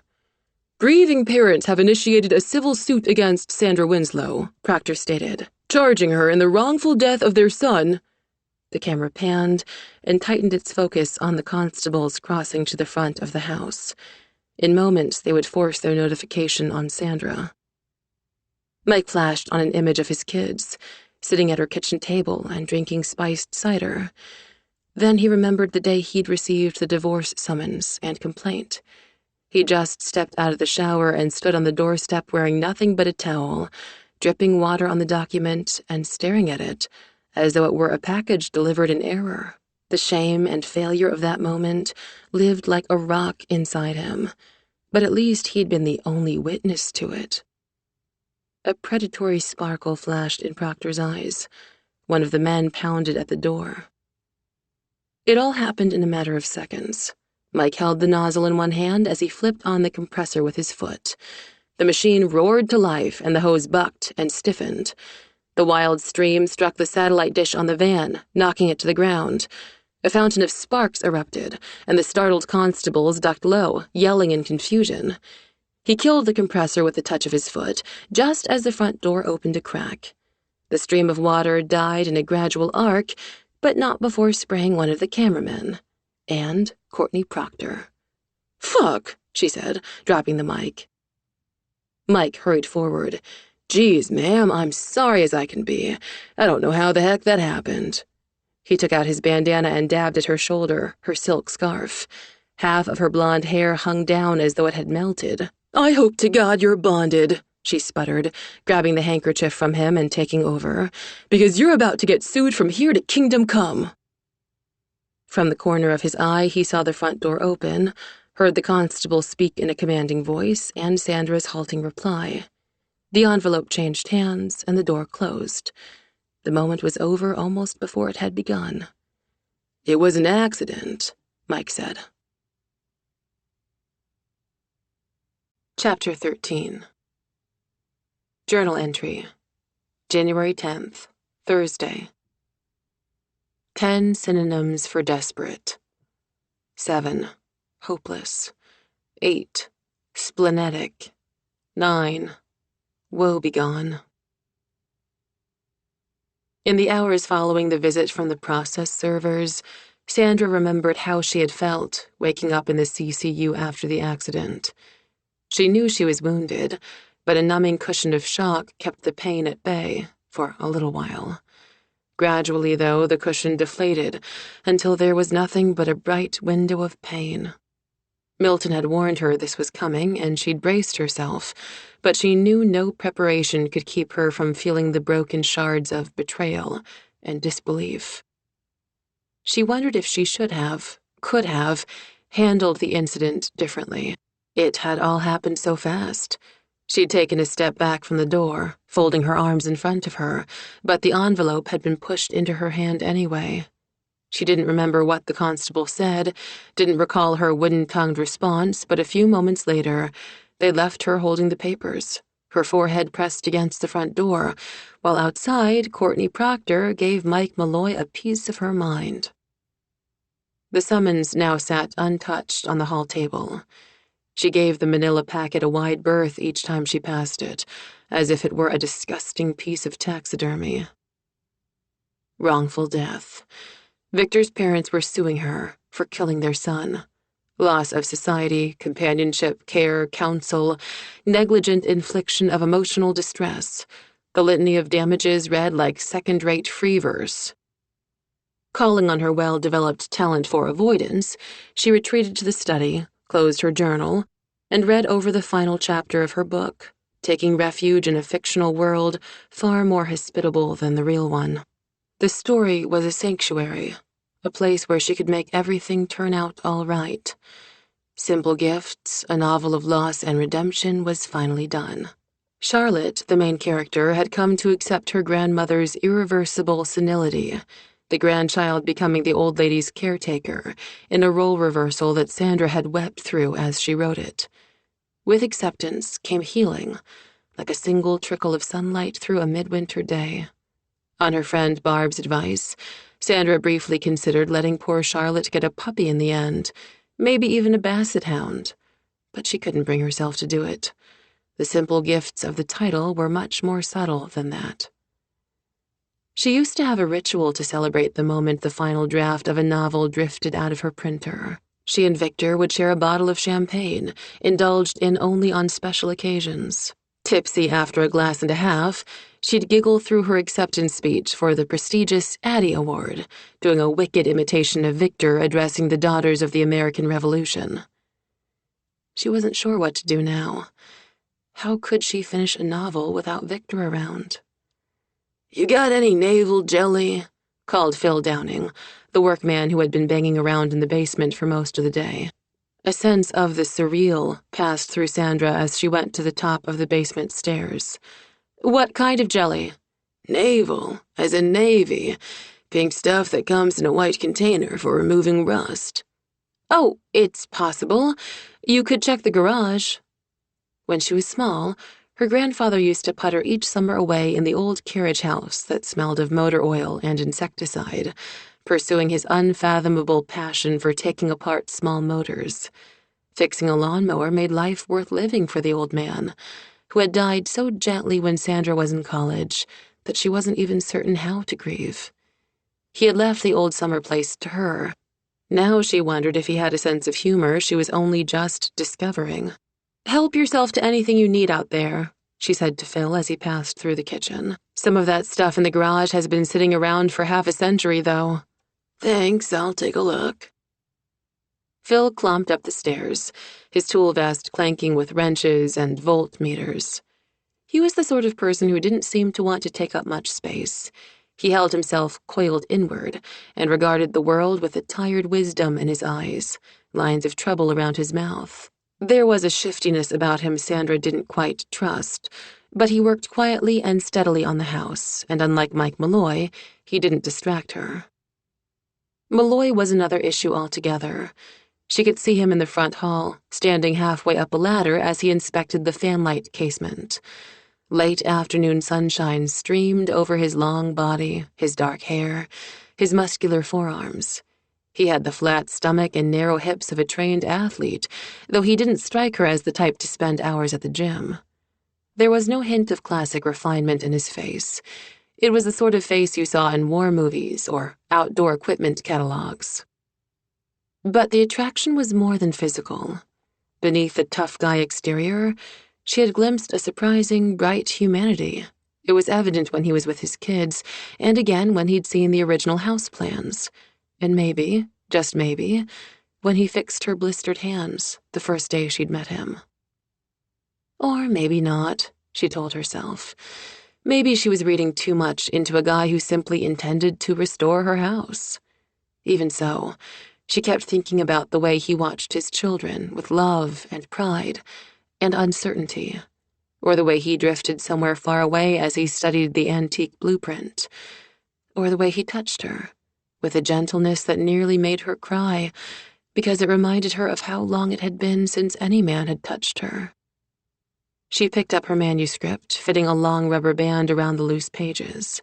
With a magic marker, she addressed a big padded envelope to her agent.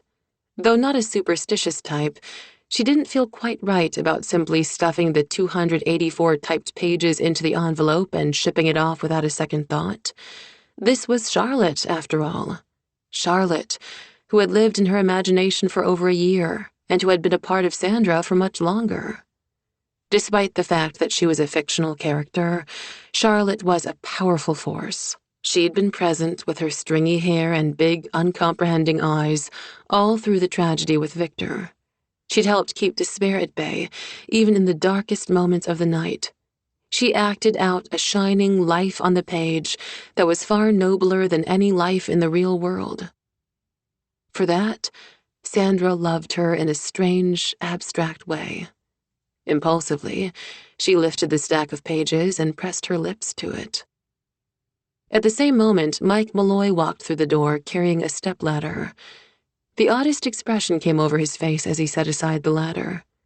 She froze. "I know how weird this must look." "I've seen weirder." "I was just about to mail in this book manuscript," she explained, fumbling with the envelope. With unhurried deliberation, he took it from her, holding the edges open so she could drop in the pages. "What kind of book?" "I write novels for children." "Yeah?" His closeness unsettled her, yet at the same time, she craved it. She became acutely aware of his body warmth, his smell, the way the worn denim work shirt lay across his shoulders. She could even hear him breathing, which should not have been a remarkable thing, but when was the last time she'd stood close enough to another person to hear him breathe? There was something else, too. That little shock of recognition a woman gets from knowing a man wants to touch her. Despite her lack of experience, Sandra felt that shock now, and recognized it for what it was.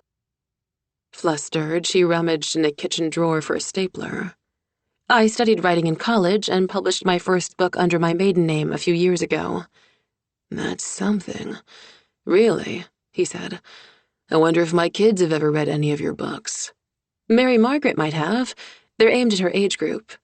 "She's a big reader, always bringing home stacks of books from the library." He gave her the envelope, and his hand brushed her forearm. An accidental touch, but a current of warmth ran through her. She flashed a nervous smile even as she stepped away from him. "My kind of kid." With 3 quick squeezes, she stapled the package shut, eyeing him furtively the whole time.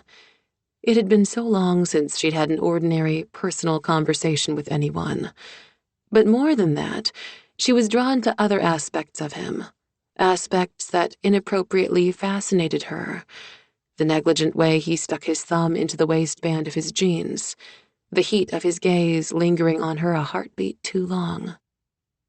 He didn't deliberately draw attention to himself, but her nerves hummed with awareness every second he was around, and against all logic and expectation, she caught herself thinking about the shape of his mouth, imagining the feel of it on hers, the caress of his hands, touching her in a way she hadn't been touched since, well, maybe never. "So, you've always been a writer?" he asked. "Ever since I was old enough to hold a crayon. I never wanted to be anything else." She hesitated, pretending to check the address on the envelope. "Anyway, I wanted to thank you for what you did earlier. The thing with the news crew." He positioned the stepladder under the trap door to a crawl space above the kitchen, tilting his head back to see inside. "Purely an accident." She pictured the stream of water taking out the satellite dish. Then she glanced at Malloy's hands. They were broad and strong, not the hands of a man who did things by accident. Either way, she said, you spared me from being the lead story on the local news. She only wished he could have spared her from receiving the summons. He climbed halfway up the ladder. They'll still report it, but there won't be any film for people to slaver over. Is that what they do? He raised his arms to dislodge the trapdoor. Slaver. That's what it feels like. She gave an involuntary shudder, envisioning the long envelope in the constable's black-gloved hand. She felt a wave of nausea, as if her body were rejecting what her mind knew to be true. You okay? Malloy asked, frowning down at her. I can't believe they're actually doing it. I can't believe they're suing me. These people whose son I married.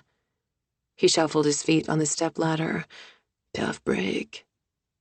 What did she expect from him? He was a carpenter, not Sir Galahad. I have to get this to the post office, she said. Okay.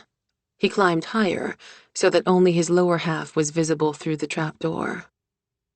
She stared at his faded Levi's, his thick-soled work boots.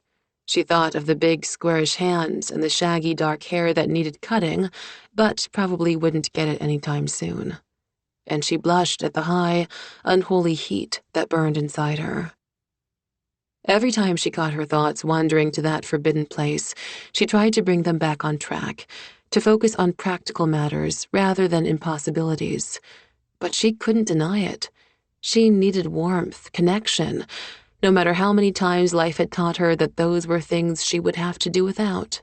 Usually, she could control her blurry, unfocused yearning, deny the constant thought of need. But more and more frequently, in the middle of moments when she was supposed to be thinking of something else, she thought of this, of skin pressing against skin, lips to lips, hands writing wordless poetry on her bare skin.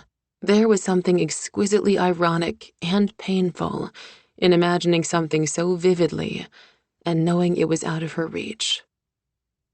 Grabbing the summons and hurrying out, she decided to drive all the way to Newport to mail her package. She told herself it was because she had to meet with her attorney, but the real reason was that the local post office was run by one of Ronald's parishioners, who had known Victor since he was a boy. Paradise was full of them, people who knew Victor. They all remembered him as a gifted, golden-haired lad, spit-polished in his Boy Scout uniform as he organized the annual paper drive, standing proud and tall to receive a Rotary Club honor, or grinning for the camera in front of the Welcome to Paradise sign that declared, Home of Victor Winslow, 1982 state wrestling champion. The whole town had always owned a piece of his triumph. People felt it gave them special access to him. It seemed only natural that after distinguishing himself at Brown and then at Harvard's Kennedy School, Victor would return home to run for public office, to be elected by people who claimed they knew him, who had loved him, who mourned him. Everyone, even those who didn't know Victor personally, felt diminished by his death and offended by the fact that she had survived. Her palms grew sweaty as she drove onto the high arching bridge that connected Connecticut Island to the mainland. The span seemed endlessly, tortuously long, peaking in the middle, a dizzying height above the slate-gray waters of Narragansett Bay. Nausea churned in her gut. Keeping her gaze trained straight ahead, she gritted her teeth and counted slowly, telling herself she'd make it to the end. And she did, at last, hounded by nightmare memories. The blinding jolt of headlights reflected in the rearview mirror. They were being followed. Objects in the mirror may be closer than they appear. Victor's shouting and then her own, the smell of rain-wet asphalt, the black lash of sleet on the windshield, the dull gleam of metal in his hand, the scream of the tires when she slammed on the brakes. She remembered thinking it couldn't be a gun. Victor had written the state's most recent handgun control legislation himself. He would never own a gun. She could still feel the wallop of the car slamming against the bridge rail, breaking through, and then the powdery explosion of the airbag, forcing her hard against the seat. Breathe, she told herself, her count winding down as she approached the end of the bridge. Just breathe. But at the other side of Connecticut lay another bridge, this one leading to Newport on Aquidneck Island, another few miles farther. There was always another bridge to cross. She dragged herself through the ordeal again, forcing her mind to empty, her lips to count, her nerves to stop their silent shrieking until the gray steel naval yard on the west side of the island came into view. She turned gingerly to the right, where the city lay, postcard pretty even in the dead of winter. Centuries-old brick walkways and buildings clustered around the pristine harbor, devoid now of the summer crowds. After stopping at the post office, she found a parking space in front of her attorney's building on Thames Street. She and Victor used to love coming to Newport, with its rain-washed brick market, its cozy restaurants, busy nightlife, and myriad shops. The little arts and crafts gallery near Bannister Wharf even carried his handmade sun catchers of colored glass. All profits to charity, of course. The gallery owner declared them best sellers. Everyone wanted to own a little piece of Victor Winslow, it seemed, even broken shards of colored glass. Gathering up the summons and related documents, she hurried inside. The building dated from 1741, a narrow colonial distinguished by clean red bricks, white-framed windows, and a wrought iron fence enclosing a highly disciplined collection of shrubberies. Taking a deep breath, she entered the reception area. By now, of course, the staff here knew her. "Good afternoon, Mrs. Winslow," the receptionist said. "You can go right up. I'll let Mr. Banks know you're here." "Thanks." She climbed the stairs past mediocre portraits of the founding members of the firm Claggett, Banks, Saunders, and Lefkowitz. She knew them through Victor, of course. She knew a lot of lawyers through Victor. Soon after the accident, an investigator with the medical examiner's office had advised her to hire a lawyer. She resisted at first, seeing the measure as an admission of guilt. She had been so ignorant. She hadn't seen the point of having an attorney present during a death investigation. She remembered sitting in her hospital bed, her shock-numbed brain only dully aware of the images on TV. Choppers and dive boats swarming over the bay, nets dragging, and rescuers in survival suits diving in a desperate search for Victor. Dragged from the muddy depths, the car had looked obscene, unrecognizable, a death trap. As she watched, she'd had trouble breathing, even speaking, not because of her injuries, but because both hope and dread kept a chokehold on her. After a day of searching, the slow strangulation of Sandra's hope reached an end. Rescue turned to recovery. The water temperature was 54 degrees, survivable for a maximum of 13 minutes, maybe less. On the TV, the report came in that the team examining the bridge damage had found something unexpected: a bullet lodged in the steel cutwater at the base of a bridge pier. Not so unusual given the habits of vandals and high school kids these days. What had been unusual was the bullet hole in the car of a high-profile elected official who made gun control a key issue. The moment she heard about the discovery, Sandra went straight to the cabinet in her private hospital room, changed into the clothes her mother had brought her, and walked out with the objections of the hospital staff echoing in her ears. A taxi dropped her off at the firm. She insisted on seeing Banks because he was, Victor had once told her privately, a sleazebag. He had a talent for getting even the most obvious criminal off the hook with absolutely no regard for the defendant's guilt or innocence. With Milton Banks, it wasn't even about money, although he liked to charge a hefty fee. It was about the game, the manipulation of the rules, the verbal tricks and leaps of logic that swept the state's evidence into the dirt. The first thing he'd said to her was, "Don't tell me a single thing more than I ask you. Don't tell me you're innocent. Everybody is. Just give me the answers I ask for. Keep it short and sweet, and I'll take care of the rest." And he had. Sandra was grateful. The last thing she wanted was to be grilled into blurting out things she never should have known, things she wanted to forget, even now. She'd been questioned numerous times, and after the final polygraph test, the medical examiner concluded that Victor had been killed in a terrible accident. She hadn't needed defending after all, but she did now. She knocked once on the office door and stepped inside. He sat at his painstakingly neat desk, waiting for her. Milton Banks never, ever appeared to be busy or harried. He reminded her of a lizard sunning itself on a rock. Then, with a motion so quick and deadly that you'd miss it if you blinked, he'd attack, the lizard's tongue flashing out and nailing a hapless fly. That was Milton, a bald, middle-aged, thick-waisted, slow-eyed lizard, with the same moral sense. Sandra's hairdresser Joyce had met him once and declared him incredibly sexy. Sandra thought she was kidding, at first.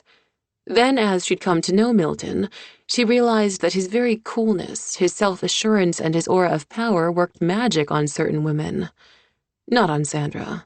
At best, she found him off-putting, like a piece of fine art she didn't care for. At worst, he scared her. He rose from his seat and shook her hand, knowing her well enough not to embrace her. That was another thing about Milton. He understood people, could read them based on a single meeting.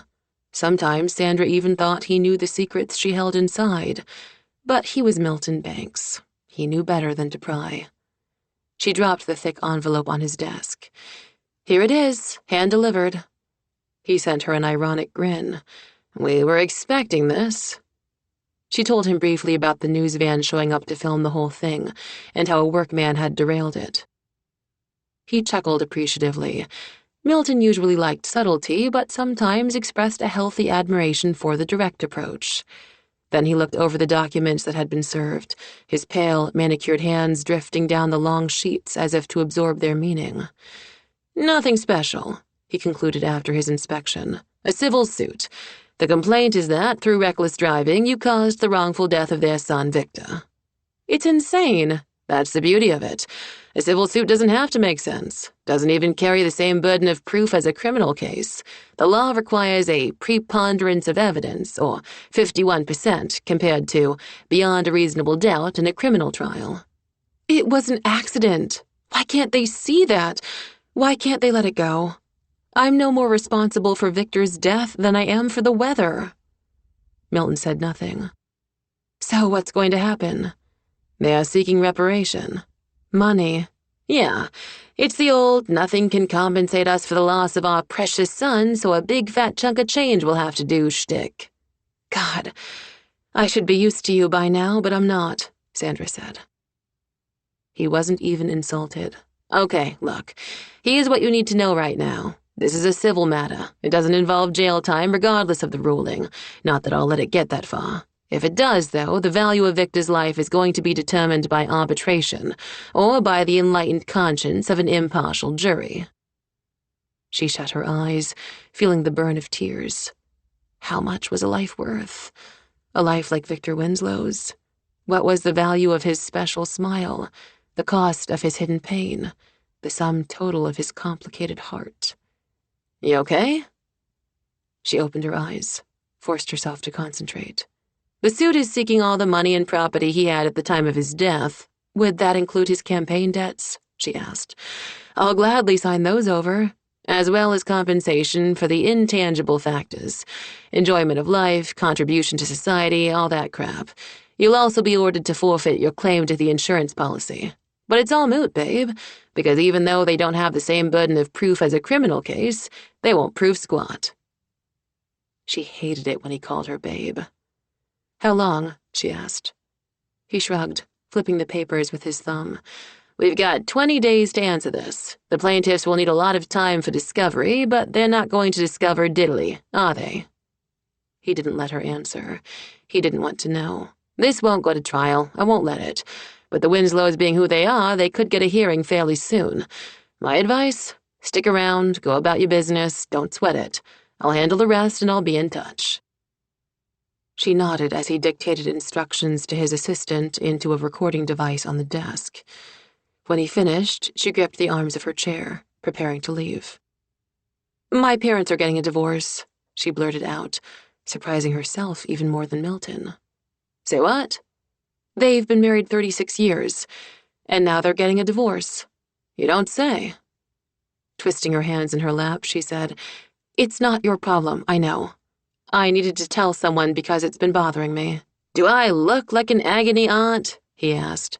"No, I just—" "Hire an analyst, honey, because I'm not your man. You don't want my take on your folks splitting up." He knew them only slightly. One of his assistants had interviewed them in the course of the death investigation. "You don't want to hear me say this happens more often than you think. A couple's together since dirt was brown, and then one day they up and call it quits. Big deal. The guy probably didn't even think about splitting up when he was working, and then he retires, and the wife's still doing all the cooking and cleaning, and she says, 'Hey, what about me? Where's my retirement?' And the clod doesn't get it, so she takes off." "Your sensitivity is astounding," Sandra said. "You don't pay me to be sensitive." She paused. "I'm fixing up my house. To sell, yes." "You have to think about how things will look." "You mean will it make me look guilty because I don't want to live among people who think I murdered my husband?" "Will it?" "I don't know." "Do you have a buyer?" "No. The house needs a lot of restoration work before I can even list it." "The handyman, then," he said, putting two and two together. "The guy who took out the satellite dish." "I hired him to fix things." Milton grinned. "Honey, that's why you hired me."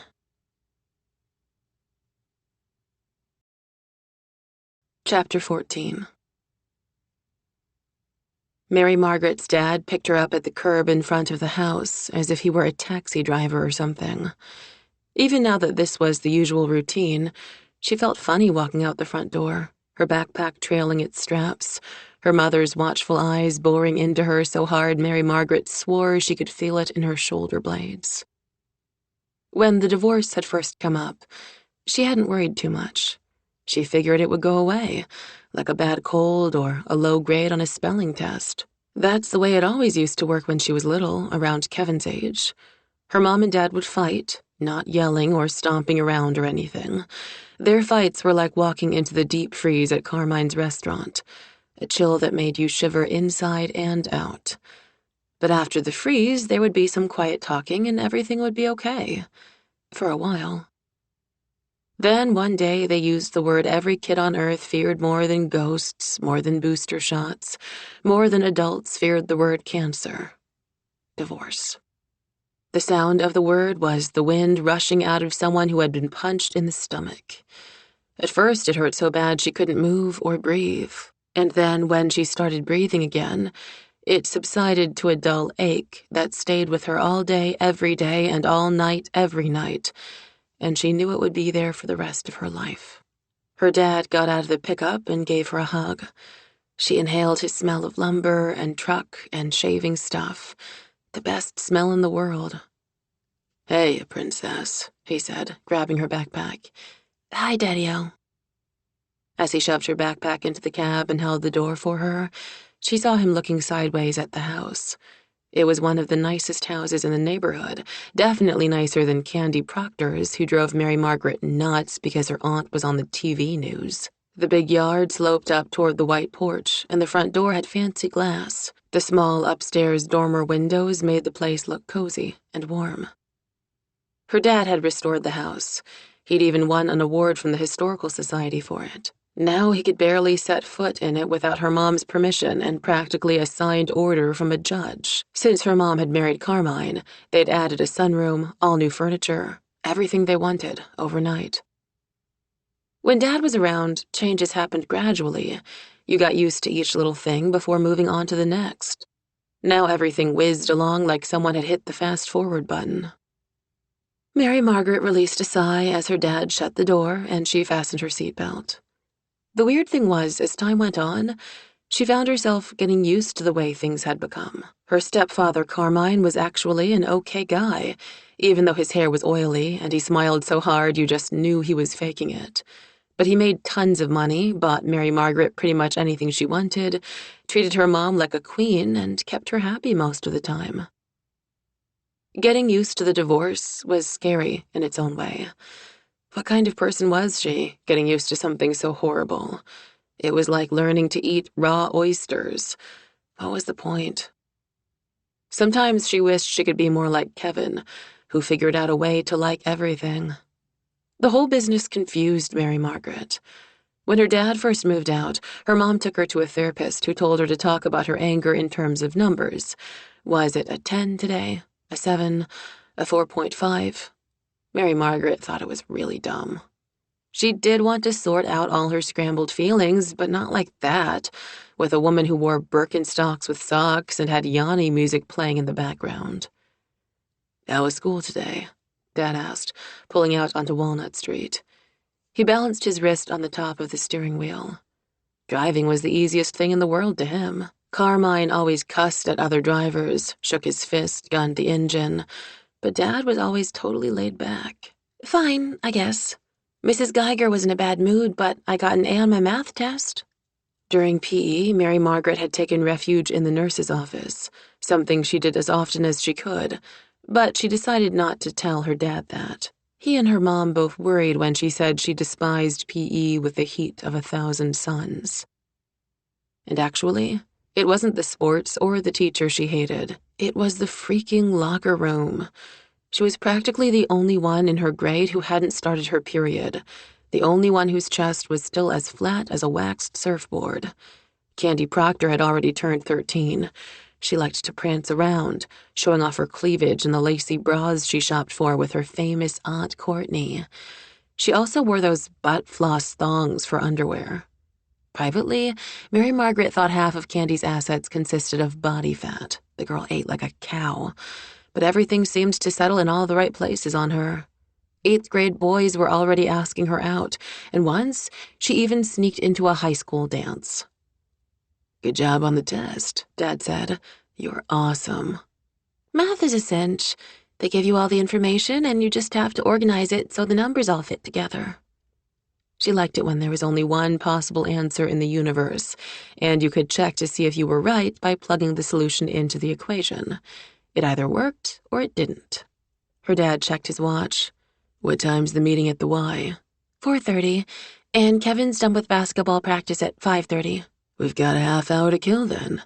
I'd take you to Dairy Queen, but I don't want to spoil your dinner." "Gee, I don't want that either, Dad." "Smart Alec." He grinned at her, then did a double take. "Hey, when did you get your ears pierced?" Her hand stole up and twiddled the gold post. "Monday." His jaw worked, and he stared straight ahead at the road. "You'll get an infection." She rolled her eyes. "Mom took me to the doctor to get it done. These are solid gold posts." "Just what you need. 2 extra holes in your head." "Dad!" Then Mary Margaret fell silent. She knew she shouldn't feel guilty, but she did. He turned down Bellevue Avenue and pulled into the old Redwood Library and Athenaeum. It had a wide portico with letters and Roman numerals over the door. Concrete urns and a storybook garden of gnarled trees surrounded the pathways. It was the oldest building on the street, with bare chestnut trees rising up and curving over it like giant claws.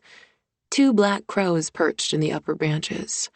There was a sign in front with movable letters, and sometimes kids rearranged them to spell cuss words. Today the sign said, "I cannot live without books. Thomas Jefferson." "You got your card with you?" her dad asked. "You bet." Mary Margaret knew it was nerdy, but she liked carrying around the plastic card, tucked in her pocket with her lunch money and student ID. This was practically her favorite place in the whole universe. She loved to read, and always had. When she was little, she used to follow people around with a book in her hand, quietly shadowing them until they broke down and read her a story. It never took much to get her dad to read. Even though years had passed, she still remembered the way he got into the rhythm of Mike Mulligan and his steam shovel, or guffawed at Babar and the Woolly Woolly until he couldn't even read anymore.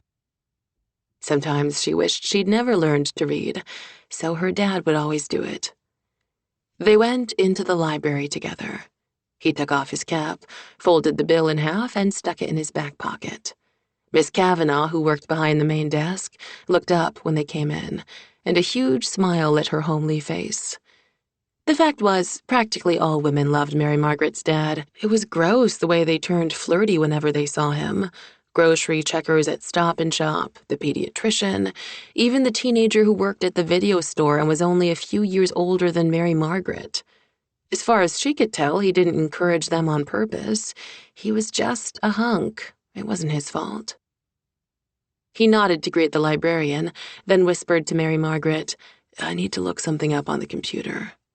She followed him over to one of the terminals, watching idly as he clicked to local news and did a search for a name. Victor somebody. Then she lost interest. Her dad was always looking up names of dead architects and old buildings and stuff. She wandered to the middle grade and young adult section. She was a good enough reader to read pretty much any book in the library, but adult books were strange, boring, or depressing. Oprah could have them, and good riddance. Mary Margaret's favorite books were stories about girls her own age, maybe a little older, who had the same thoughts as Mary Margaret, the same problems, and they managed to work them out in the end. Jo in Little Women, A Wrinkle in Time with Meg, who had such a weird family, Anne of Green Gables, who suffered through every possible bad thing and still managed to find happiness as a teacher on a beautiful island.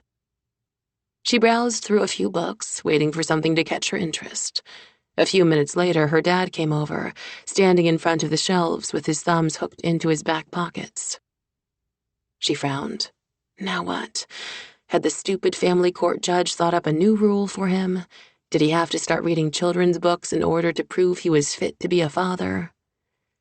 "Are you looking for something special?" she asked. "Maybe." He ran a finger through the A's, then the B's. "I need to ask the librarian about something." She couldn't stand the suspense, so she followed him over to the desk. When she looked up, Miss Kavanaugh's cheeks got red. "May I help you?" she asked. "I'm looking for some books by Sandy Babcock," Dad said. Sandy Babcock? Mary Margaret had never heard of her. Miss Kavanaugh was massively efficient, her fingers plinking rapidly over the keyboard. She said. "We do have a few of her books in our collection. Children's novels. Is that what you were looking for?"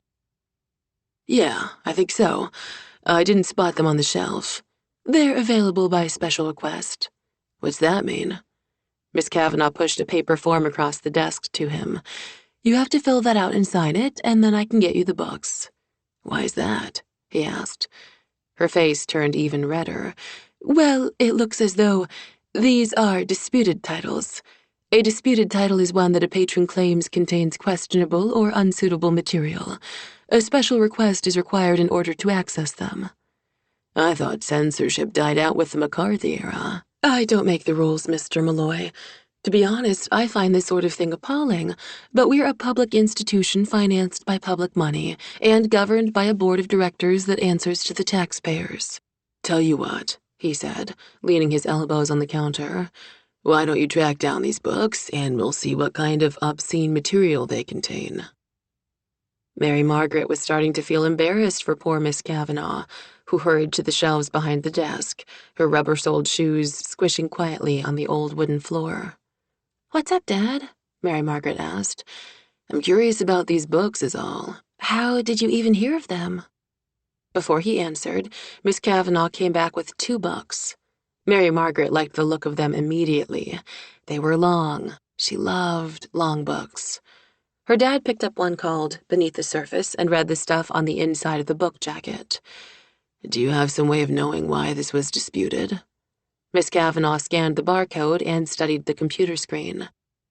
"Alternative religion is practiced. It encourages the breakup of the traditional nuclear family, and there's a questionable scene with a mongoose." Dad looked at Miss Kavanaugh. Miss Kavanaugh looked at her dad. At the exact same second, they both started laughing. Seeing them laughing together made Mary Margaret feel a little funny inside. Not in a bad way, but not in a good way either, just funny. The librarian had kind of a goofy smile, although she was a nice enough lady, but she worried Mary Margaret. All women making goo-goo eyes at her dad worried her. It was bad enough her mom had married Carmine only 6 months after her dad moved out, but for Dad to flirt with the librarian? If he started dating, Mary Margaret would have no refuge at all. No parent who was hers and hers alone. She didn't know if she could stand that. "What's the other one?" Dad asked. "Every Other Day. The story of a girl in an alternative family situation." "And the disputed parts?" "The main character, lives with 2 women." Now Miss Kavanaugh wasn't just red, but edging toward purple. "You mean her mom's a lesbian?" Mary Margaret couldn't help speaking up. It just popped out. The librarian nodded. Apparently so. Cool, Mary Margaret replied, feeling smug. She caught the look on her dad's face and said, I don't think these books are going to harm me. He grinned at the librarian. Out of the mouths of babes. Then he turned to Mary Margaret. What do you think, Princess? Want to read either of these books, or do they sound too naughty for you? Was he kidding? The fact that someone had banned them, that an adult had to sign off on them, made them more interesting than Harry Potter's next adventure. Sure. She pulled out her card. Miss Kavanagh beamed at her dad as she processed the books, and he signed the pink slip. They got back in the truck and headed toward the Y on Bushnell Street. During the ride, Mary Margaret picked up one of the books. The cover of Beneath the Surface had a picture of a boy with swirling hot red and orange whirls and vaguely threatening tentacles reaching for him. It didn't look like the sort of book she usually chose, but she'd give it a try. Next, she read the summary on the book jacket flaps and finally looked for the author's photograph and biographical information. To her surprise, there was no photo of Sandy Babcock. The bio read simply, critically acclaimed author Sandy Babcock lives in New England with her husband. That was it. Big deal. Either she had something to hide or she had the face of a horse. What made you ask for these books, Dad? She asked. Just curious. She frowned. How do you even hear of them? Actually, I met the author. You did too. I don't remember meeting... Oh, her.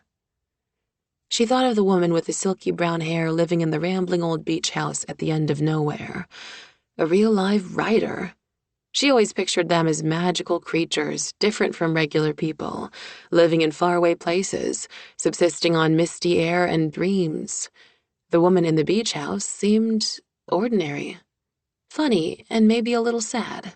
She was pretty, with large brown eyes and a face like a lady on a soap commercial, so Mary Margaret couldn't figure out why they didn't put her picture on her books.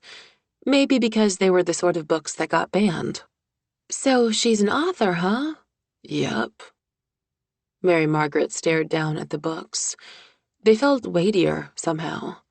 She put them in her backpack as they drove up to the Y, just in time for the meeting. She and her dad had started in Indian Princesses back when she was 5. After 4th grade, they advanced to fathers and daughters. It was kind of dorky, but her dad seemed to like it. There were organized campouts, potluck dinners, community service, and sports activities. It was pretty fun being with other girls and their dads, learning to throw footballs and build fires. The campouts were the best. She loved the quiet of the woods and the way her dad's face got all bristly because he said only wimps brought shaving kits on a campout. On the way to the meeting hall, they peeked into the gym where Kevin's basketball practice was going on. He was right in the middle of things as usual, racing up and down the court with shoelaces flapping. Mary Margaret studied her dad as he watched Kevin. Dad had a strong face and gumball blue eyes, and when he looked at Kevin, she could feel the love and pride coming from him like body heat. All of a sudden, she was consumed by a fierce wish that they could all be like a TV family, living in a house with cross-stitched sayings hanging on the walls, making each other laugh and fixing even the worst problem with heart-to-heart talks that ended in hugs. In real life, it didn't work that way. She tugged on his sleeve. Let's go up to the meeting. He nodded. This is about that dance, isn't it? The Valentine's Day dance. It was pretty dorky, too. Still, she liked the idea of getting dressed up, and her mom had said she could buy a new outfit for the occasion. I don't know how to dance, Dad said. I didn't think you did. Look, if you don't want to... Are you kidding? Of course I want to, Princess. Chapter 15. Journal entry. February 1st, Friday. 10 places I'd rather be. 1. The Rodin Museum, looking at The Kiss. 2. On a cruise ship with my mother. 3. In Mike Malloy's arms. Sandra hastily scratched out item number 3, then scratched it off again and again until the ink bled through the paper. Really, she ought to be working on the revisions for her novel, and having the house renovated was no excuse to stop. Ordinarily, she would have sought total isolation in order to finish the rewrites. Since Victor's death, she'd found solace in the lonely boom and hiss of the surf and the disembodied howl of the winter wind. The brutal elements walled her off from the rest of the world, made her feel detached, no longer a part of things, so that she could concentrate on her writing. But lately isolation was in short supply around the place. It had been supplanted by the chaos of Malloy and his crew banging around. In addition to Phil Downing, he'd brought in 2 others, tall and thick-shouldered and so alike she could never remember their names, so she thought of them as Tweedledee and Tweedledum. Downing had actually made himself useful, fixing her old laptop after she'd given up hope of getting it to work again. She'd donated it to Phil, free to a good home, but now she wondered if she should have kept it, taking it to a quiet place where she could hear herself think. These days, the atmosphere of the old house was charged with energy, busy, alive, productive. Her ears rang with the industrial rhythm of table saws and air hammers. The house smelled of fresh-cut lumber, oil-based paint, wet plaster, like something alive again. Malloy's scruffy, overly friendly dog had taken to sleeping on an old braided rug in front of the iron stove, and despite his size, he had a way of taking over a room. The clamor of power tools drowned out her thoughts, mocking all attempts to weave a cocoon of numbness around herself. She craved that numbness, because it kept her safe from grief and regrets and confusion. Malloy's presence changed all that. Rattled by the noise and activity, she gave herself over to worries about the looming civil action, moving away from Blue Moon Beach, her parents' separation. She got herself going over and over her past with Victor. Then the anger would come. How could she have been so stupid? And finally her thoughts would return to the lawsuit, and the next wave of worries would hit. She was beginning to resent Malloy's intrusion. It wasn't simply his habit of standing on the beach in the morning, patiently throwing a stick for Zeke again and again.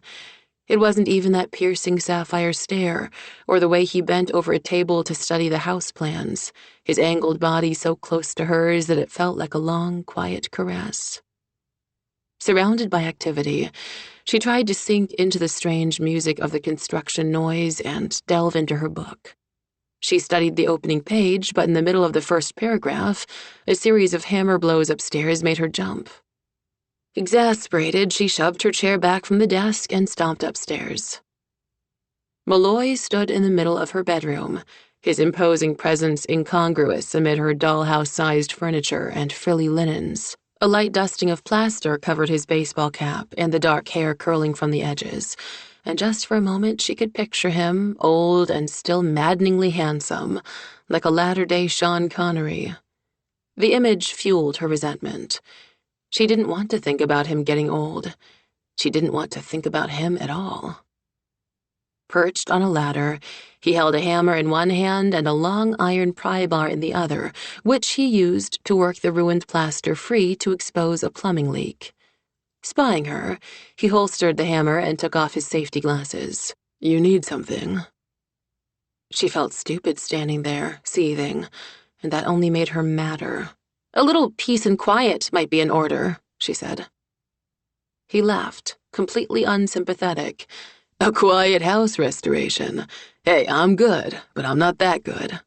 "I'm trying to work, and I can't hear myself think." He shrugged unapologetically. "We'll be gone at 6. "That's 6 hours from now." A brilliant comment.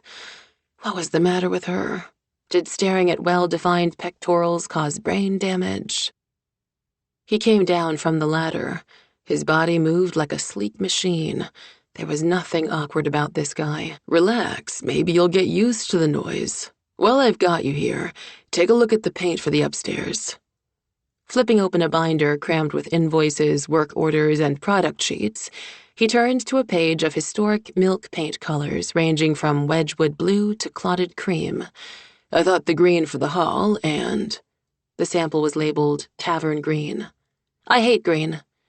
"It was the preferred color in the 1880s when the house was built." "It's not my preferred color. What's wrong with buttermilk?" "It's bland." I like the green. Besides, why should you care? You're putting the place up for sale. Why should you? She shot back. Because you hired me to do a historical restoration. It's my house until I sell it. Look, you've argued about details since I started the job. I'm just curious about why these things matter so much. You're investing a lot of energy in a house you intend to sell. He was always doing that, always reminding her that she had the rest of her life staring her in the face. What was she going to do about it? Freedom was waiting around the corner, and maybe a part of her didn't want to step back into a normal life, because then she'd have to learn to feel again, to hurt again. She bristled, trying to deny that she had a stake in this project. Was it because it had been in her family for generations? She glowered at Malloy. He didn't get it. Both of them seemed to care too much about this place, even though it wasn't really theirs to care about. You're not the owner, she pointed out. Yet she could see him in a house like this. Him and his kids and his dog. She stuck her hands in her back pockets and paced, feeling his gaze stalking her. This was the source of her resentment. He and his dog and his workmen were intruding, disrupting her quiet melancholy. They were thawing out the numbness that had kept her from falling apart since Victor died, and that scared her. The numbness was her refuge, her sanctuary, and Malloy was taking a hammer and chisel to it. He was pulling down walls, altering the structure, changing the colors of the past. Whatever, she said at last. The green's fine. He blocked her exit from the bedroom, placing his long, bare arm across the doorframe. Is it? She could smell his scent of sweat and plaster and man. You're the expert. He grinned as though aware of his effect on her. I am. Ducking under his arm, she went back to work and somehow managed to get a few things done. At midday, the saws, drills, and hammers stopped. Merciful silence. The crew was probably ready to take a breather. In the aftermath of the noise, Sandra could hear music from Malloy's paint-spattered radio drifting in from across the driveway. Feeling petty and mean after the exchange in the bedroom, she decided to hold out the olive branch. Malloy had the radio set on a classic rock station that played the occasional 50s tune. Though she hadn't been around in the 50s, she felt wistful when she heard Unchained Melody, as though the song were a part of her own past. Because of Victor's position in the General Assembly, their friends had tended to be older, many of them 10 or 20 years her senior. Maybe that was why a wave of nostalgia engulfed her when she heard the mellow old song. Zeke got up and stretched, then trotted through the kitchen to paw at the back door. Clicking save on her computer, she went to let him out. It was lunchtime, judging by the open cooler and brown bags in the back of the painter's van. But Malloy wasn't eating lunch. In the windswept yard, he held a long-handled shovel in one hand and seemed to be dancing with it to the plaintive tune. In his baseball cap, sweatshirt, and tool belt, his movements clumsy and earnest, he looked absurd and curiously appealing. An unbidden and rare laugh escaped her. Grabbing her jacket, she went outside. He didn't notice her at first, and she watched him, both baffled and fascinated. It felt good to smile again. At a pause in the music, she cleared her throat to announce her presence. He turned to her abruptly, his face beet red. She folded her arms in front of her. I never pegged you as the type who had trouble getting dates, Malloy. He sent her a sheepish grin. At least my partner doesn't complain. Is this how you spend all your lunch hours? I'd be better at it if I did. He propped the shovel against his truck. I promised I'd take a very special lady dancing on Valentine's Day. Oh, The rest stuck in Sandra's throat. She stood pinned to the spot while he watched her with mild curiosity that began to deepen into concern. The stutter possessed her, a force far more powerful than her own will. Years of therapy fell away, the stress increased, and she felt the cords of her throat stiffening, standing out, betraying her helplessness. And all because he'd so casually revealed he had a woman in his life, as if it were any of her business, as if she should care. She made a sort of lame motion with her hand and walked back toward the house. Sandra. She froze. It was the first time he had called her by name. I meant Mary Margaret. Her throat and diaphragm relaxed as the stutter melted away and she turned to face him. Pardon? I'm taking Mary Margaret to a dance. It's a father and daughter thing we do through the Y, so I was just trying out a few moves, well, you saw. I suck at it.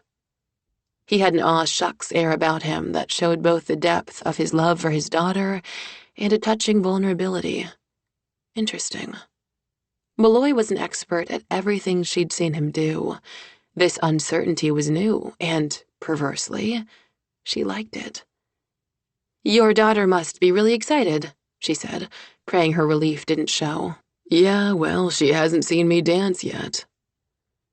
Dancing conjured up all sorts of memories of fear and shame and yearning.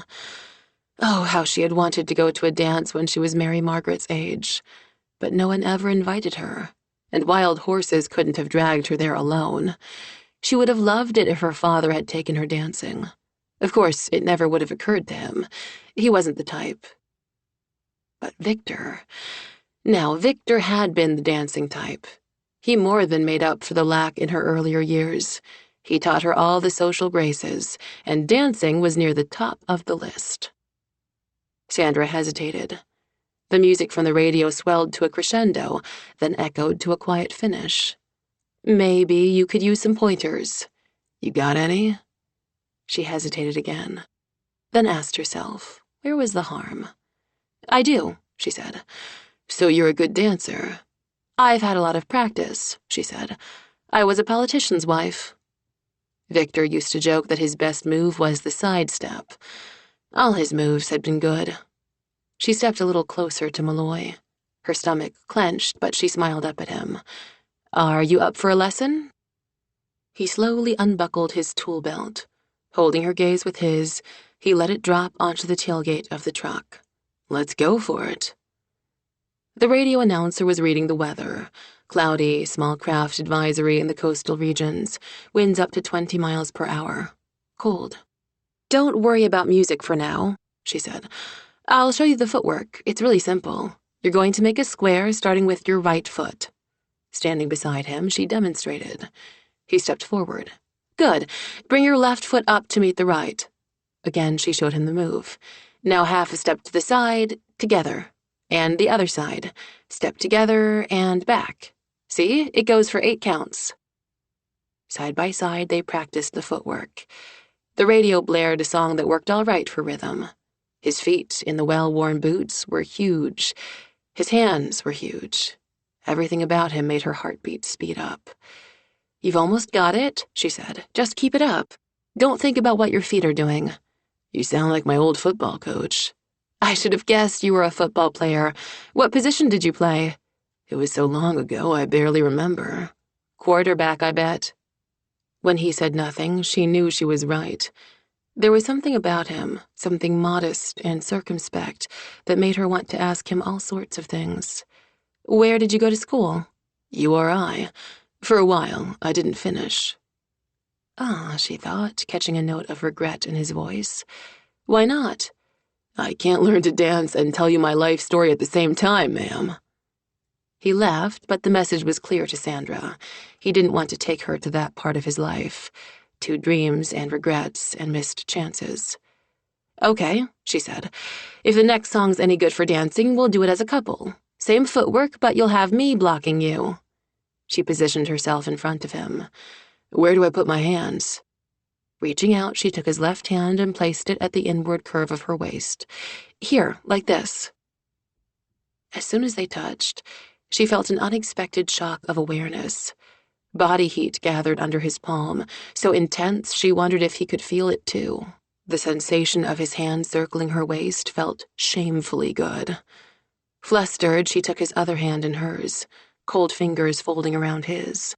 This is the general idea. Just relax. It should be a natural posture. Does this feel natural? His question evoked a wealth of responses that ran through her like chain lightning. He was tall and broad, a solid wall filling her field of vision. You tell me, she said, then bit her lip, shaken by the ominous hesitation in her voice. Oh, yeah, he said. tugging her an inch closer. It does. Maybe not so close.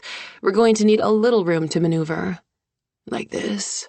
His thigh brushed against hers, and his grin was a little wicked. This I can manage. The music changed again, this time to something old and bluesy. So far, so good, she said. His hand was startlingly rough, a working man's hand. Now, listen for the beat, then we'll move off with you stepping forward on your left foot. He looked down. Don't look down, she said. But you know where your feet are, Malloy. Then where do I look? Again, she hesitated. At your partner. His gaze settled on her, ocean blue eyes filled with unspoken inquiries. The air between them seemed heated by a languid, tropical breeze from a far-off place. She had no idea how he did it, but he managed to make her feel that stare all the way to her toes. Like this? He asked again. Agitated, she took a half step back. The idea is to hold your partner where you can talk to her. It's a social thing. Sorry, they didn't teach us this stuff in work skills class. She bit her lip. Now that he'd revealed his college failure, she understood why he was sensitive about that. I didn't mean to sound condescending, but you were doing so well. Do you want to learn this or not, Malloy? I do. For no particular reason that struck her as funny. Then let's give it a try. Take one step forward. His long stride nearly knocked her over. Maybe half a step, she amended, clutching him. His upper arm was solid iron. He tried again. On the next upbeat, his left foot crushed down on her right. Sandra emitted a yelp and jumped back. Careful, Malloy. You don't want to cripple your partner for life. Maybe we'd better quit while you're still uninjured. She gave her foot a shake. I never pegged you for a quitter. Besides, better you make your mistakes on me, not Mary Margaret. Now wait for the beat. They pushed off, and this time it started to work. To the tune of Night and Day, they danced around the barren, windswept yard. The whole world felt different just for these few moments. The shadows lifted from her thoughts until she wasn't really thinking at all. She became aware of an overwhelming fullness of heart, growing from the long-buried need deep inside her. She had missed this. Closeness, human contact. The simple act of dancing in a man's arms felt so good and so right, and yet, at the same time, it hurt and stung, like fingers thawing out after a long freeze. It had been ages since she'd actually been close to someone. She stared at a point past his shoulder, hoping her feelings were not written all over her face. I thought you were supposed to look at your partner, he reminded her. His voice was tender, intimate, close to her ear. The song ended. She dropped her hands and pushed away from him, probably too quickly. That's all there is to it, she said, flustered. 8 counts and you're Fred Astaire. The realization of a lifelong dream. You need to practice. A lot. Thanks. I sure as hell don't want to embarrass Mary Margaret. I think that starts with the teenage years, she said. Right now, she worships you. He put his tool belt back on, then opened a large metal chest in the back of his truck. An array of round, steel-toothed saw blades gleamed from the box. Yeah, most 12-year-old girls do. She's almost 13. I better brace myself. He selected a blade and fitted it in the big power saw his crew had set up at the rear of the house. Sandra felt relieved to see him going back to work, but a little bereft, too. By the way, he said over his shoulder, I gave her 2 of your books to read. Sandra felt a funny twist inside her. Really? Got them from the library, Beneath the Surface and Every Other Day. I had to ask the librarian for them. They weren't on the shelf. Sandra flushed. A lot of children's books get challenged at public libraries. She shook her head. Right here in New England, the cradle of liberty. Though her editor often tried to console her, claiming she was in good company with Mark Twain, Maya Angelou, and Judy Blume, she hated the idea that her books weren't immediately accessible to the readers she wrote them for. So I imagine you howled good and loud when you learned they were banning your book. Mike twirled a wingnut on the saw. She stared at his hands, his fingers, large and capable, yet they'd felt so gentle when he'd held her. I was a politician's wife. My job was to smooth things over, not make waves. Wait a minute. Your husband was a Democrat. The ACLU endorsed him. You're telling me he tolerated censorship of his wife's books in his own backyard? She let out a thin sigh and dropped her gaze. Victor learned early on to pick his battles. He had to let go of a lot of things in order to get elected. Like the First Amendment? You don't need to be sarcastic. She felt a bitter defensiveness and realized she hadn't even begun to deal with what happened to Victor.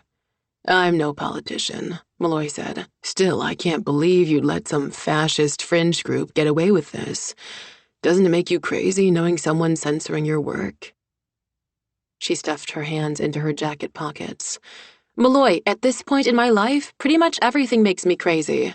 I've learned to pick my battles, too. Right now, book banning isn't one of them. And by the way, the books were challenged by law-abiding citizens, not fascists.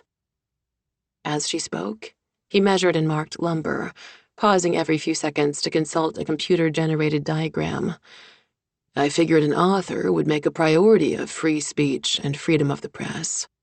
Don't get me wrong, Malloy. I love my work. I love being an author. That means I have to protect myself.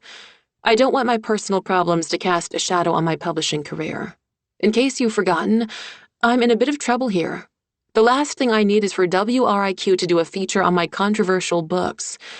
Haven't you ever had to go against your principles for the sake of being practical? Yeah, he said, picking up a pair of safety glasses. I guess. When Victor was alive, I kept the writing quiet for a totally different reason. Writing was my refuge, my safe and private place in a very public world. It worked for us, balancing his busy career with something that was mine alone. She picked up a stray nail from the driveway. At first, I worried that his folks would have a problem with my books. They're Ronald and Winifred Winslow. They're pretty conservative. So, did they have a problem? She hunched her shoulders inside the jacket. No, but only because they never read my work. To them, my writing was simply a little hobby, like doing needlework or collecting dessert plates. I think if they showed a deeper interest, they'd... She stopped herself just in time. Anyway, they were very proud of Victor and regarded me as an adjunct to him. A wife, not a writer. She tossed the nail into the trash container parked at the side of the house. I wanted my books to stand or fail on their own merits, rather than always wondering if my work was published because people were curious about Victor Winslow's wife. I didn't want to be regarded as the Marilyn Quayle of children's literature. She stared at a spot beyond the dunes, surprised at herself for speaking so frankly. I was a writer before I was Victor's wife. Now I'm not his wife anymore, but I'm still a writer. To be honest, it's the only part of my life that makes sense right now. I guess I can understand that, he said. So how did Mary Margaret like the books? I think she likes them a lot. I'll ask her tonight when we talk on the phone. He probably called his kids all the time. What must it be like having kids, but not being there to tuck them into bed each night? She wanted to ask, but the dance of uncertainty between them stopped her. They weren't exactly friends. They were merely being cordial because they had a contract together. She was pretty impressed when she realized she'd met you, he commented. I was impressed with her, too. Sandra recognized a kindred soul in Mary Margaret Malloy, the lonely intelligence in the girl's eyes, the serious set to her mouth, the watchful silence. The intensity of Mary Margaret's stare had hinted that she was the sort of girl who was always probing for things that weren't there, not seeing the things that were. Oh, Mary Margaret, learn to look and see what is, Sandra thought. You'll spare yourself a lot of pain. If she has any questions about the books or just wants to tell me what she thought, you could bring her by again. Or she could write me a note. She might like that. He stacked the lumber to be cut alongside the saw. In the front yard, the crew finished their lunch and rumbled back into action. The radio started playing Stairway to Heaven. "So I guess I'd better get back to work," Sandra said. "Holler if you need anything."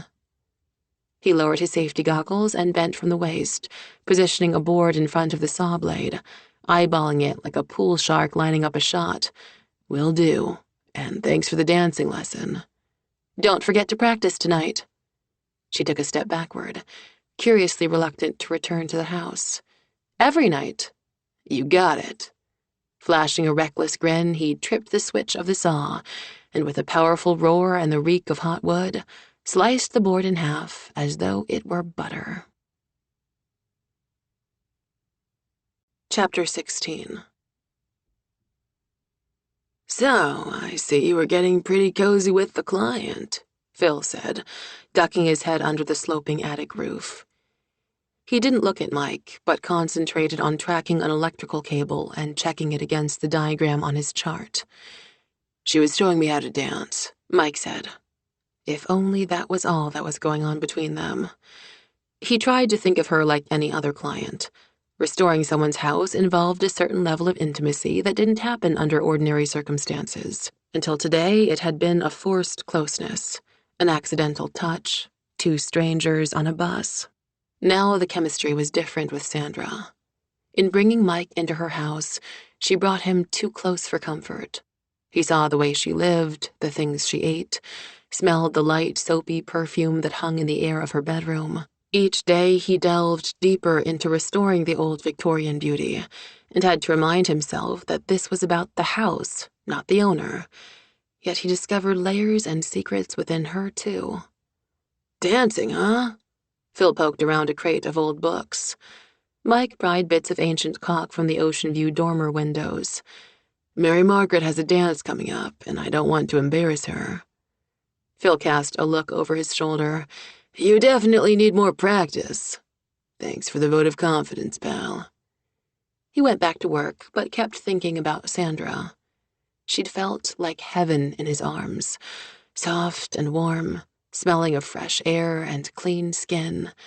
And holding her, he'd remembered how much he liked holding a woman close. Furtively, he had leaned down to let her hair blow across his lips. After dancing with her, he'd been irritable and out of sorts, and work wasn't helping much either. She'd unknowingly delivered a searing reminder that some needs couldn't be filled by work or by being a good father to his kids. She reminded him that there was only so much loneliness a person could bear, and there was only one way to scratch a certain itch. He drew a bead of caulk along the edge of the window pane. Why her, he wondered. She was Victor's widow, for Christ's sake, and plagued by troubles he didn't want to touch. She was the last woman in the world he should have the hots for. Finishing the window, he cleaned off his putty knife and decided to inspect the long, hand-hewn rafter beam for signs of rot. The unfinished room held the cobwebby chill of long neglect, a virtual welcome wagon for squirrels or raccoons, particularly in winter. Taking out a flashlight, he navigated a path through the cast-off belongings of several generations, crates and boxes with hand-lettered labels, broken furniture, abandoned toys, a rotted beach umbrella, old lamps, and appliances collecting dust. In one corner lay the scattered twigs and swatches and empty seed holes of an abandoned squirrel's nest. At the end of the attic, near the top of the narrow stairs, was a stack of recent arrivals. He could tell from the newness of the boxes. Some were mystery cartons, their contents unknown. Others were identified in a hasty scrawl. Old manuscripts, Campaign 98, wedding gifts, personal correspondence, miscellaneous. The crates and luggage concealed a row of rafters and possibly another critter habitat. He moved the boxes one by one, realizing with a lurch of his gut that these were the souvenirs of Sandra's life, her life with Victor. Most were sealed with wide brown tape, though the wedding gifts box contained some sort of knick-knack in the shape of a circus tent, and the flaps didn't quite close over it. The box labeled miscellaneous was unsealed, and by shining his light, he discovered a collection of plaques and framed certificates. To Sandra Winslow, in appreciation of service. Interesting. She had received commendations from Literacy International, the National AIDS Foundation, the Stuttering Foundation of America, Big Brothers and Sisters, a half-dozen others. He remembered, almost against his will, what Ronald Winslow had said about Sandra. "She's hiding something. She's always been secretive." Restacking the boxes out of the way, Mike shook his head. "You're barking up the wrong tree, pal." "How's that?" called Phil from the other end of the attic. "Nothing. Shit." As he lifted a large box marked Old Linens, etc., the bottom dropped out of it. A collection of miscellany spilled across the floor. A cigar box held shut with a rubber band, a tackle box spattered with paint, a bunch of pillowcases and doilies, and an empty wheeled suitcase, carry-on size. When he picked it up, the top of the case flopped open. It was empty, but he could hear something sliding around inside. He hoped he hadn't broken anything. He gave it a gentle shake, and a sheaf of papers and envelopes slipped out of the lining of the case, spilling across the floor. Cursing softly, he stooped to pick them up. Then it struck him. The case had a crudely homemade false compartment. Someone had slit the lining and then refastened it with a few staples. "You need some help picking that stuff up?" asked Phil. "Nope, I've got it." A chill slid across the back of Mike's neck. Turning the beam of the flashlight away, he told himself not to pry into this. But the watery winter light through the windows slanted across the papers like a spotlight. Letters, mostly. He didn't recognize the handwriting. Even now, after all these years, he would know Victor's precise handwriting. Phil got to work on the wiring, oblivious, whistling between his teeth. Mike glanced down. Some of the letters were addressed to Victor at a post office drawer in Hillsgrove near the airport and had been postmarked in Florida, but it was too dim to read the city or date. Other letters were typed and addressed to the Honorable Victor Winslow at his State House office. Mike had no idea what he was looking at. He just knew he didn't want to see any more. He scooped the papers together and stuffed them back into the lining of the case. He noticed a few receipts, too, and a computer disk with a lined label bearing one simple mark, M. Mike wondered if this was something Victor had hidden away or if it was Sandra's doing. He stuck the suitcase back into the torn box. Everybody had secrets, he told himself. Everyone had things they hid, from family, friends, the world, but not everyone was a murder suspect. He thought about Victor's parents, filled with anguish and rage. The contents of the suitcase might be of great interest to them. He shoved the box out of the way and got back to work. Chapter 17. Journal entry. February 8th, Friday. 10 ways to get Malloy in bed. 1. Tell him the roof's leaking over my bedroom. 2. Oversleep on purpose. Note to self, get hair done already.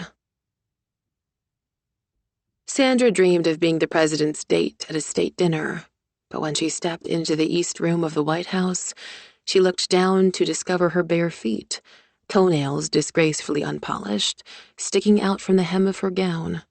She fled, finding herself in the place all her nightmares took her, to a speeding car on a wet road. She awakened still whimpering with horror, pushed aside the mound of Afghans and stared at her feet. No polish.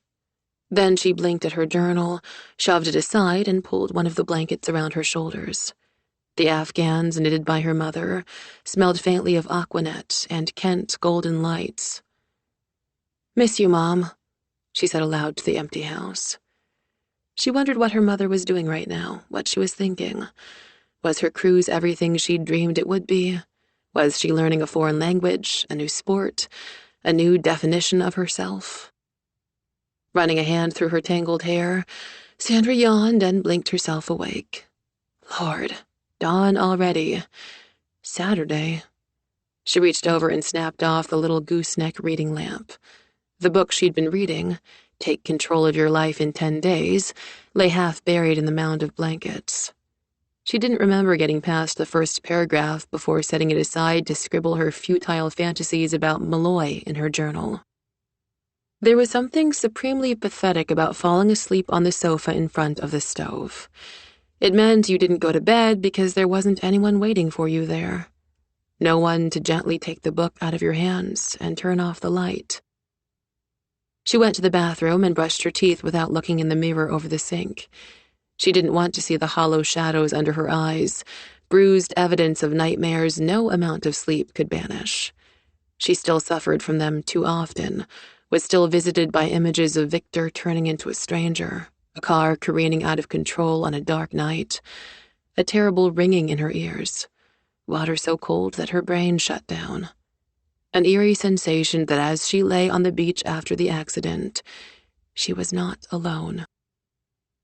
There was a little bank calendar stuck into the frame of the mirror, and her gaze kept wandering to it. She didn't want to know the date, but even without the reminder, she would have known this day. It was burned into her heart. Today was the anniversary of Victor's death. Turning to the window, she raised the sash to let fresh air rush in at her. She scrubbed her face clean, ran a brush through her hair, wild with static and messier than usual.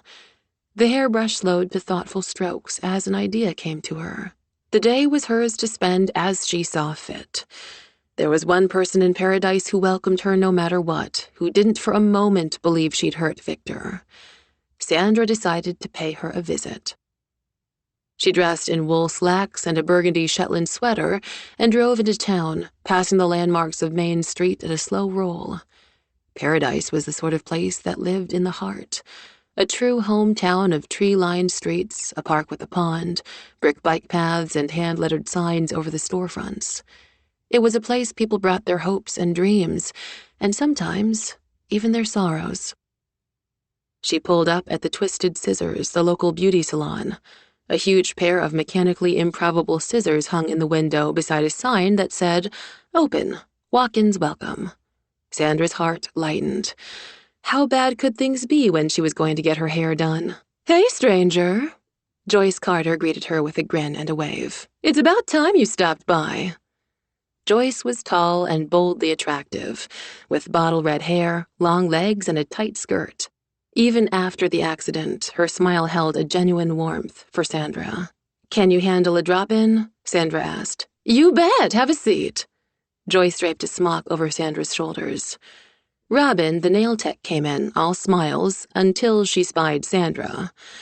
Robin was friends with Gloria Carmichael, the deli owner responsible for most of the conspiracy theories that swirled around Sandra. "Are we busy today?" she asked Joyce, looking straight past Sandra. "You don't have a thing on the schedule until Linda Lipshitz's manicure at 11, Joyce told her. "How about you get caught up on bookkeeping in the back?" "Good idea," Robin said, ducking into the office. "Sorry about her."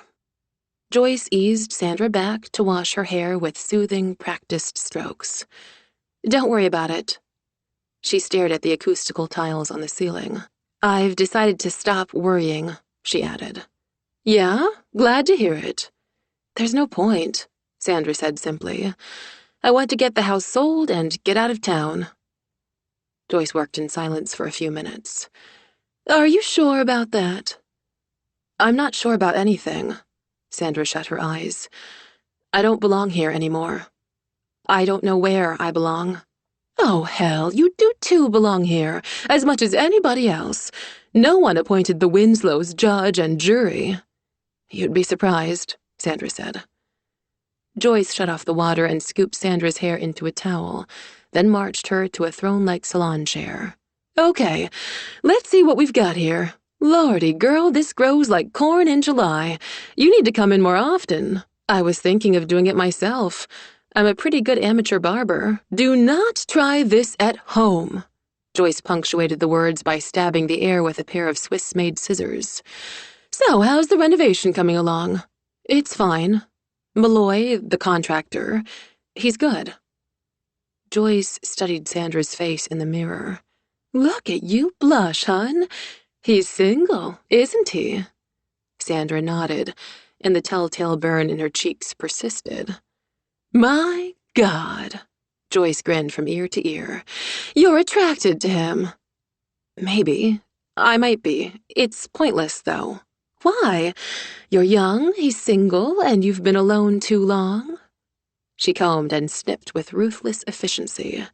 There's no law against finding someone else, Sandra. I bet after Victor, you thought you'd never feel that way again, but you don't understand, Sandra blurted out. I have never felt this way. Ever. Wow. She stopped working and folded her arms. Maybe you'd better let this happen then. This thing with, what's his name? Malloy?